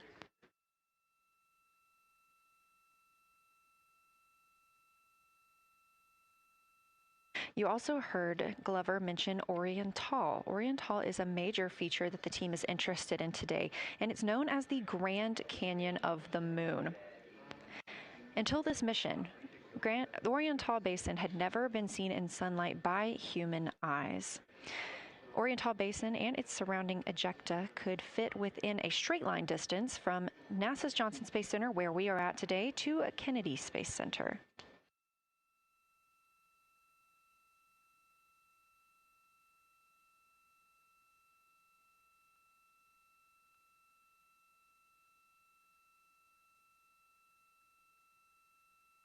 This a live view in Artemis Mission Control in Houston, Texas, where the teams are monitoring all systems, not just for today's flyby, but on the spacecraft themselves. Again, this is a test flight, our very first flight of humans on the Orion spacecraft.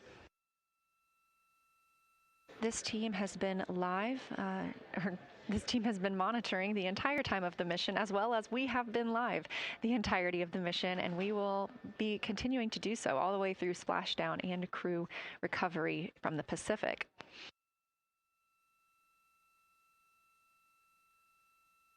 This is a visualization from ARROW, the Artemis Real-Time Orbit website that you can also access at any time by visiting nasa.gov/trackartemis, showing us that we are now under 10,000 miles from the moon, 9,948 to be specific, and continuing to count down.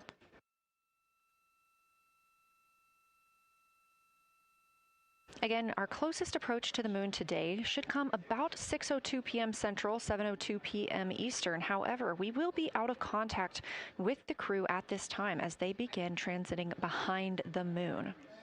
At that time of closest approach, the distance from Orion to the lunar surface will be about 4,070 miles. Of course, these are estimates at this time, and we'll be sure to provide you with the official numbers once that closest approach has been reached.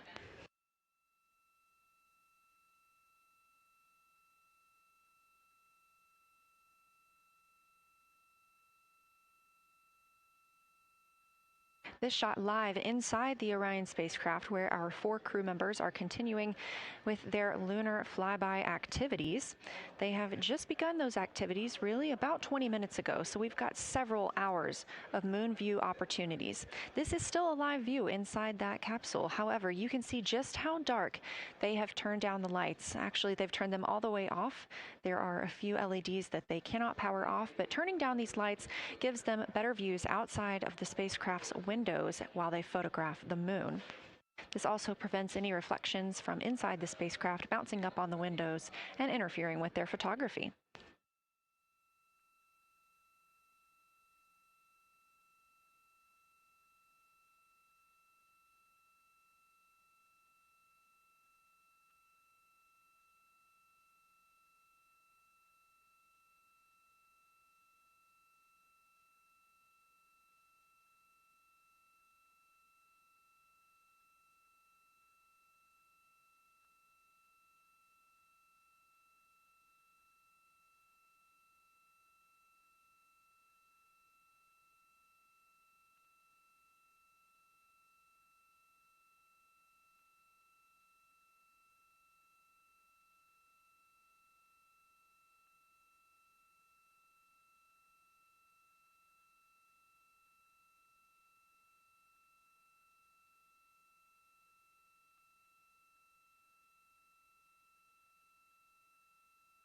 As we were previously discussing, the crew members are serving on teams, the first team being Commander Reed Wiseman and Mission Specialist Jeremy Hansen at the windows photographing what they see. We heard reports earlier that they could see both the moon and the Earth in the same view, and we are looking forward to seeing the moon and the Earth in the same view as well.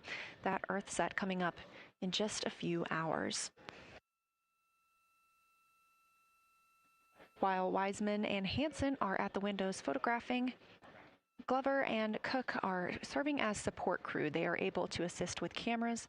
They are also providing those situation reports, letting us know how the team is working inside the spacecraft, what they're seeing, and how they're feeling about it. Those first blocks of teams will last about an hour, and the crew members are approaching the halfway point into their first observation block. A reminder, we have 5 of those blocks today. So they're approaching this halfway point, during which the crew at the window will switch roles. One will begin taking pictures, and the other will be making annotations on their PCD, that's portable computing device.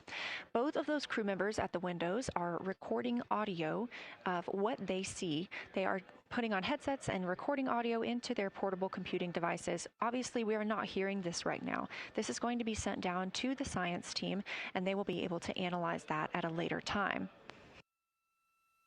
What we are hearing, though, and will continue to hear, are those science sit reps a few times every block. Once this block is complete, about 40 minutes from now, we will have the teams switch. That means pilot Victor Glover and... Science integrity, looking out of window 1. I think I may have misreported earlier saying that it was Tycho going over the horizon. That was Copernicus I was referring to. Apologies. It was Copernicus is what is farthest bounding to the east, and that is now like on the horizon or just past it. And Korolev is now a few degrees from going over the horizon. And then, you know, next it'll be Aristarchus Plateau. And so on the west, we are getting a much better view of the Terminator. It looks like we have about 80% illumination of the moon. And Vavilov and 1 Vavilov diameter to the west is where the Terminator is right now. And so other features are starting to peek out there. The center of the illuminated part of the moon is, to the lower part is Oriental. And just around Oriental, a lot of light structure is starting to show up. A lot of high albedo, similar to the feature, I cannot remember, Burgess Alpha and Aristarchus type high albedo in the ring. So when you look at the interior ring and the external ring, it's almost as if the edges are starting to dry up and turn white. If it was something that was wet and got dry, the edges would be the part to dry first. You just kind of outline all the topography in the interior of that wall is like it was dusted with chalk or is starting to dry, or maybe dusted with snow. If this was the Earth, I would say there was snow dumped on some of the ridges on the interior of the rings of Oriental. Also, an interesting part of the discussion that I heard between Reed and Jeremy is that from Geological to Grimaldi, there are 2 dark features there that look like commas, but in the wrong direction. But there's also a lot of interestingness, just a lot of geometry and squiggles and dots and lines that are starting to stand out as more small features come into view. And there also is a lot of variation in albedo. And some of those, the 2 dark features, for example, have on the southern edge of the larger one, the one that's further to the south, there's a very dark, the 1 albedo, like the southern and western part of Grimaldi. And the one to the north, closer to Geological, is also that same dark albedo. And then around them, there are some very high albedo spots just to the north of the southern one, and just to the west of the smaller one to the north. Very high albedo, almost approaching the 10, a 9 or a 10, like Aristarchus. and lots of little bright spots are just starting to pop up in this view. To the north, as you look up at the North Pole, there is a very distinct crater with a lot of a very defined central peak that is also 3 in albedo, and all of that area past it, going to the horizon, gets lighter and lighter, and is very, very high albedo. And I will go look and find the name of that feature if I can look that up. And then to the south, really getting some interesting geography and topography in the South Pole Aitken Basin. And the view of the South Pole is quite amazing. We've got some Terminator there, as well as the limb view, and there is a very distinct crater right at the South Pole. And I'm going to go look up, I don't believe that is Aiken, but I'm going to go look up the name of that one because it's also giving a lot of good topography due to the shadows that I'm seeing. But that's, I was trying to bound the view that I'm seeing for you and got distracted by all of these interesting albedo variations that are popping up in the interior. But that's the view that we see just a Vavilov diameter to the west beyond is where the Terminator is.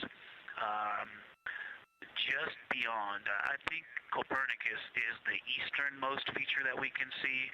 A very nice ringed, very nice structure crater to the north with a great high albedo central uplift to the north, and the south is dotted by a very characteristic crater with a lot of terrain, shadow features, and I will go try to find some landmarks to put names with those. Any questions for the observation team? Integrity Science, love the descriptions. You're definitely looking odd up there. Appreciate seeing the training being implemented. Especially interested in your descriptions of the dark patches. You compared the comma-looking features to the albedo you see in Grimaldi and noticed that you're starting to see those color differences popping out. Any observations you want to make, especially when you get on, the PCD in a little bit, would really help us tease out the differences in those dark mare deposits. Great description, Victor. Keep them coming.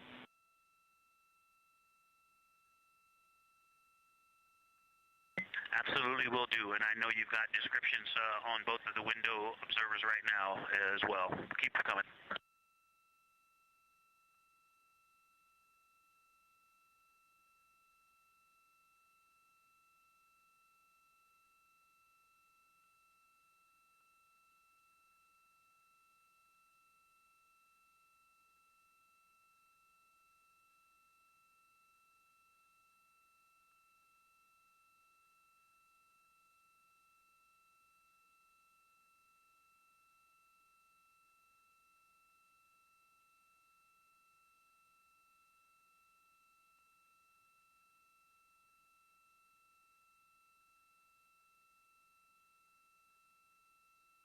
Great evidence of how well trained this crew is by the science team.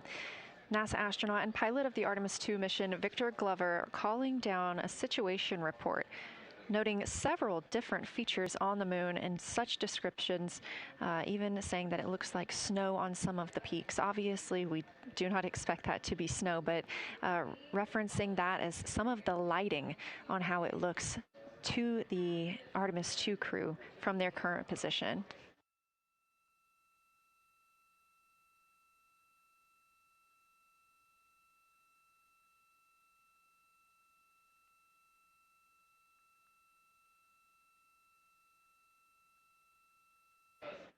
The team is slated to be switching their positions at the windows now. Both Reed Wiseman and Jeremy Hansen have been at windows 2 and 3, one taking photos, one making observations and annotations on their portable computing device. At this time, we also anticipate that they are looking at a crater duo. One of those is Glushko, and the other is Ohm. The team is looking to know the extent of Glushko's ray system and how its rays differ in the Mare versus the Highlands. They also want the team to compare the ray systems of Glushko to Ohm.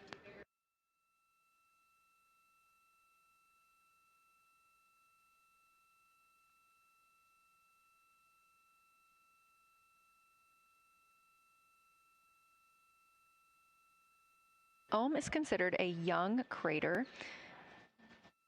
And if you've ever seen a photo of the Richat structure, it's also known as the Eye of the Sahara. It's 40 kilometers in diameter, and that could fit within Ohm's interior.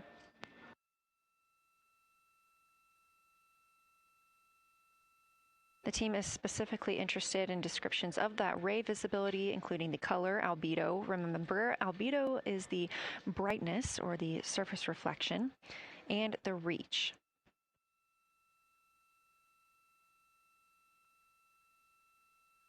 Again, I am using the same lunar targeting package that the crew is referencing on board right now. This helps keep them on time as well as prompt them for when they need to make a call down to the science team and report what they're saying. It also gives them reminders of when they need to swap positions at the windows. Additionally, I'm using the Artemis II Lunar Science Passport developed by Amber Turner and the Artemis II Lunar Science team. Now, this passport did not fly with the crew, but they used it extensively as a study guide here on Earth.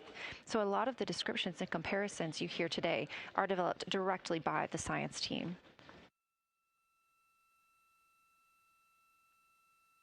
We are now 4 days, 20 hours, and 43 minutes. Science, integrity, that crater to the north, that is, it's like we've got one in the north that looks like just a textbook crater, and one on the South Pole as well. The one on the north, I think, is Pythagoras. And what I wanted to highlight about that is it is either a very distinct central uplift or just a very defined area of high albedo. If a majority of the crater, especially the floor of the crater, is, say, an albedo of 5, this center, and gosh, only a tenth of the diameter of Pythagoras is an albedo of 2, maybe 3, but it is very bright and it stands out. And then between that crater and the actual, what is the horizon from here, there seems to be another crater right on the horizon, and right on the edge of that is another patch of that albedo. It seems to be between the two craters. It's hard to tell from this grazing angle, but there is another spot just further north beyond Pythagoras. Between the two, I can draw a picture of this one and show you where that very high albedo, again, another 2 albedo surrounded by 5 and most of the area bounding it.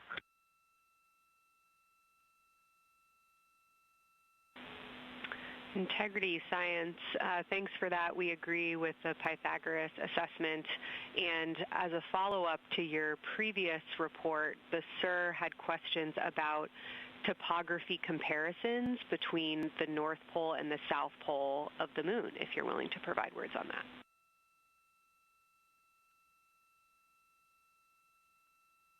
Topography comparisons, absolutely. And if you have any idea what... if you draw a line between Pythagoras and the western edge of the outer defined ring of Oriental, it intersects a beautiful textbook crater on the south. I would love to know the name of that. The topography differences, now the South Pole has a little bit of a benefit that it has more of the Terminator, and I can see a little more shadowing there, but there's a nice crater right at the South Pole, so that's the main thing defining the topography there. Seems to be quite a bit of elevation change. I can see some very jagged shadows, a 90-degree just to the west of that crater at the South Pole. I can see a very distinct change in the shadow directions, indicating, I don't know, a very high wall or a very deep canyon just to the west of that. And in the north, it seems to be that from sort of the edge of the mare that's dark, which is maybe 1 Pythagoras diameter south, if you draw a ring about that, maybe the top 7 degrees of the moon, and just draw a ring around that, the near side is an albedo of 5 and looks quite smooth from here. And then along the same edge of the mare, that kind of Grimaldi's just outside of, Glushko is just outside of, Carroll Crater is just outside of, and you start to see the stark differences between the darker 7/8 and the 5s and 6s, the 4s and 5s. If you follow that line up to the north, that line is also where the change in topography happens at the North Pole. The line defining the light and dark on the edge of the mare that you can see from Earth. Draw that line, roughly the midpoint of all that, straight to the North Pole. And on the side facing the Earth, you see smoother topography and dotted by Pythagoras and its next door neighbor crater. And then on the far side, you see a lot more cratering and a lot more topography. And again, the far side has the benefit of a little Terminator there, but I am seeing a variation in the topography. It seems to be more jagged and a more challenging place to find a place to land and to even traverse in the south, all around the South Pole. And at the North Pole, it seems to be, it would be more challenging to translate on the far side of the North Pole compared to the near side of the North Pole around Pythagoras. Copy all, Victor. You really help paint a contextual picture of what you're looking at. We really appreciate the way that you're guiding us into the areas you're seeing by drawing comparisons between recognizable features. Thanks for that.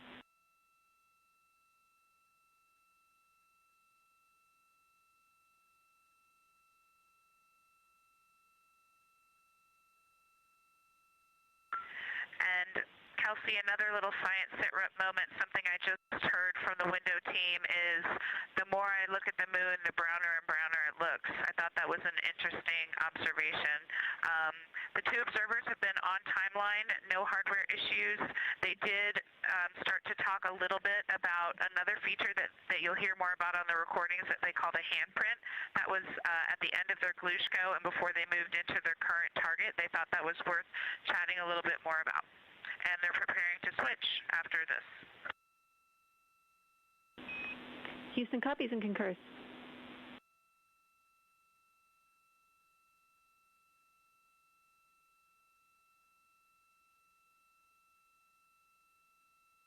Hey, Houston and Science Integrity, another just observation from the human. My eyes have shifted a little bit since I've been up here. I've been wearing my reading glasses to look at the PCD.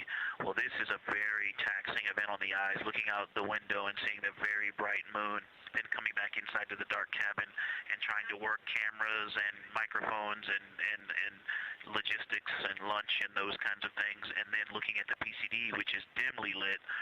It's just been an exercise. It is a difficult thing to manage it. I'm up and down on the glasses and then having to wait as my eyes adjust when I come back in. As soon as I look back into the cabin from looking out the window, I can feel my eyes adjusting, and I just have to work through it as they adjust. Appreciate that report, Victor, and know that we are prepared to read you up targets from the ground if that would give you the ability to keep your eyes focused on the moon and not having to swap between that and the PCD. Just let us know.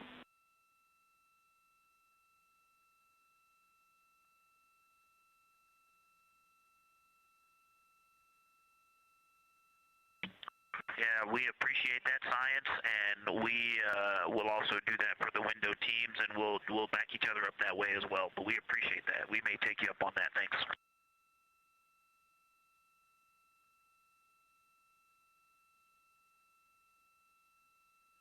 Continued detailed descriptions from the Artemis II crew aboard Orion. Again, this is a test flight, the first time we've flown humans aboard this spacecraft. So every detail, even that it's difficult to look outside the window and then back at the PCD, that portable computing device, every single detail is appreciated as we prepare for future missions. Glover also mentioned that he is now wearing his glasses now that he's in space and that his eyes have shifted a bit. This is something that happens when our astronauts go to space. There is a fluid shift from the lower half of your body up into your head, and that can cause changes in your eyes. It's something that we have seen over time for some crew members, especially now that we have been living and working on the International Space Station for over 25 years.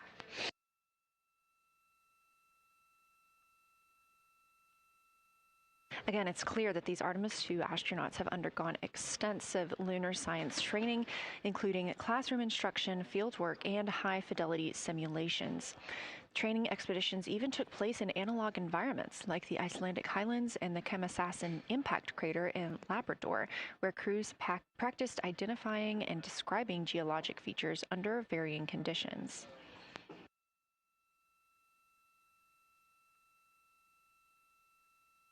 Additionally, here at Johnson Space Center, Orion mock-ups were used to rehearse crew choreography, including three-dimensional space management with an inflatable moon globe to simulate the flyby. And while on Earth, the crew also used that small lunar passport that I mentioned with descriptions, photos, and prompts to help them study the features we hope they'll see.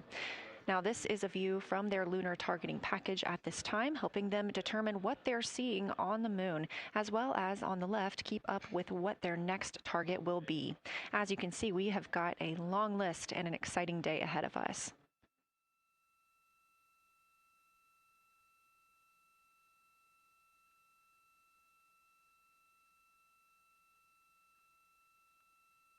It's now been 4 days, 20 hours, and 53 minutes since Orion launched atop the Space Launch System rocket from Kennedy Space Center in Florida with our 4 crew members aboard.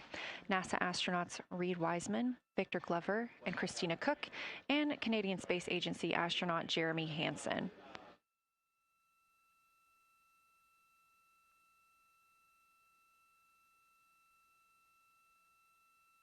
The Artemis II crew passed a major milestone today when they passed the Apollo 13 distance record at 12:57 p.m. Central, 1:57 p.m. Eastern.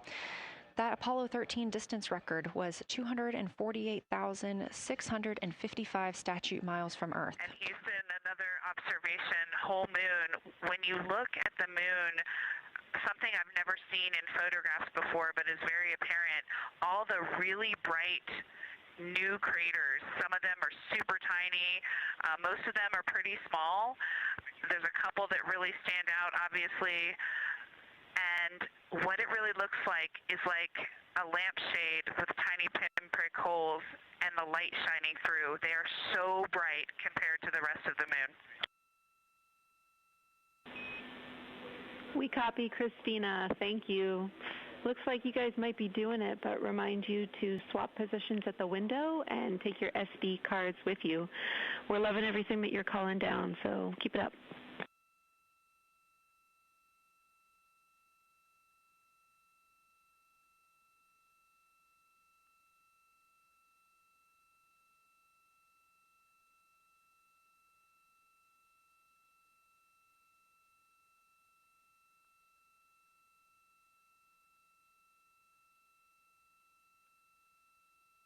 Again, Orion previously surpassed that the Apollo 13 greatest distance from Earth by humans. That was 248,655 statute miles from Earth, and Orion now 250,294 miles away from our home planet. The spacecraft is 9,033 miles away from the moon and growing ever closer. At its closest approach, it'll be about 4,070 miles away, and we will make sure we confirm what that distance ends up being. This is an approximation and an estimate ahead of that moment. We're anticipating them to make that closest approach at 6:02 p.m. Central, 7:02 Eastern, when they are in a loss of signal, transiting behind the moon. They will be the first humans in over 50 years to fly behind the moon and lose contact with Earth. We will regain that contact about 40 minutes later as they reconnect to the Deep Space Network, emerging from behind the moon, and we will look forward to seeing an Earthrise.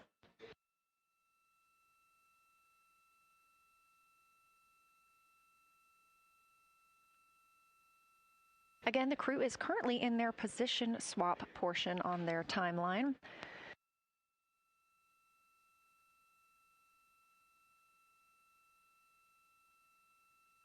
This allows crew members the opportunity and the experience of all roles necessary during today's flyby. Right now, those two crew members at the window have swap positions.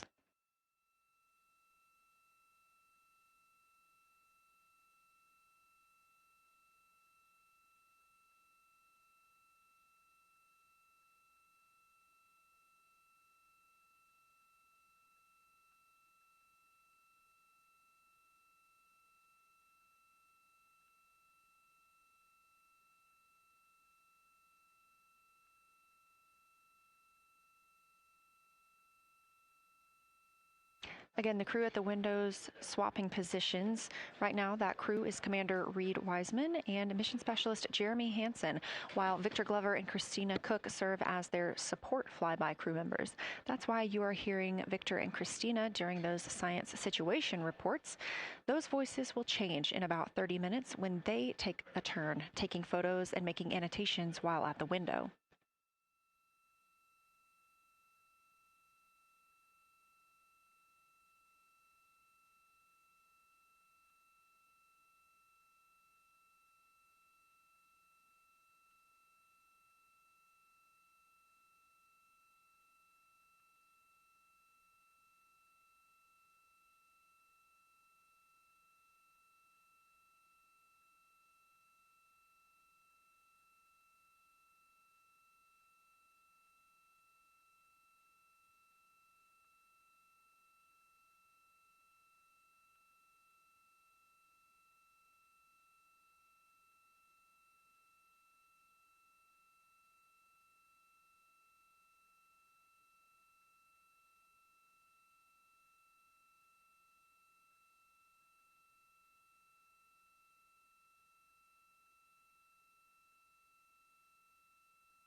Houston, Integrity.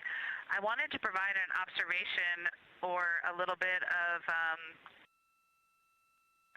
descriptive nature on something that we saw on the first day we had good moon views. This was when we saw more of the near side, and the ground helped me out with identifying Mare Imbrium.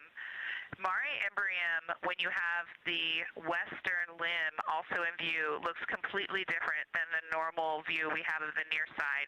It is the most striking feature of the western limb view that we had. And the mountain chains that form its eastern side are very prominent, but they actually stand out more than I'm used to seeing even on the western side, and the whole thing just feels like a big bump. It actually looks like a large healing wound with a high albedo forming the mountain chain around the impact basin. And I just don't think I had enough chance to describe how striking it was on that western limb view as we were coming in a couple days ago. Christina, science, absolutely love that, especially since that's a feature that all of us here on Earth can observe from home. So I'm sure tonight everyone's going to be going out and looking for evidence of that beautiful topography you just said. Thanks for those words.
The view on your screen coming from Orion, a camera mounted on the spacecraft's solar array wing.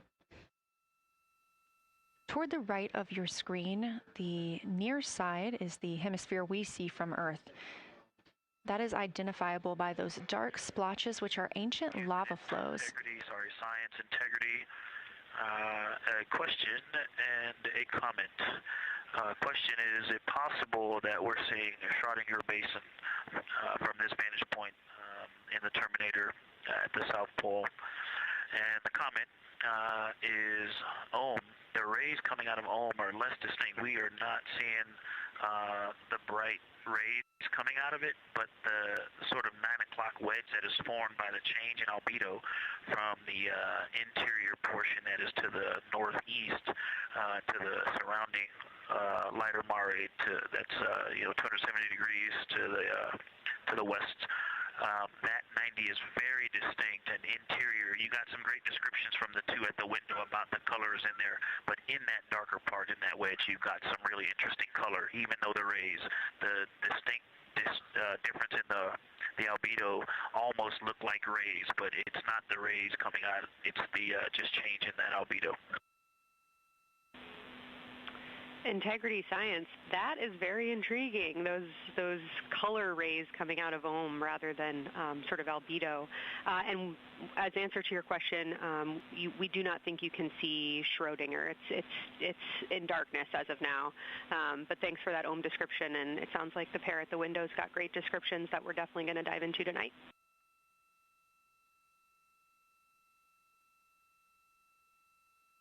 Okay. If you could help me, I would still love to know what it is. There's a very nice crater. You're going to likely have a lot of pictures of it. What would be right in the Terminator at the South Pole or close to the South Pole where it's intersecting the Terminator right now? Yeah, Victor, we're assuming you're talking about, kind of if you're looking at the Terminator, it's basically like 70% down from the North Pole. Is that where you're looking?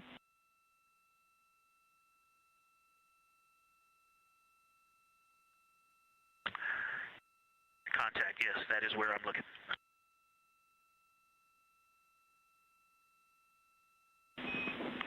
Integrity Houston, that is an enabled caution for wastewater dump required. We have hit our limit. As expected, no crew action.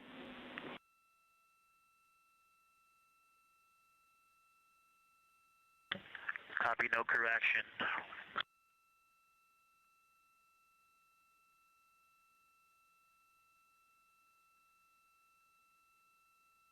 You are. And Integrity Science, we're trying to figure out what you're looking at there. Is it like right on the Terminator, or is it in the illuminated portion next to the Terminator?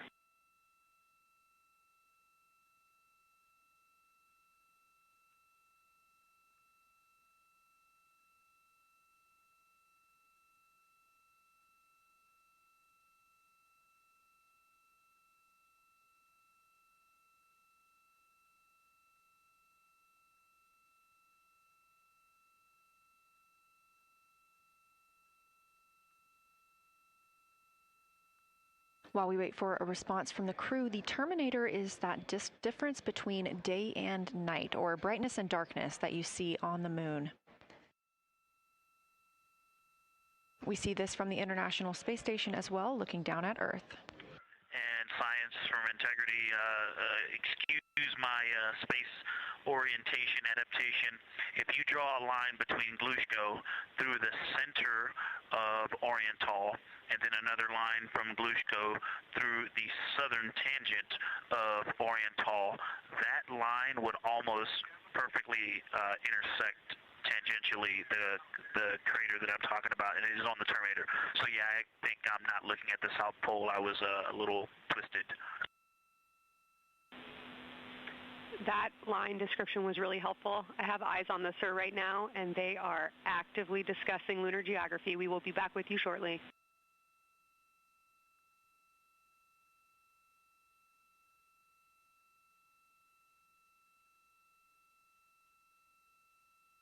You're hearing a couple of voices today in Mission Control Houston. One of those is Dr. Kelsey Young. Integrity Science, we believe that's Zeeman Crater.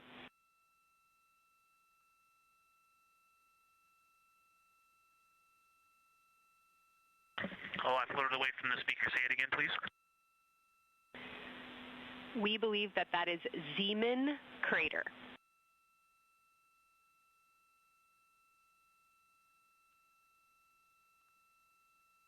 Zeeman. Okay, and can you say the first letter? I may be pronouncing that wrong. What's the first letter of that word? Zulu. It's Z-E-E-M-A-N.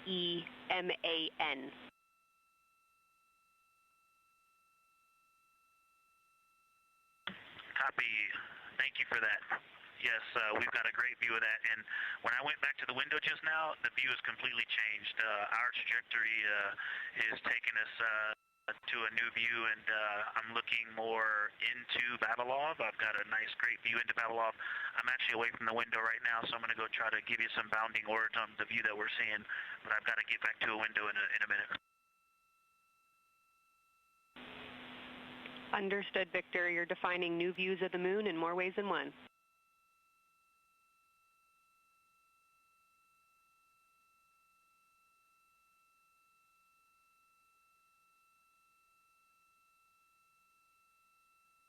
Again, when you hear calls down to science or from science, that's Dr. Kelsey Young, the Artemis Science Flight Operations Lead here at a console in Mission Control.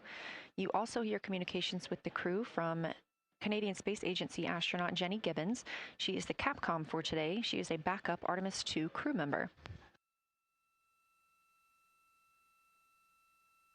Those calls from pilot Victor Glover asking about a feature he was seeing, specifically a crater on the moon. Meanwhile, the team here in the science evaluation room was actively working together to determine which feature he was describing.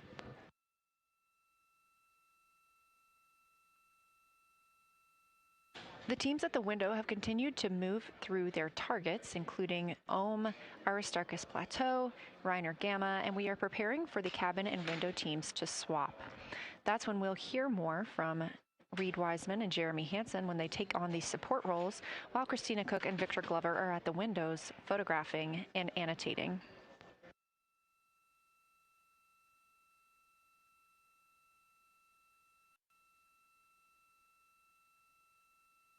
As we briefly mentioned, if you look towards the right side of the moon, essentially,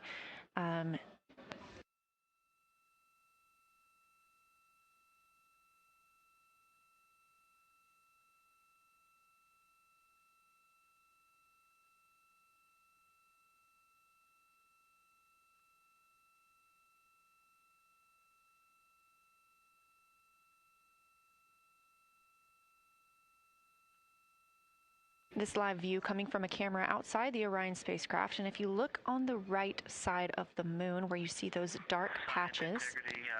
Wow, yeah, I wish I had some more time to just sit here and describe what I'm seeing, but the Terminator right now is just fantastic. It is the most rugged that I've seen it. From a lighting perspective, there are little islands. There are islands of terrain out there that are completely surrounded by darkness, which indicates some real variation in terrain.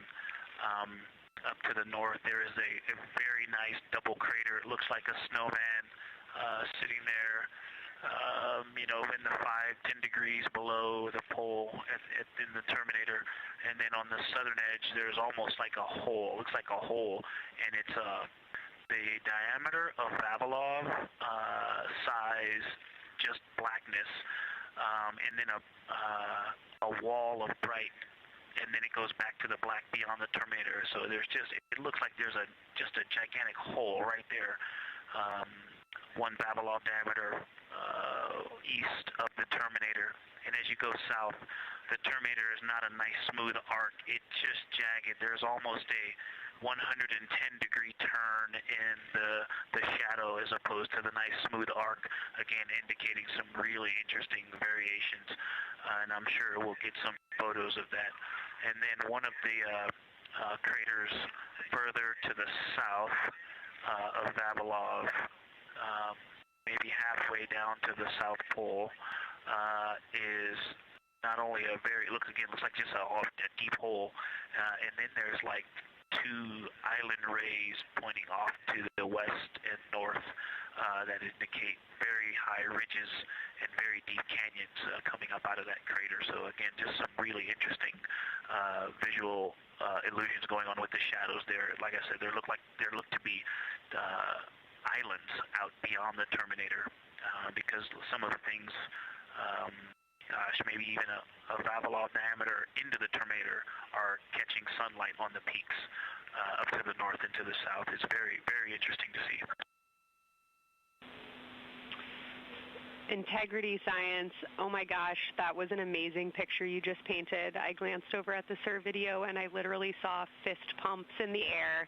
Those types of observations are things that humans are uniquely able to contribute, and you just really brought us along with you, so thanks for that.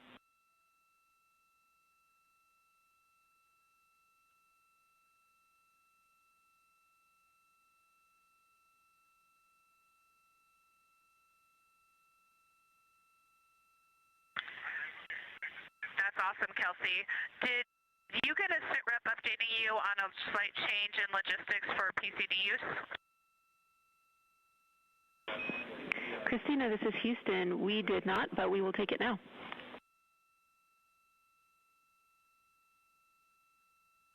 We slightly changed the PCD plan for the window observers. The two window observers kept their PCD.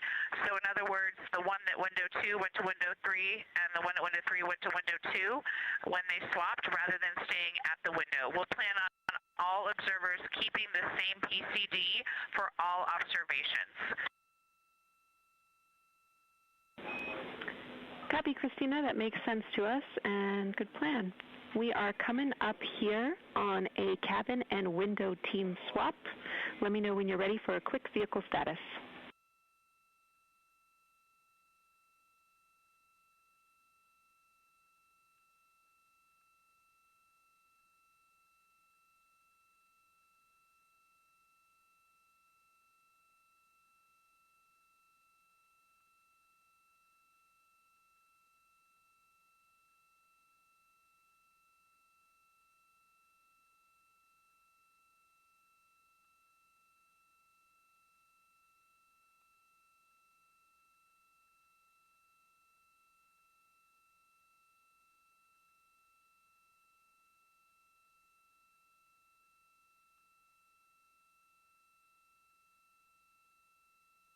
As you heard, science. Houston, go for the vehicle system update. Howdy, Reed. We don't have much for you. We just wanted to let you know that toilet right now is no-go for use as we stick with the predetermined limit for now. All crew members, please use CCUs. Otherwise, Orion is looking very good. And you have 15 minutes in this handover time where we expect Victor and Christina to switch to the windows and you and Jeremy to be in the cabin assisting. Let us know if you have any questions.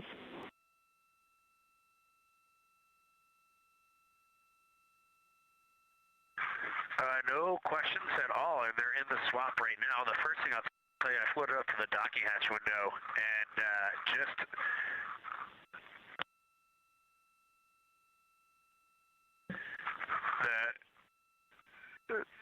what I'm going to call the Mari around Oriental just looks so different out the docking hatch right now. It's quite a bit darker. It's the same darkness, if not a little darker than Grimaldi, but it's cool after just being in the 400 mil for the last half hour, looking up close. I got pictures of everything Ike was just describing on the Terminator. It really is a fascinating Terminator, and then Oriental just looks so dynamic right now. It's very three-dimensional out the docking hatch compared to what I was just looking at through the 400 mil.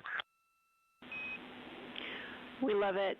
We are getting a sneak preview from one of our SAW cameras at what you're looking at, and we see some of what you're describing. We cannot wait to see your photos. Thanks.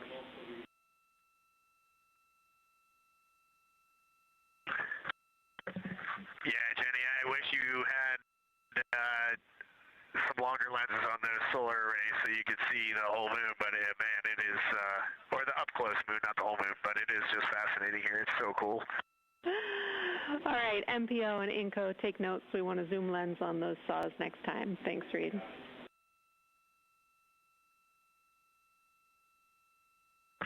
Affirmative.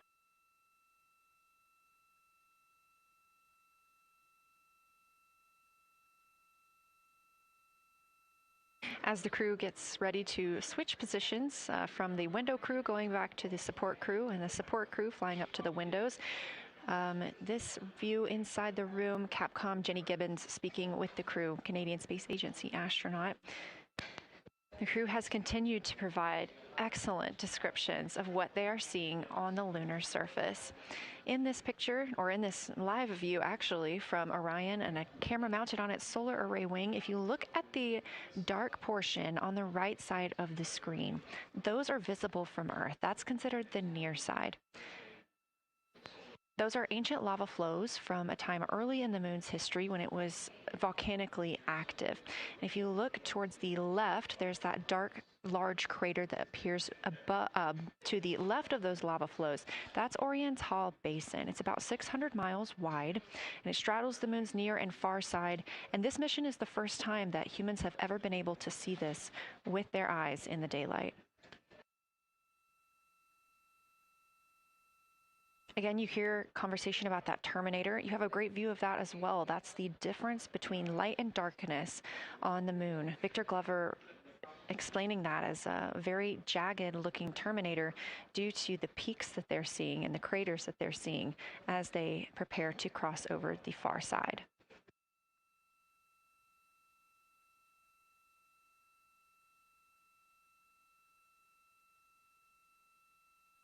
You also heard science officer, the Dr. Kelsey Young, Artemis Science Flight Operations lead, sharing with Victor Glover that his responses are truly something that only human eyes can discern or provide.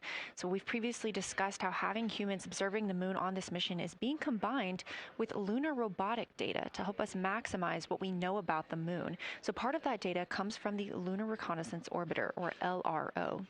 This orbiter provides the robotic foundation that makes Artemis II lunar science possible. LRO has been orbiting the moon for 17 years, which makes it the longest operated lunar orbiter in history. And it's also the only American spacecraft dedicated specifically to lunar science and exploration. Artemis II lunar observations are designed to complement data like the detailed surface images from LRO. So while LRO provides those detailed high-resolution maps of the moon's surface, the Artemis II crew adds human observations that focus on regional context and relationships between features, giving scientists a larger geologic picture. Now, this combination of robotic and human observations strengthens lunar science. LRO delivers precise and repeatable measurements over long periods of time, while the Artemis II crew contributes real-time visual descriptions and context that robotic instruments alone cannot provide. The best description I've heard while preparing for this mission is to compare the difference in looking at the moon with your own eyes on Earth and trying to take a picture with a camera. The camera truly never does it justice, and it's much easier to describe and perceive what you're seeing with your own eyes than to take a photo. These Artemis II astronauts can rapidly scan wide areas and adjust their focus in real time, as well as describe relationships between features.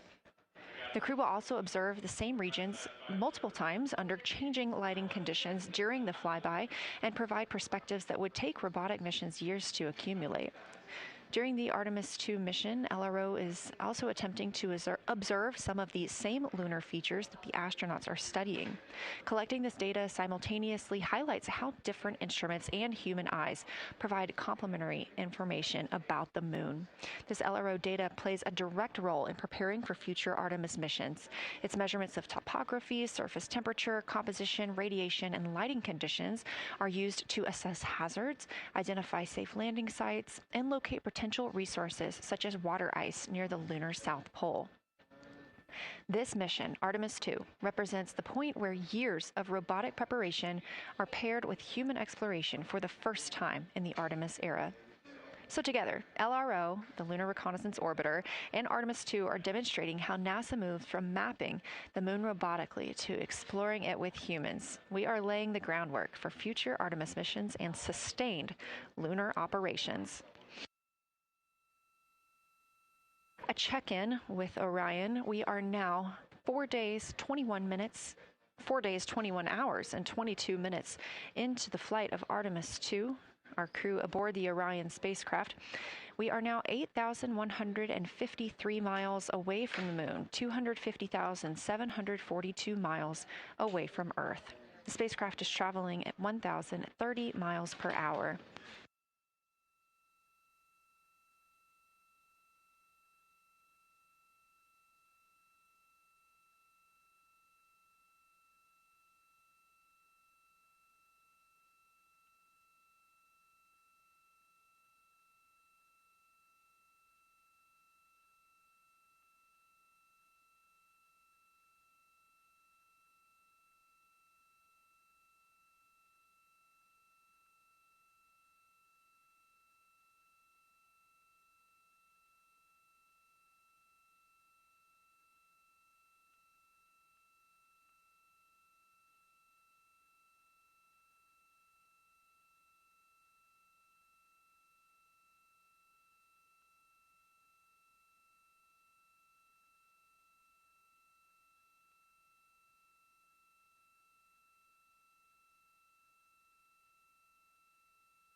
All right, Houston, the professional science update giver is now in seat 2. That is where Victor is, and Christina is nestling into seat 1 with the long lens, and we're just getting ourselves oriented here.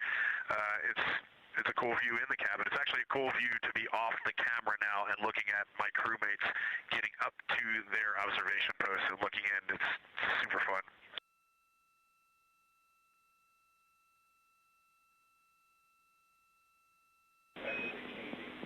Copy, I'll read. We like it.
As we heard confirmation from NASA astronaut and commander of Artemis II, Reid Wiseman, they are now switching positions of the support teams and the observation teams. So initially, Reid Wiseman and Jeremy Hansen were at windows 2 and 3 in the Orion spacecraft, taking photos and making annotations in their PCDs, portable computing devices. They were also giving audible descriptions into their PCDs, wearing headsets with microphones and providing recordings that the science team will be able to listen to later. We were hearing from NASA astronauts Christina Cook and Victor Glover as they made observations as part of the support team. Now, as these teams are swapping, we anticipate hearing more from Reid and Jeremy as they'll be on the support team, while Victor and Christina will be at the windows taking photos and making annotations.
for the science team if they could mark this time. I just covered up window 4 to block out the ambient light from a very bright planet Earth. And it'll be interesting to see if in the data Victor and Christina see any differences from me and Jeremy with that window blocked. It's a lot darker in the cabin now.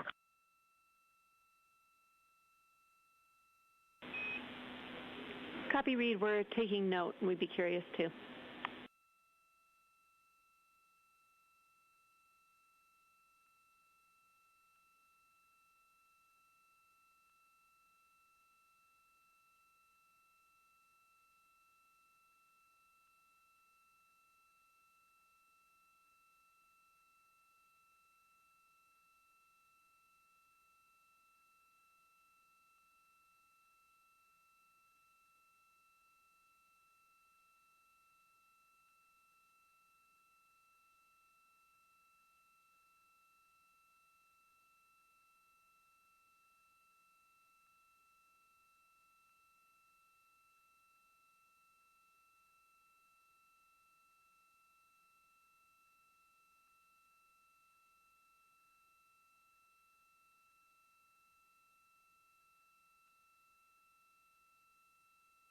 We are live in the Artemis mission control room during the lunar flyby of the Artemis II crew, the first humans to fly by the moon in over 50 years.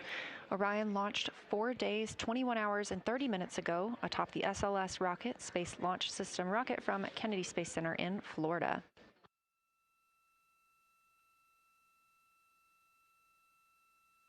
Our 4 crew members inside the spacecraft are transitioning their positions. The cabin and window teams have swapped.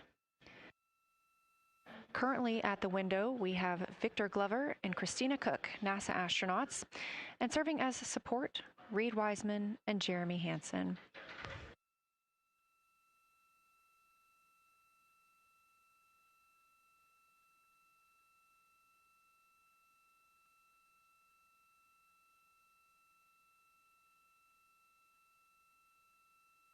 For our crews at the window, they are using handheld Nikons with an 80 to 400 millimeter zoom lens.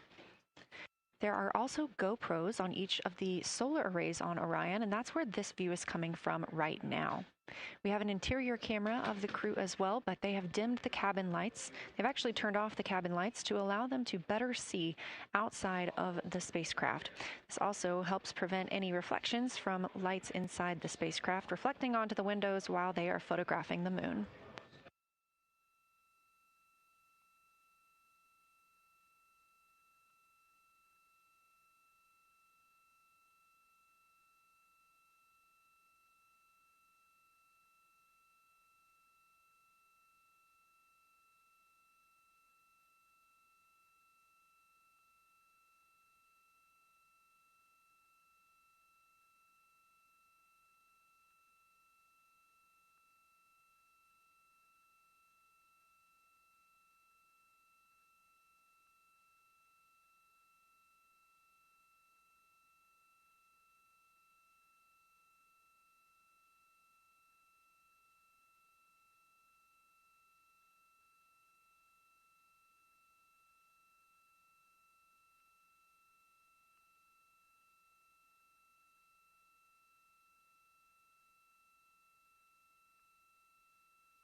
We talked a little bit about the views and the cameras being used on the Orion spacecraft.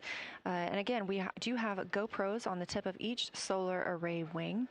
Now, the bandwidth is a little bit limited because having a crew on board, we do have to downlink a lot more data. That includes their environmental control and life support system.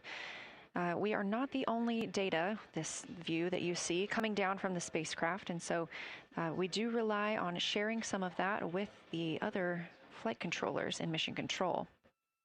This helps the team monitor all systems aboard the spacecraft and ensure the safety of our astronauts.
We are standing by for a situation report from the crew aboard the spacecraft. They've been imaging the whole moon.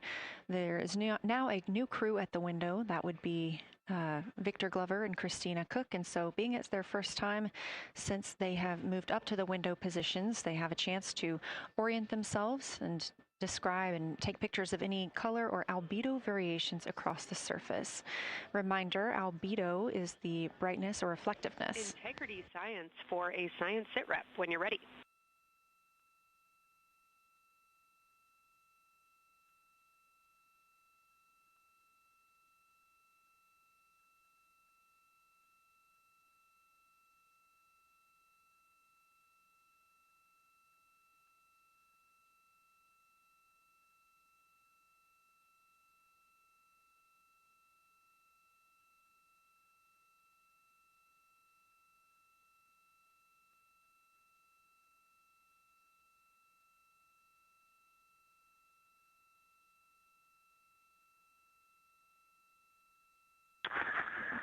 Houston Integrity, we have no external view of the moon right now for the floating crew members, so my only science Sitrep is that we have Victor in window 3 doing observations and Christina in window 2 with the long lens.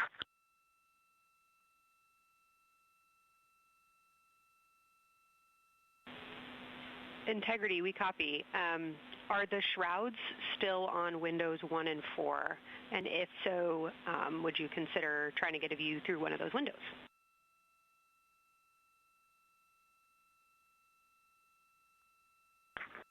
We cannot take the shroud off of 4 because the Earth is too bright and it's impacting Ike's peripheral vision. And then I can get a grazing glimpse out the docking hatch window. I can see Oriental south down to the South Pole. And the primary thing that I see from Oriental right now is just the long trenches that come out. And, you know, when you come out the north side of Oriental, the ejecta kind of boulders across the northern half of the far side. But coming out the southern half of Oriental, I just see those large, here they look like gorges. They're almost like rain when it comes down the Grand Canyon and fingers off into the desert, kind of what it looks like. Also, Burgess Alpha is extremely bright. It's the brightest thing that I can see. Even brighter now than Aristarchus, which is heading off to the Terminator. It's almost impossible now to see Aristarchus, the thing that Jeremy and I looked so much at. I can just barely see the crater rays from Ohm, and I would say for albedo right now, I would go back to Grimaldi is still extremely dark, especially in that southwest corner, and there are parts of Oriental and the outer ring of Oriental that reach that same level of darkness, especially the rings of Oriental reach the same level of darkness as Grimaldi. And then south of Grimaldi, Jeremy and I were noting a few other just really dark areas of cratering, mare there, and those have that same darker albedo. But Burgesshoff is the brightest, and Grimaldi is the darkest. Integrity Science, that was a great description. Thank you, and thanks for the docking window geometry to give us that description. Any comments before you go on the annular ring in Oriental?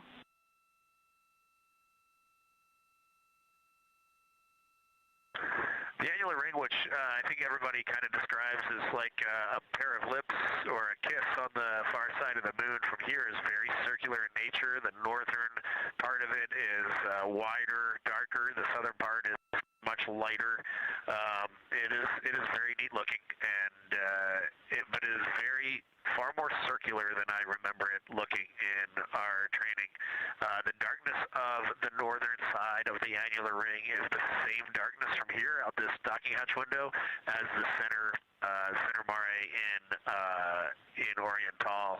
Not quite as dark as Grimaldi, but it is probably only because dust and lunar regolith has kind of impacted over time.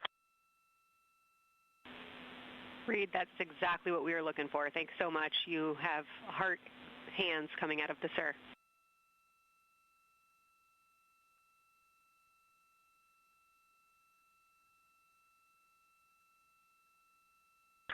Say that again, Kelsey. Just saying that the SIR was really excited about that. That annular ring was something we were really eager to hear about, so thanks.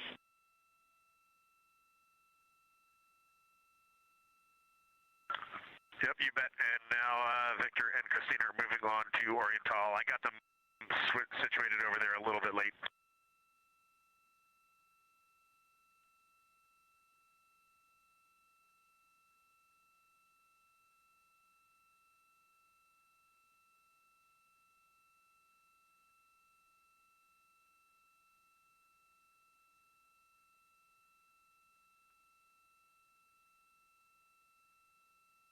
That was NASA astronaut Reed Wiseman, now providing a science sit rep as he is away from the windows most of the time. He is working as the support person along with Jeremy Hansen in the spacecraft, as Victor Glover and Christina Cook are now at windows 2 and 3, able to photograph the moon. Christina and Victor are also providing recorded information to their portable computing devices, that's their PCDs, and the science team will have access to that at a later time. They will then review it and compile all of this data to help further our understanding of the moon. One of the items you heard mentioned was Oriental Basin. This has been a very exciting opportunity for the crew. They have all been very excited about seeing Oriental, as well as the science team has been looking forward to it. It is known as the Grand Canyon of the Moon, as we discussed earlier.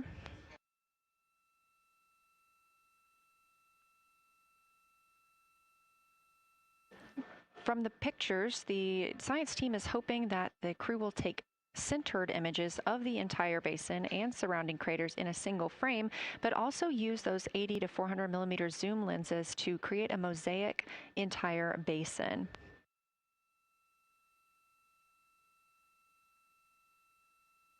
With their unaided eyes, the science team is hoping the crew will describe southern dark annular ring, which you heard Reed just describing, as well as any color, albedo, texture, or topography across the mare patches and ring mountains. Science team reports that the observations will be used to study the geologic evolution of the youngest lunar basin and to inform formation hypotheses for the annular ring.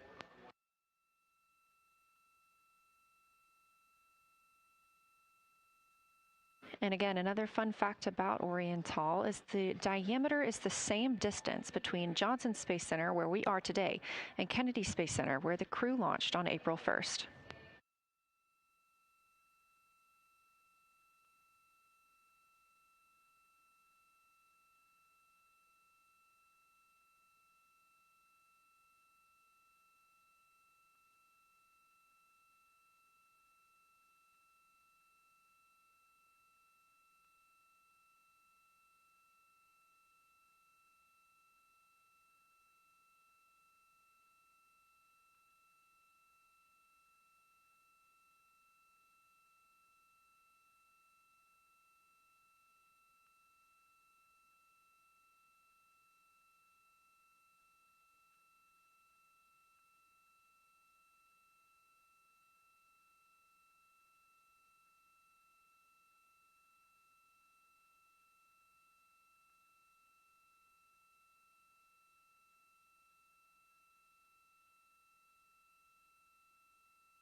This live view from the Orion spacecraft on the Artemis II mission, now 7,373 miles away from the moon, 251,130 miles from Earth.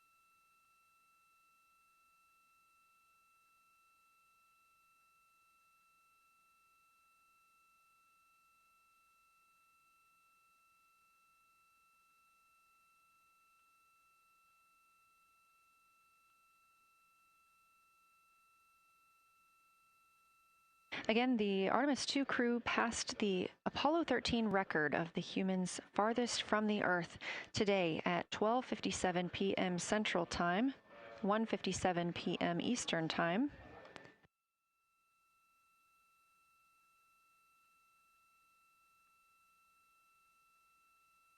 That distance set by Apollo 13 was 248,655 statute miles.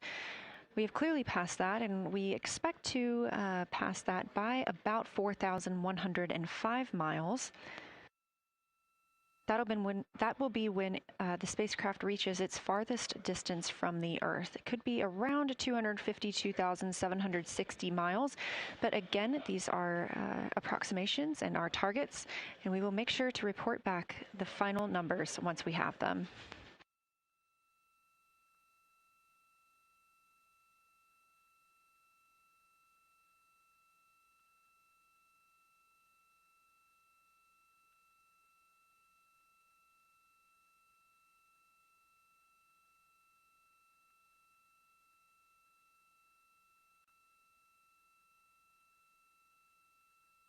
We have some refined times of when we expect to have Earth set of Earth behind the moon while Orion flies behind the moon. That would be about 5:41 p.m. Central, 6:41 Eastern. The spacecraft would make its closest approach to the moon at 6 o'clock Central, 7 Eastern, and that would be about 4,066 miles. And then at 6:02 p.m. Central, and the spacecraft will reach its farthest distance from the Earth. We anticipate that will be about 252,755 miles, which would be 4,111 miles farther than Apollo 13. We would see Earthrise again at 6:21 p.m. Central Time, and a few minutes later, regain communications with the crew.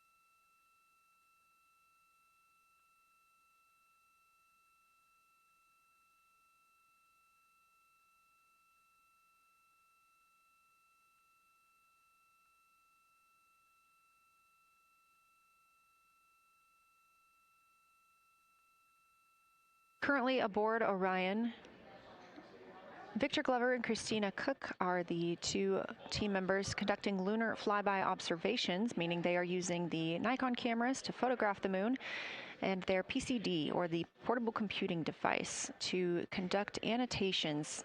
They are both recording information that will be downlinked to the science crew, and tomorrow morning the science team will have a conference with the team while the information is so fresh. They'll be speaking with the crew about their observations and their data collection.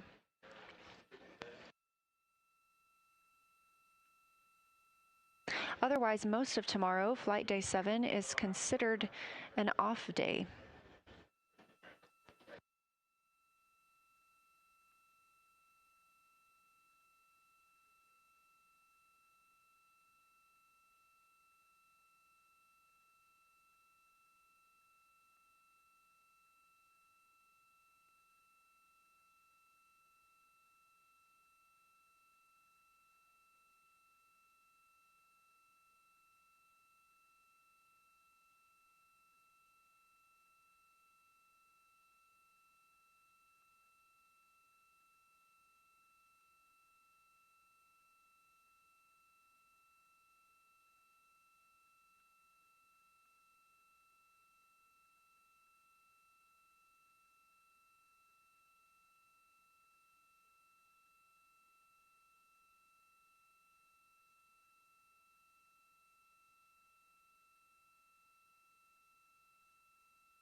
We are on flight day 6 of the Artemis II mission, the first time in more than 50 years that humans will observe the moon directly, providing a critical opportunity to practice how lunar science will be conducted during future Artemis missions.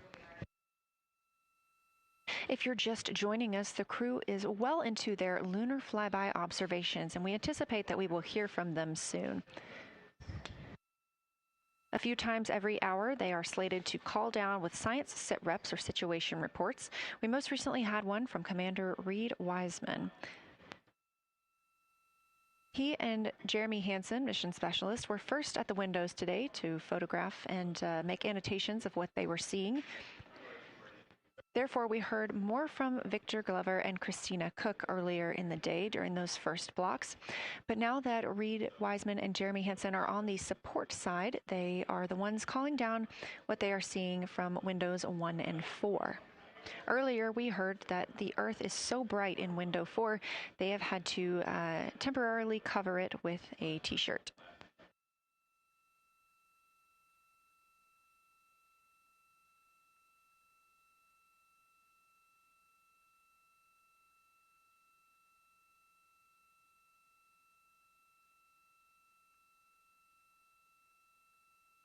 The moon preserves a near-continuous record of solar system history that has been erased on Earth because the moon doesn't have an atmosphere. So things that we experience on Earth, like weather or plate tectonics, don't really apply. So the lunar surface retains evidence of ancient impacts, volcanism, and solar activity that scientists can study today. And studying the moon helps scientists understand how planets formed and evolved, how the moon influenced our own planet Earth's history, and how the sun shaped conditions across the inner solar system. The moon also serves as a unique platform for studying the broader universe.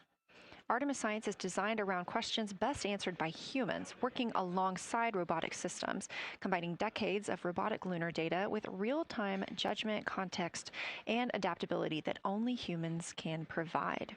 This mission, Artemis II, is serving as a proving ground for lunar science operations, which allows NASA to test how science is planned, executed, and supported during a crewed deep space mission ahead of our future Artemis flights.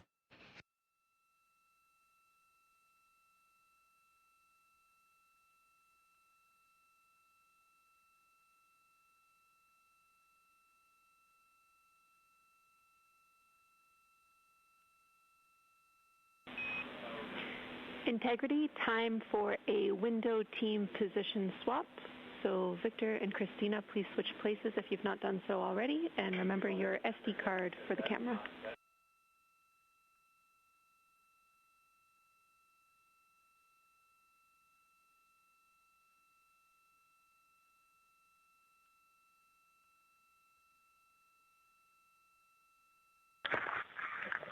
We're in the swap right now. They're wrapping up their last comments, and they'll switch over and change guards in the long lens.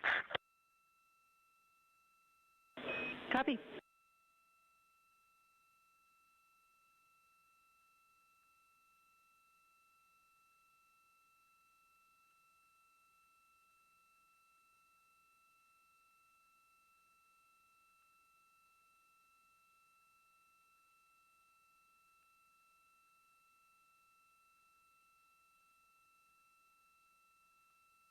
As you heard in that call, it is now time for the team members at the window to swap positions. That means Victor Glover and Christina Cook will be switching roles. One of them has been photographing the moon with a Nikon with an 80 to 400 millimeter zoom lens, while the other was making annotations on their portable computing device. And both are recording audio that the science team will be able to listen to.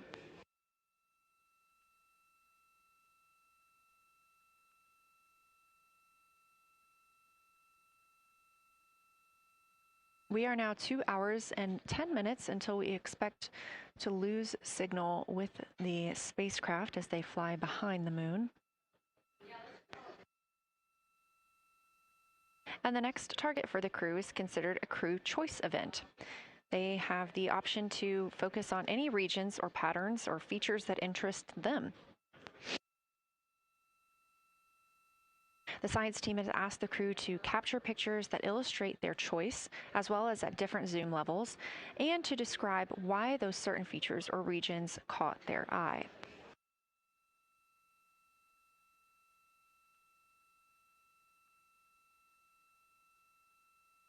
Those recordings are part of what are being saved on their PCDs, portable computing device, that will be sent to the science team for analysis.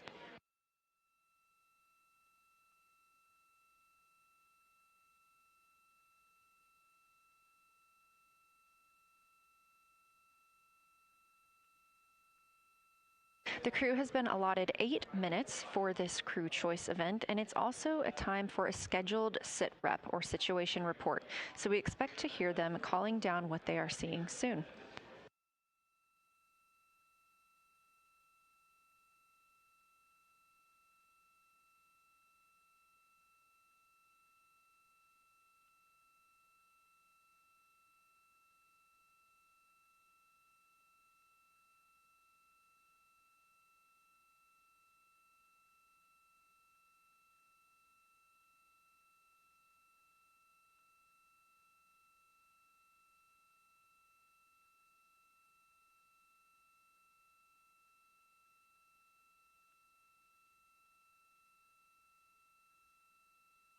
Something that the crew or that the science team has used to help prepare the crew is a cue card.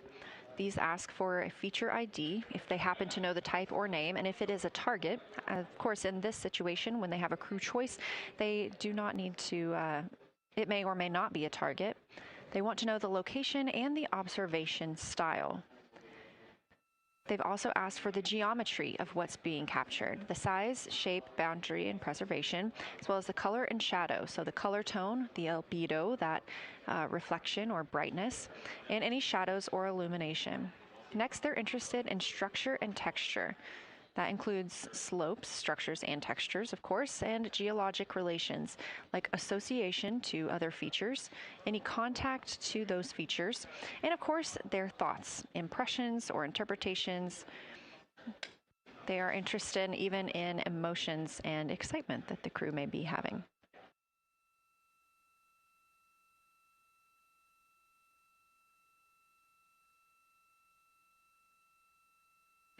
This flyby day has been practiced in many ways, even in sims here in Mission Control Houston. The team also conducted some field work, learning how to look for specific geologic features. They also photographed a large globe, and the science team helped them determine which features they would be targeting and how to look at those.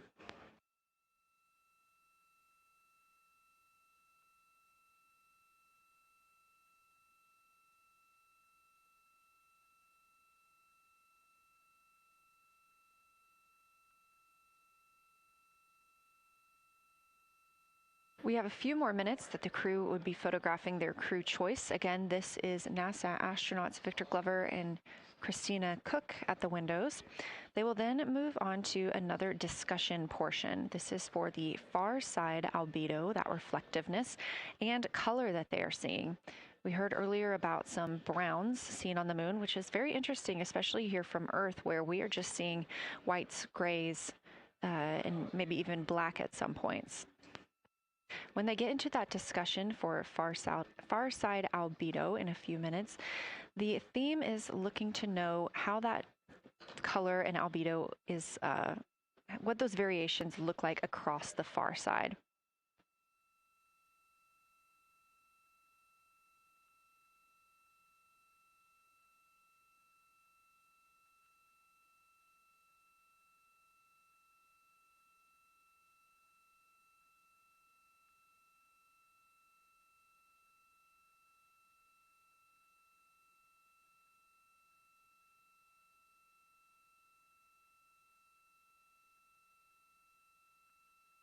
On the right side of your screen, the Science Evaluation Room, or SIR, where team members are looking real time at what the crew is seeing. And even earlier, we're... Houston Integrity, you ready for science zero? We'll take it.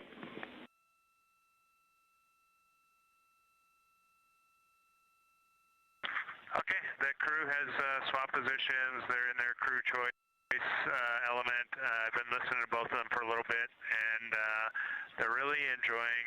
They both decided to pick the Terminator, and they're spending a lot of time looking at the Terminator, just talking about the resolution that they can see, the depth of the craters, and the various interesting and unique excavations that they can see.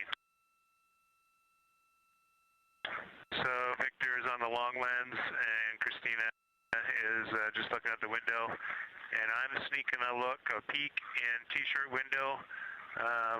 It looks like, I don't have the best angle here, but it looks like Aristarchus is on the limb of the moon now. It's amazing how quickly it changes as we speed around the far side of the moon, stuff that's leaving our field of view, and now we have a lot of the dark side of the moon that, you know, it's missing for us right now, but it would be in view if it was lit at all. Jeremy, Science, thanks for that Sitrep. Do have a question. A few times we've heard you and the other crew describe change during the course of your flyby. Would be interested in future descriptions of more verbosity about how it's changing. Thanks for the great Sitrep.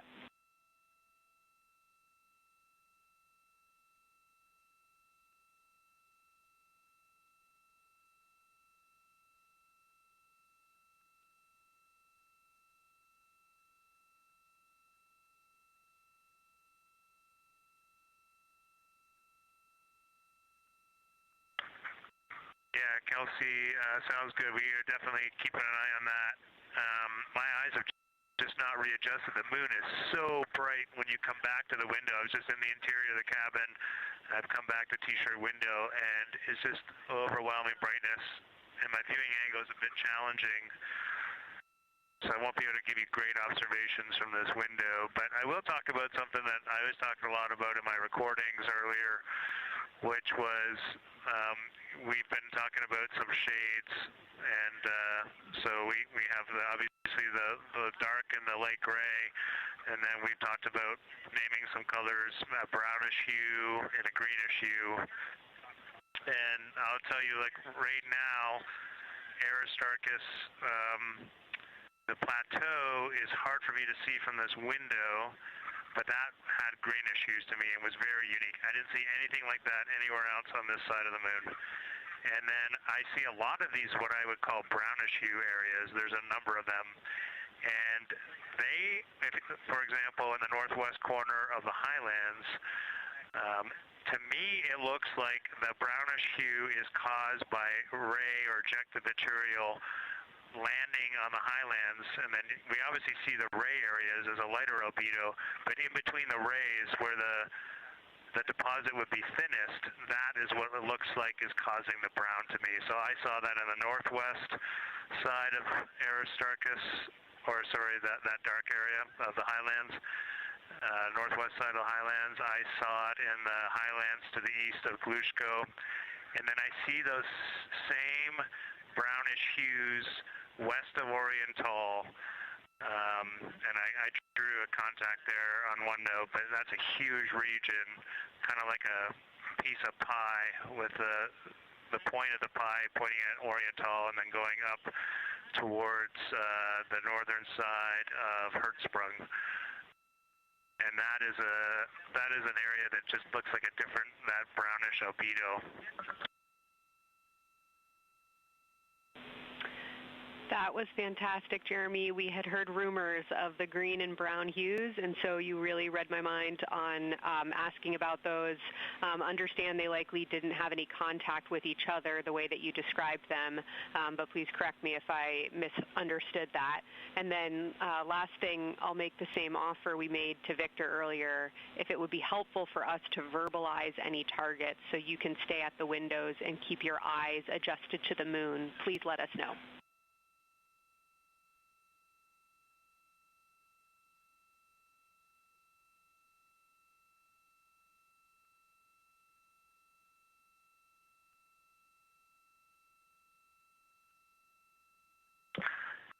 If you got something you want us to look at, Kelsey, you can send it on up.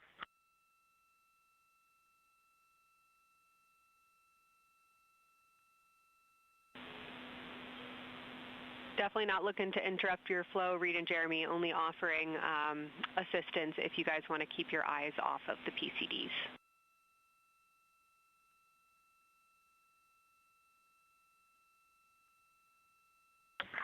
Oh, I see what you're saying, okay.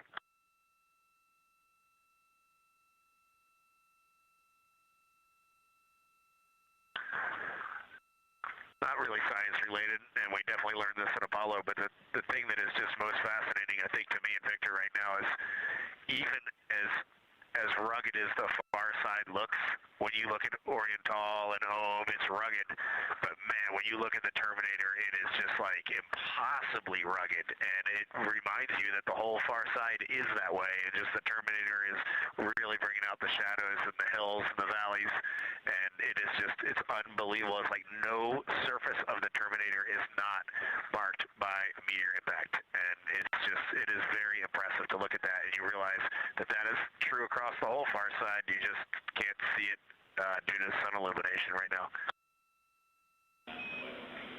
Reed, Houston copies, and we were commenting on the same thing. Even from our view, the Terminator looks absolutely alien because there's just so much texture in there that we're just not used to seeing. So thanks for sharing that with us.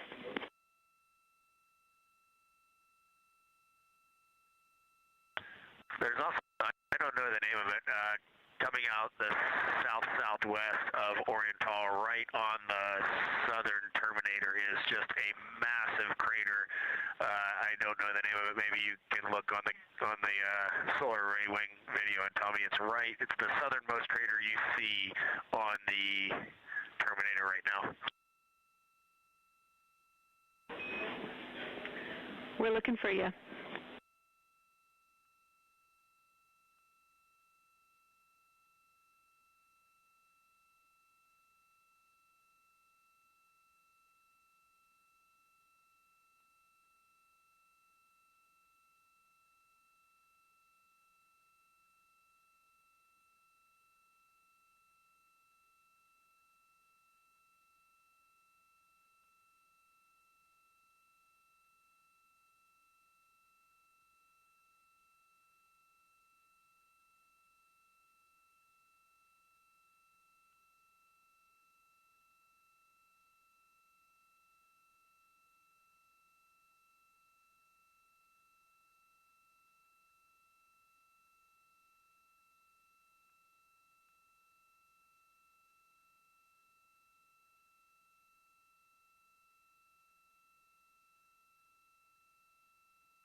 We're loving that picture. Thanks for showing us. And Reed, as an answer to your last question, we believe that that is Chebyshev crater. And the sir agrees with that.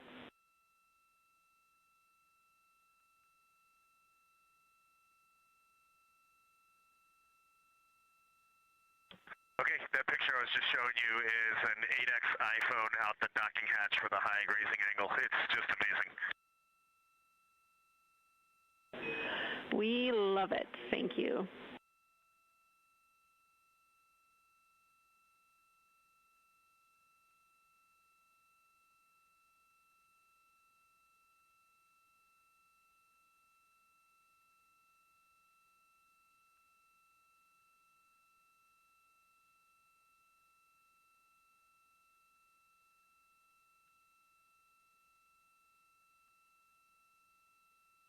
This is Artemis Mission Control in Houston, Texas.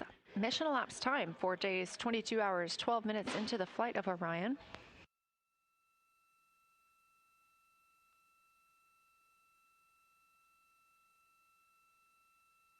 This is Lunar Flyby Day for the crew aboard the spacecraft. Reed Wiseman, Victor Glover, Christina Cook, and Jeremy Hansen are now the farthest people to have ever traveled from Earth.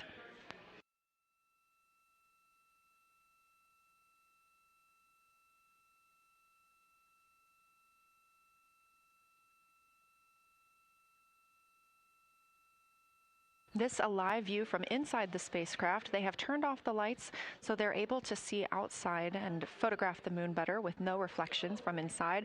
And for a very brief moment there. Integrity Science, thanks for those iPhone views. It's helpful to see what you're seeing.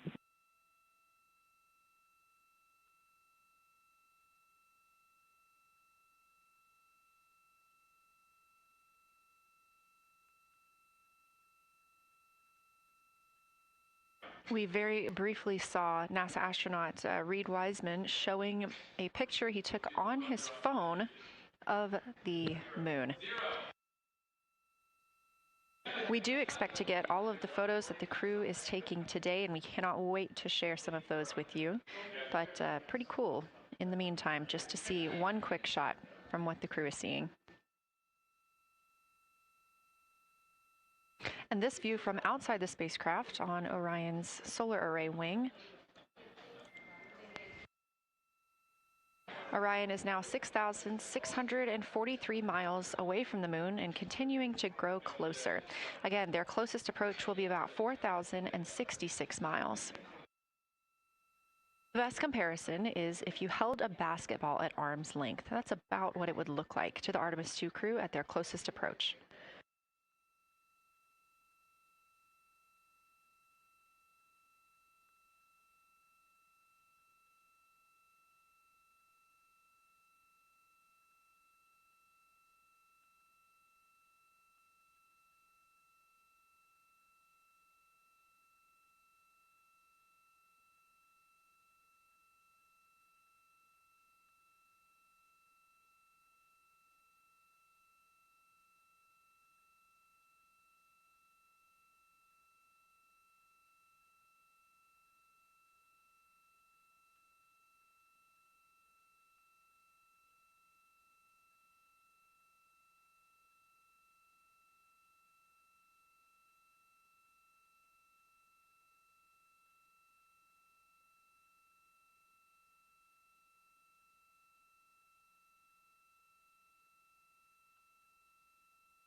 This view showing at the very top, a camera coming from Orion, continuing their flyby of the moon.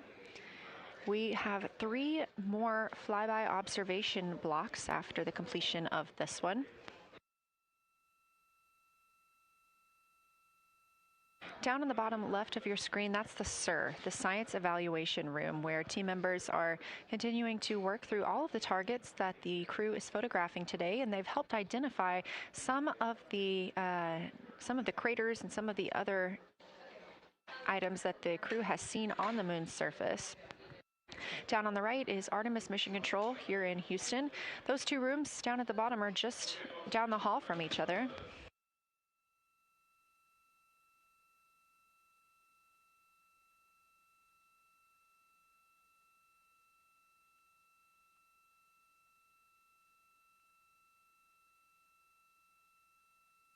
And we are just a few minutes away from the next cabin and window team swap. That means Victor and Christina, who have been at the windows, will fly to the cabin, the background essentially, and be their support crew for Reed and Jeremy. Reed and Jeremy will move back up to the windows.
The crew is continuing their discussion portion of the flyby in the lunar targeting package, where it says far side albedo/color. They are looking, the science team is looking to get a good understanding of what the crew can see on the far side at this point, and its brightness as well as any colors. We did hear earlier Canadian Space Agency astronaut Jeremy Hansen reporting that they could even see browns and even greens on the moon. I'm really looking forward to seeing those photos.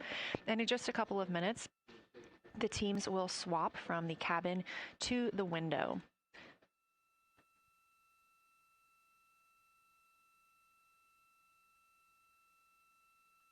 Another rundown of just how this flyby is choreographed inside the spacecraft today. So these activities have been timelined, and there are these 5 blocks of time during which the crew is going to be observing the moon from Orion's windows. Now we are just coming up on the end of the 2nd block, and we'll start the 3rd soon. So at any time during those blocks, 2 members are at the windows working in a pair. One is taking photos from window 2 and has a blue shroud over the window to help prevent any reflections from inside the spacecraft. They are also using an 80 to 400 millimeter zoom lens. And the other astronaut on the window team will be in window 3 using their portable computing device to make annotations. Now, again, both of those crew members are making audio recordings of what they are seeing, and we are not hearing that right now. Those are going to be downlinked later to the science team, who will evaluate them and use that data to inform our understanding of the moon. Those 2 crew members at the windows swap roles. Integrity Houston, it is time for another swap between the cabin and the window teams. So we have 15 minutes of handover time, and then we will expect Jeremy and Reed at the windows and Christina and Victor at the cabin. I have no new vehicle updates for you, but I do have a photo location for some photos on Ike's PCD, and I want to let you know that Jeremy's family have arrived in the viewing gallery.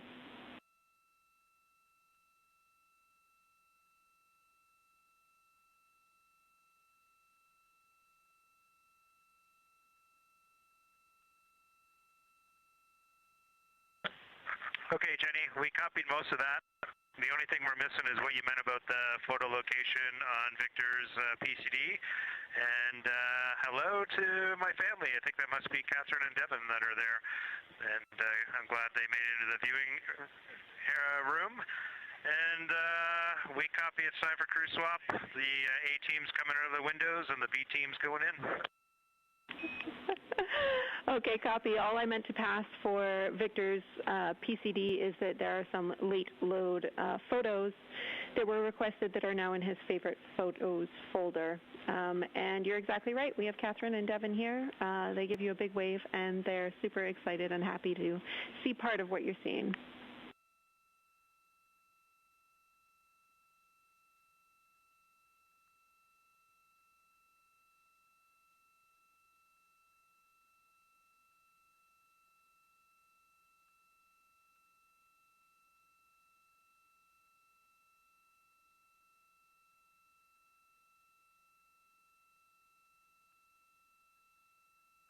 Okay, copy, Jenny. We're not sure what we're looking for in the PCD, but we're going to poke around, and we may be calling you back about that one. All right, that's no problem, and it's unrelated to flyby.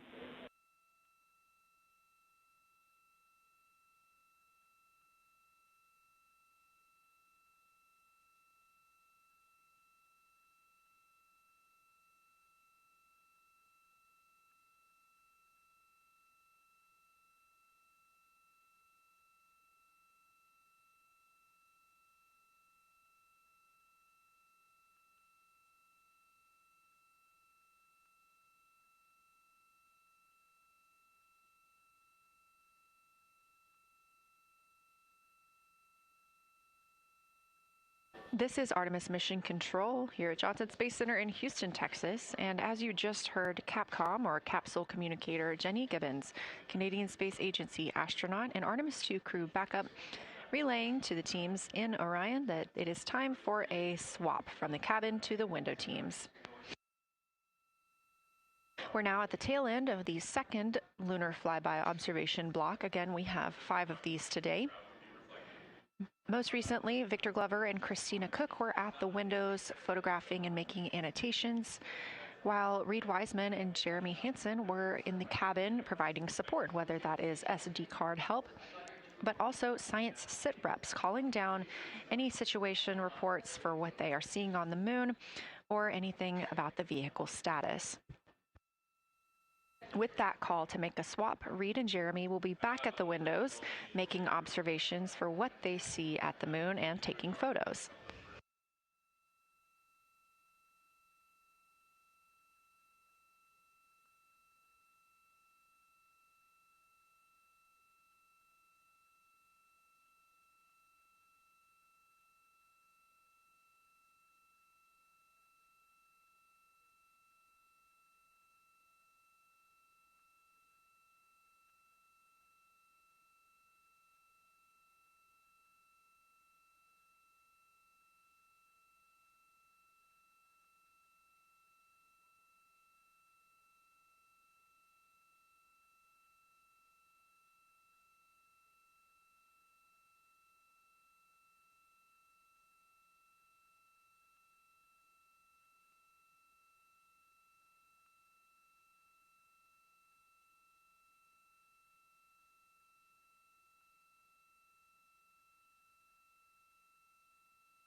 Again, you're watching live coverage of NASA's Artemis II. But something that's really awesome up here is we now have the moon and the Earth in window 3 simultaneously, and the moon is a gibbous, and the Earth is a crescent. And I'm guessing in about 45 minutes we'll have 2 identical crescents as we change our position in the universe. That is pretty darn cool. Thank you.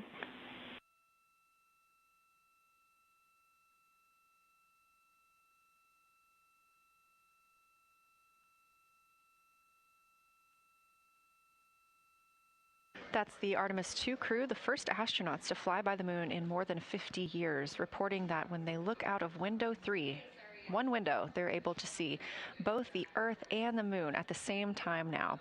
Now, obviously, our view is from a camera on the solar array wing pointed at the moon, and we hope to see that view of both the Earth and the moon soon.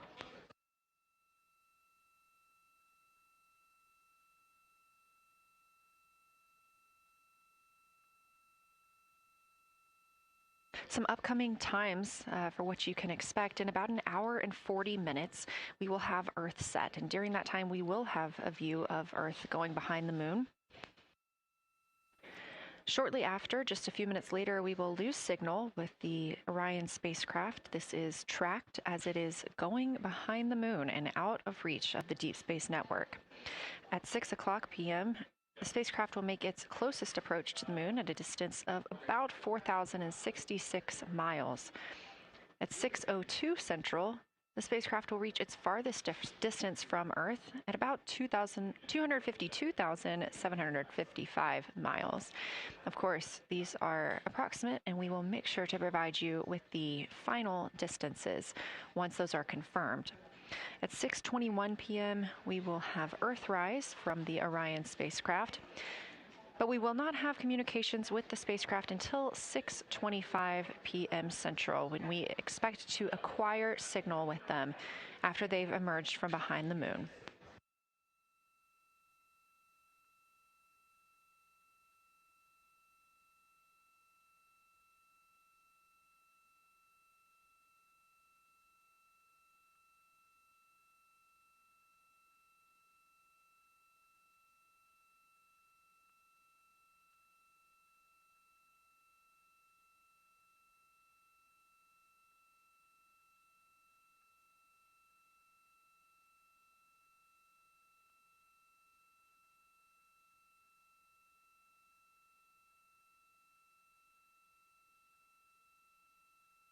Again, you're watching live coverage of NASA's lunar flyby for the Artemis II mission, first crew to fly beyond the moon in over 50 years. The astronauts inside the spacecraft are switching positions, 2 at the windows and 2 serving in support roles, before they start their third timelined flyby observation for today.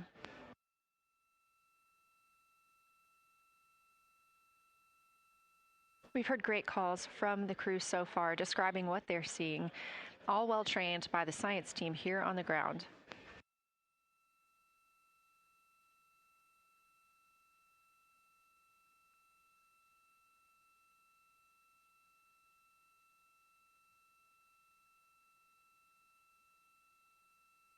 Another major milestone for the crew today will be to experience a solar eclipse from their capsule. No one on Earth will experience this solar eclipse. To the astronauts, this will look a lot like a total solar eclipse on Earth, except the moon will be huge compared to the sun. Whereas if you're standing on Earth and looking at a solar eclipse, the moon and the sun appear to be about the same size in the sky. As the moon begins to cover and then uncover the sun, the astronauts will see a partial solar eclipse, so that's before and after totality, and during that time frame they will have to wear eclipse glasses so they can safely view this phase. They also intend to capture images of the sun's corona during the eclipse. This is a rare glimpse at the innermost corona that will only be captured by the astronauts' cameras. During the eclipse, we also look forward to the crew members describing what they will see, which includes unique light features like the shape and size of the corona and potentially even lunar dust. At the same time, Venus, Saturn, Mars, and Mercury will be near the sun, so they may be able to identify what part of the sky they're looking at. This can help train future Artemis astronauts on what part of the sky they're seeing, which is useful knowledge in challenging situations when they may need to rely on that information instead of instruments for navigation and orientation. That eclipse window will last about an hour, and it'll happen near the end of the day today, closer to 7:35 p.m. Central, 8:35 Eastern.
As you can see in this live view from Orion, the spacecraft is maneuvering around the moon, and the views of the moon have changed since we started our broadcast.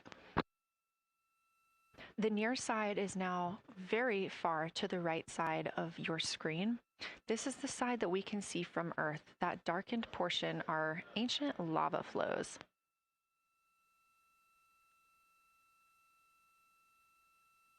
The crater down towards the bottom of the moon is Oriental, and this is a crater that was previously never seen before by human eyes until this mission.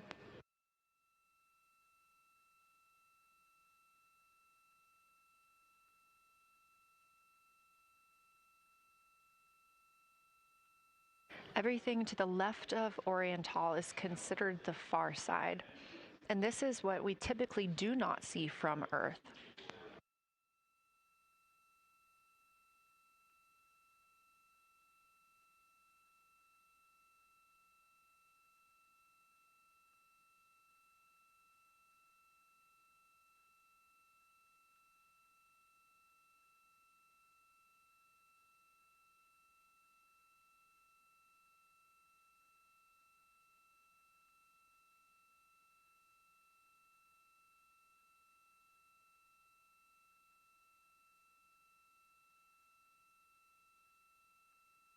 Just a reminder about this view. This is coming from a GoPro camera mounted on the tip of one of Orion's 4 solar arrays.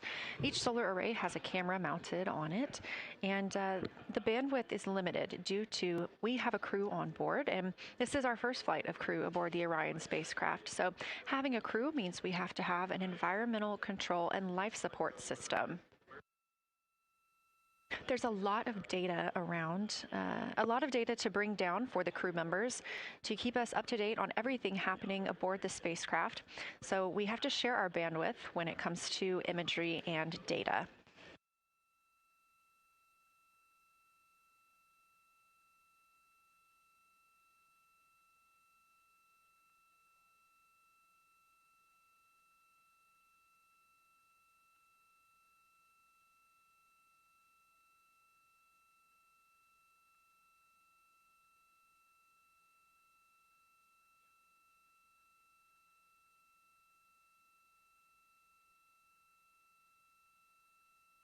Inside the Orion spacecraft, the astronauts have completed their cabin and window team swap, meaning we have moved into the next block of lunar flyby observations.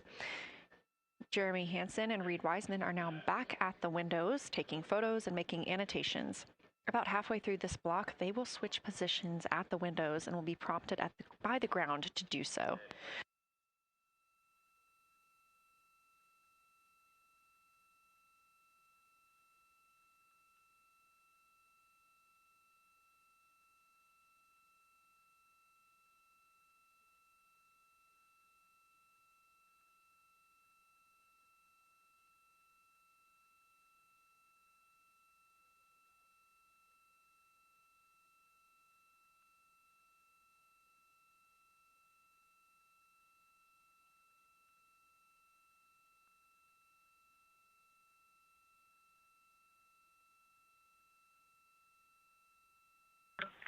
Houston, integrity for Sitrep.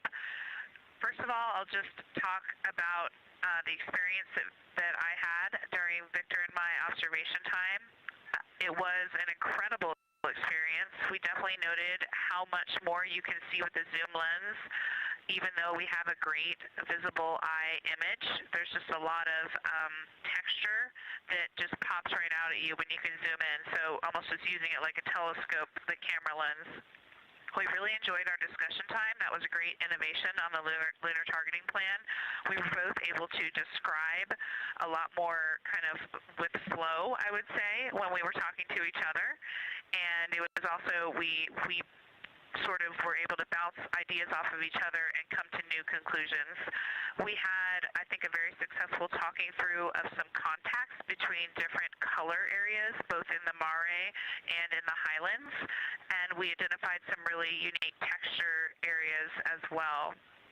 At one point, towards the end of the images of my time in window 3, I just had an overwhelming sense of being moved by looking at the moon.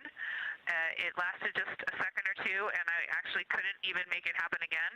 But something just drew me in suddenly to the lunar landscape, and it became real. And the truth is, the moon really is its own body in the universe. It's not just a poster in the sky that goes by. It is a real place. And when we have that perspective and we compare it to our home of the Earth, it just reminds us how much we have in common. Everything we need, the Earth provides, and that in and of itself is somewhat of a miracle, and one that you can't truly know until you've had the perspective of the other. I'll switch into some logistics stuff. The Peltors both their batteries stopped providing the active listening, but we have verified they are still recording, and so we are able to have discussion time and hear outside our recordings by just moving the ear cup off of the ear. Other than that, everything's working well technically, and we've been able to find all our targets, and we're having a really great time. Thanks, Christina. We copy those logistics for the Pell tours, and also thanks for bringing us into the cabin with you with that description.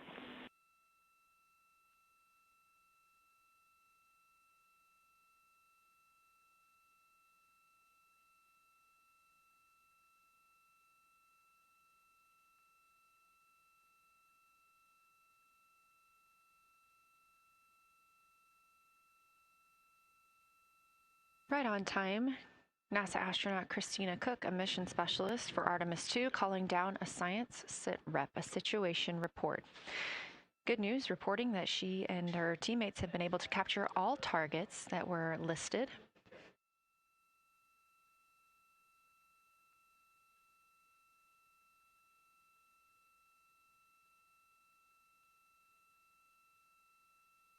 Christina also gave a vibrant description of just how it feels to be there and to see the moon up close and not just something passing in our night sky. Currently, the team members at the window are Reed Wiseman and Jeremy Hansen. Meanwhile, Integrity cabin team for window shroud.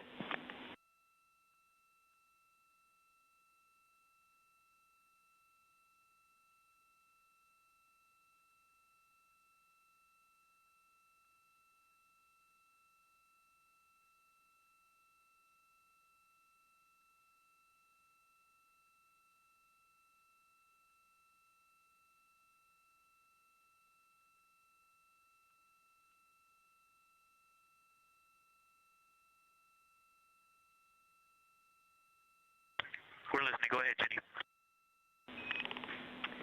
Hey, Victor, we have a temperature constraint on the windows, and the shroud might be getting us close, so we just want to check on the state of window 4's shroud, whether you believe it's still necessary because maybe things have changed with our viewing, and if so, we would like to request to have the shroud removed.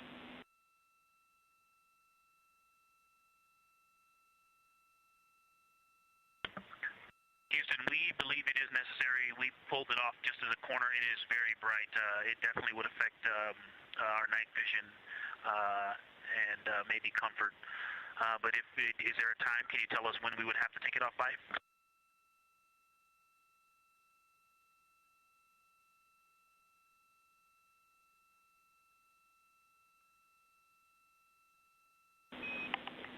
Unfortunately, since it's been on for a while, we are going to have to request that the shroud is removed, and we can recommend something that could block the light but just create a bit of distance between the window and whatever is covering it. Something like a t-shirt would do the trick and help.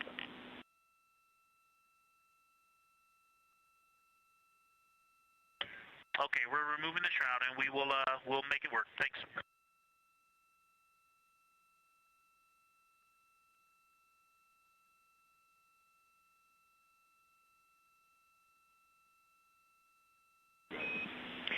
Thank you, Victor.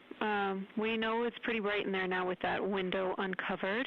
We will also offer that airflow on the window would be helpful. So if you want, you can also retrieve the condensation hose, which should be friction fit onto one of the diffusers. And that on the window would also help.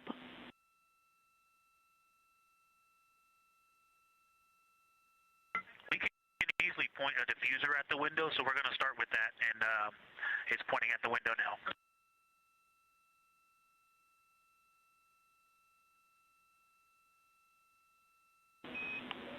Okay, we'll take that, Victor. Thank you. Please keep us updated.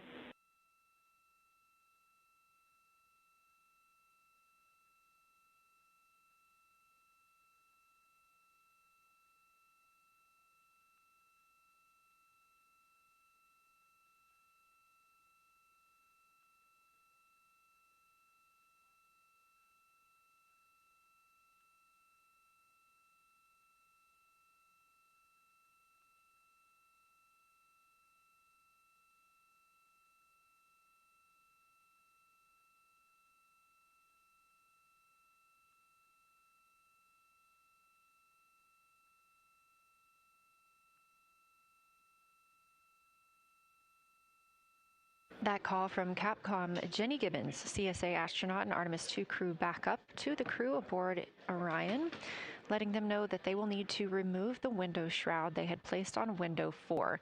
They initially placed that shroud there to block out some of the light from the Earth. It was extremely bright coming in the cabin and interfering with some of their viewing opportunities out at the moon.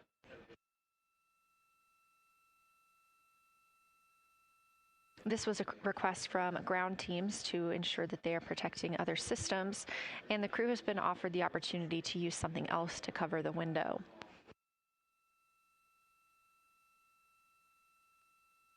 Meanwhile, Reed Wiseman and Jeremy Hansen continue with their lunar flyby observations. They have just looked at Glushko crater. That's about when we heard that call down from Christina Cook with that description of everything she had been seeing during her observation period and what she was seeing at that time. The science team asked this crew to take centered images of the entire crater and their ray system in one frame. They're also interested in knowing the brightness, texture, and extent of Glushko's rays and how they differ in the mare, or that sea area, versus the highlands. Glushko is considered a young lunar crater, and these observations can help understand material properties of those craters.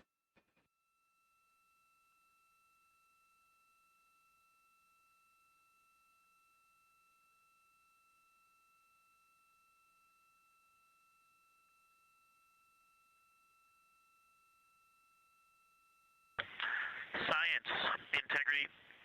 First, I wanted to start off with connecting with what Christina said, that it was very moving to look out the window.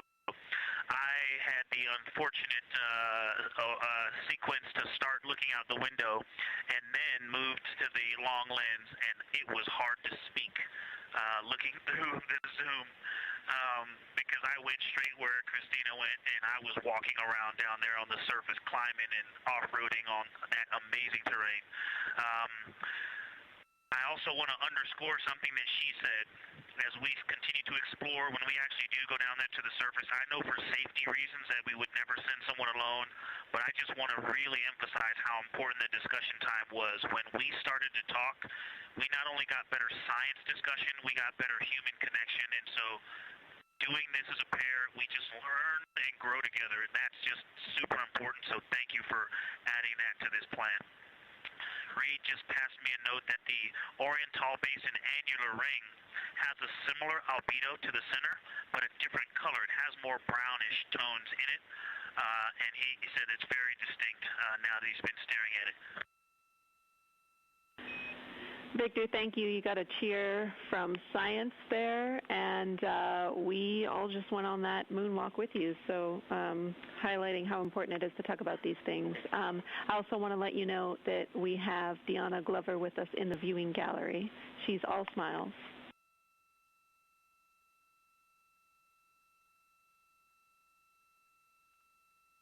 Well, you just got a bunch of cheers up here. Hey, babe.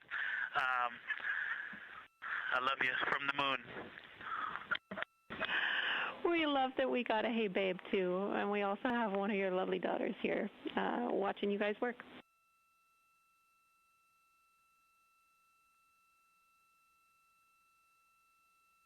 Thank you guys for doing that and for supporting them through this. And to all of you, Genesis, Maya, Joya, and Corinne, I love you. And Deanna, I love you. I'm glad you get to be there.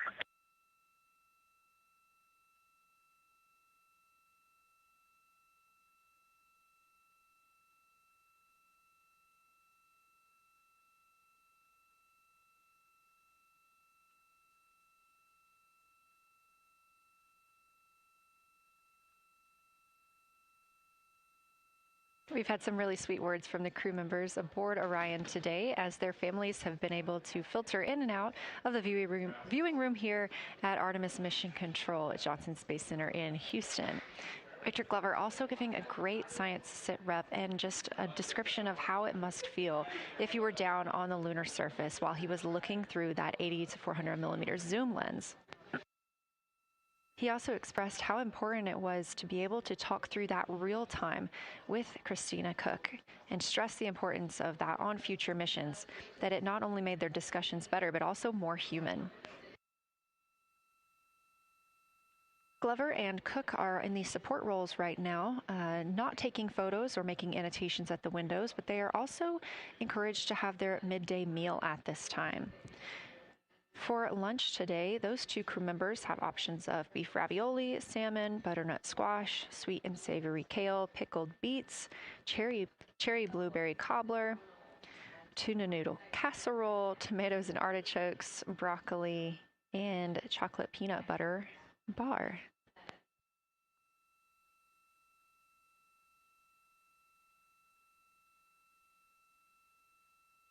Once Glover and Cook return to the window portion of their flyby today, Reed Wiseman and Jeremy Hansen will get into their midday meal.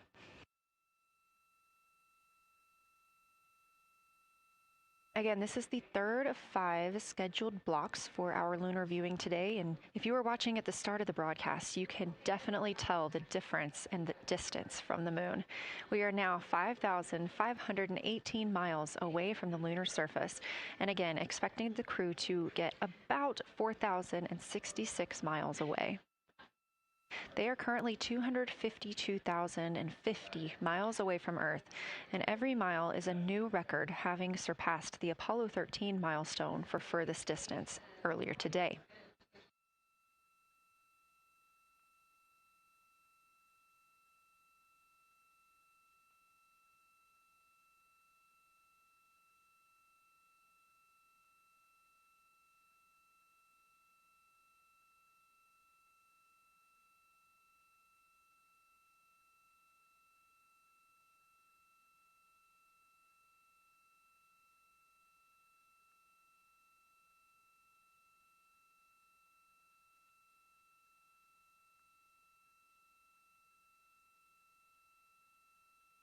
If you look down to the bottom right of the moon in that darker looking area, that is Orion Basin. We have continued to lose views of the near side. It is just barely visible over towards the bottom right side of your screen. And then you'll also hear later about that Terminator. That's the line between light and darkness while on the moon. It is really exposing some of those craters at this time.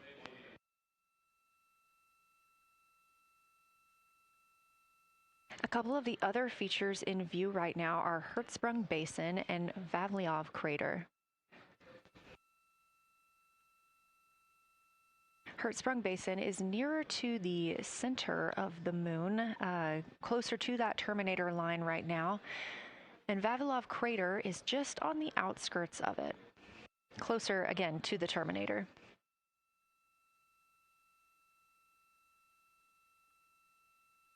Towards the bottom of the moon and to the left of the Terminator line, or currently shadowed in darkness, is Apollo Basin.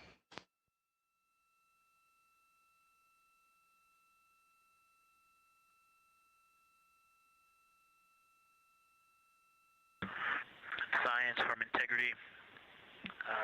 Let me find out how far we are from the moon right now. But our view is about a third of the moon is in eclipse. That beautiful Terminator is out there calling to me. We're 4,691 miles from the moon. And what looked like in the Terminator, about a third of the way up from the southernmost part of the Terminator, looked like a dinosaur print if one was running to the northwest. Now is clearly a crater with a bunch of craters around it. And that Terminator, I can only see about half of it. I'm looking through the docking hatch window right now because we have the Xenon in window 1. But that Terminator has moved. I guess I've been using Vavilov the whole time, so it's gone 2 more Vavilov craters to the west, and so a few more features are starting to peek out into the sunlight there with that low sun angle, and so you still have ridges and valleys showing up very clearly, a very jagged Terminator, and a few islands of light out there with some high elevation shining in the sunlight in that darkness. And on the eastern side of the moon, let's see, Grimaldi appears to be one of the farthest east features, and that is maybe 5 degrees from being right on the limb and going off over the horizon. It is interesting, just looking at Oriental, that my first impression of it is all of the dark areas appear lighter, which I think makes sense because it is now facing, well, it's still relatively the same to the sun, but my angle to it is different. So I'm looking at it from a little more, even further to the side as we pass it. But all the darker features appear to be just a little bit lighter from this vantage point. The darker ring structure in the outer and inner ring and the interior, as well as the annular ring portion, everything seems to be just a smidge lighter at this point. Thanks for that description, Ike. Any additional words you can provide on Oriental would be wonderful, as that is such a high priority target for us. And while I have you, as we get closer to target 15, which is the Terminator target, if you can find Zeeman Crater again that you were looking at earlier, everything to your left of Zeeman would be getting into the South Pole Aiken area to help you orient yourself.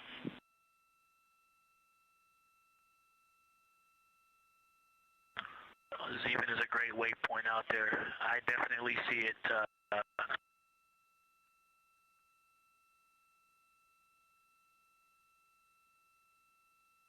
Yeah, Zeeman is very easy to find, and that is awesome. Thank you for pointing that out. Feel free to do that as often as you think of things. Let's see, looking back at Oriental. Okay, another thing, after looking through the zoom camera, man, you guys are smart. You probably did this on purpose, but after looking with my plain eyes and then going to the 400 millimeter zoom, now looking at it, I see the cliff face as if you were standing in the center. That inner and outer ring have definitely some real terrain to them, and now I can see that as terrain. Now that I look at it even with my naked eye, I can tell that there's a lot of elevation and that, like I said, a cliff face on that eastern edge where all the darker deposits are, and it's just the scale now. Looking at it from far away before, it seemed like flat with color painted on it, but now that I look at it, I can definitely see that there is, different depositional characteristics. So the darker is some other material, but there's also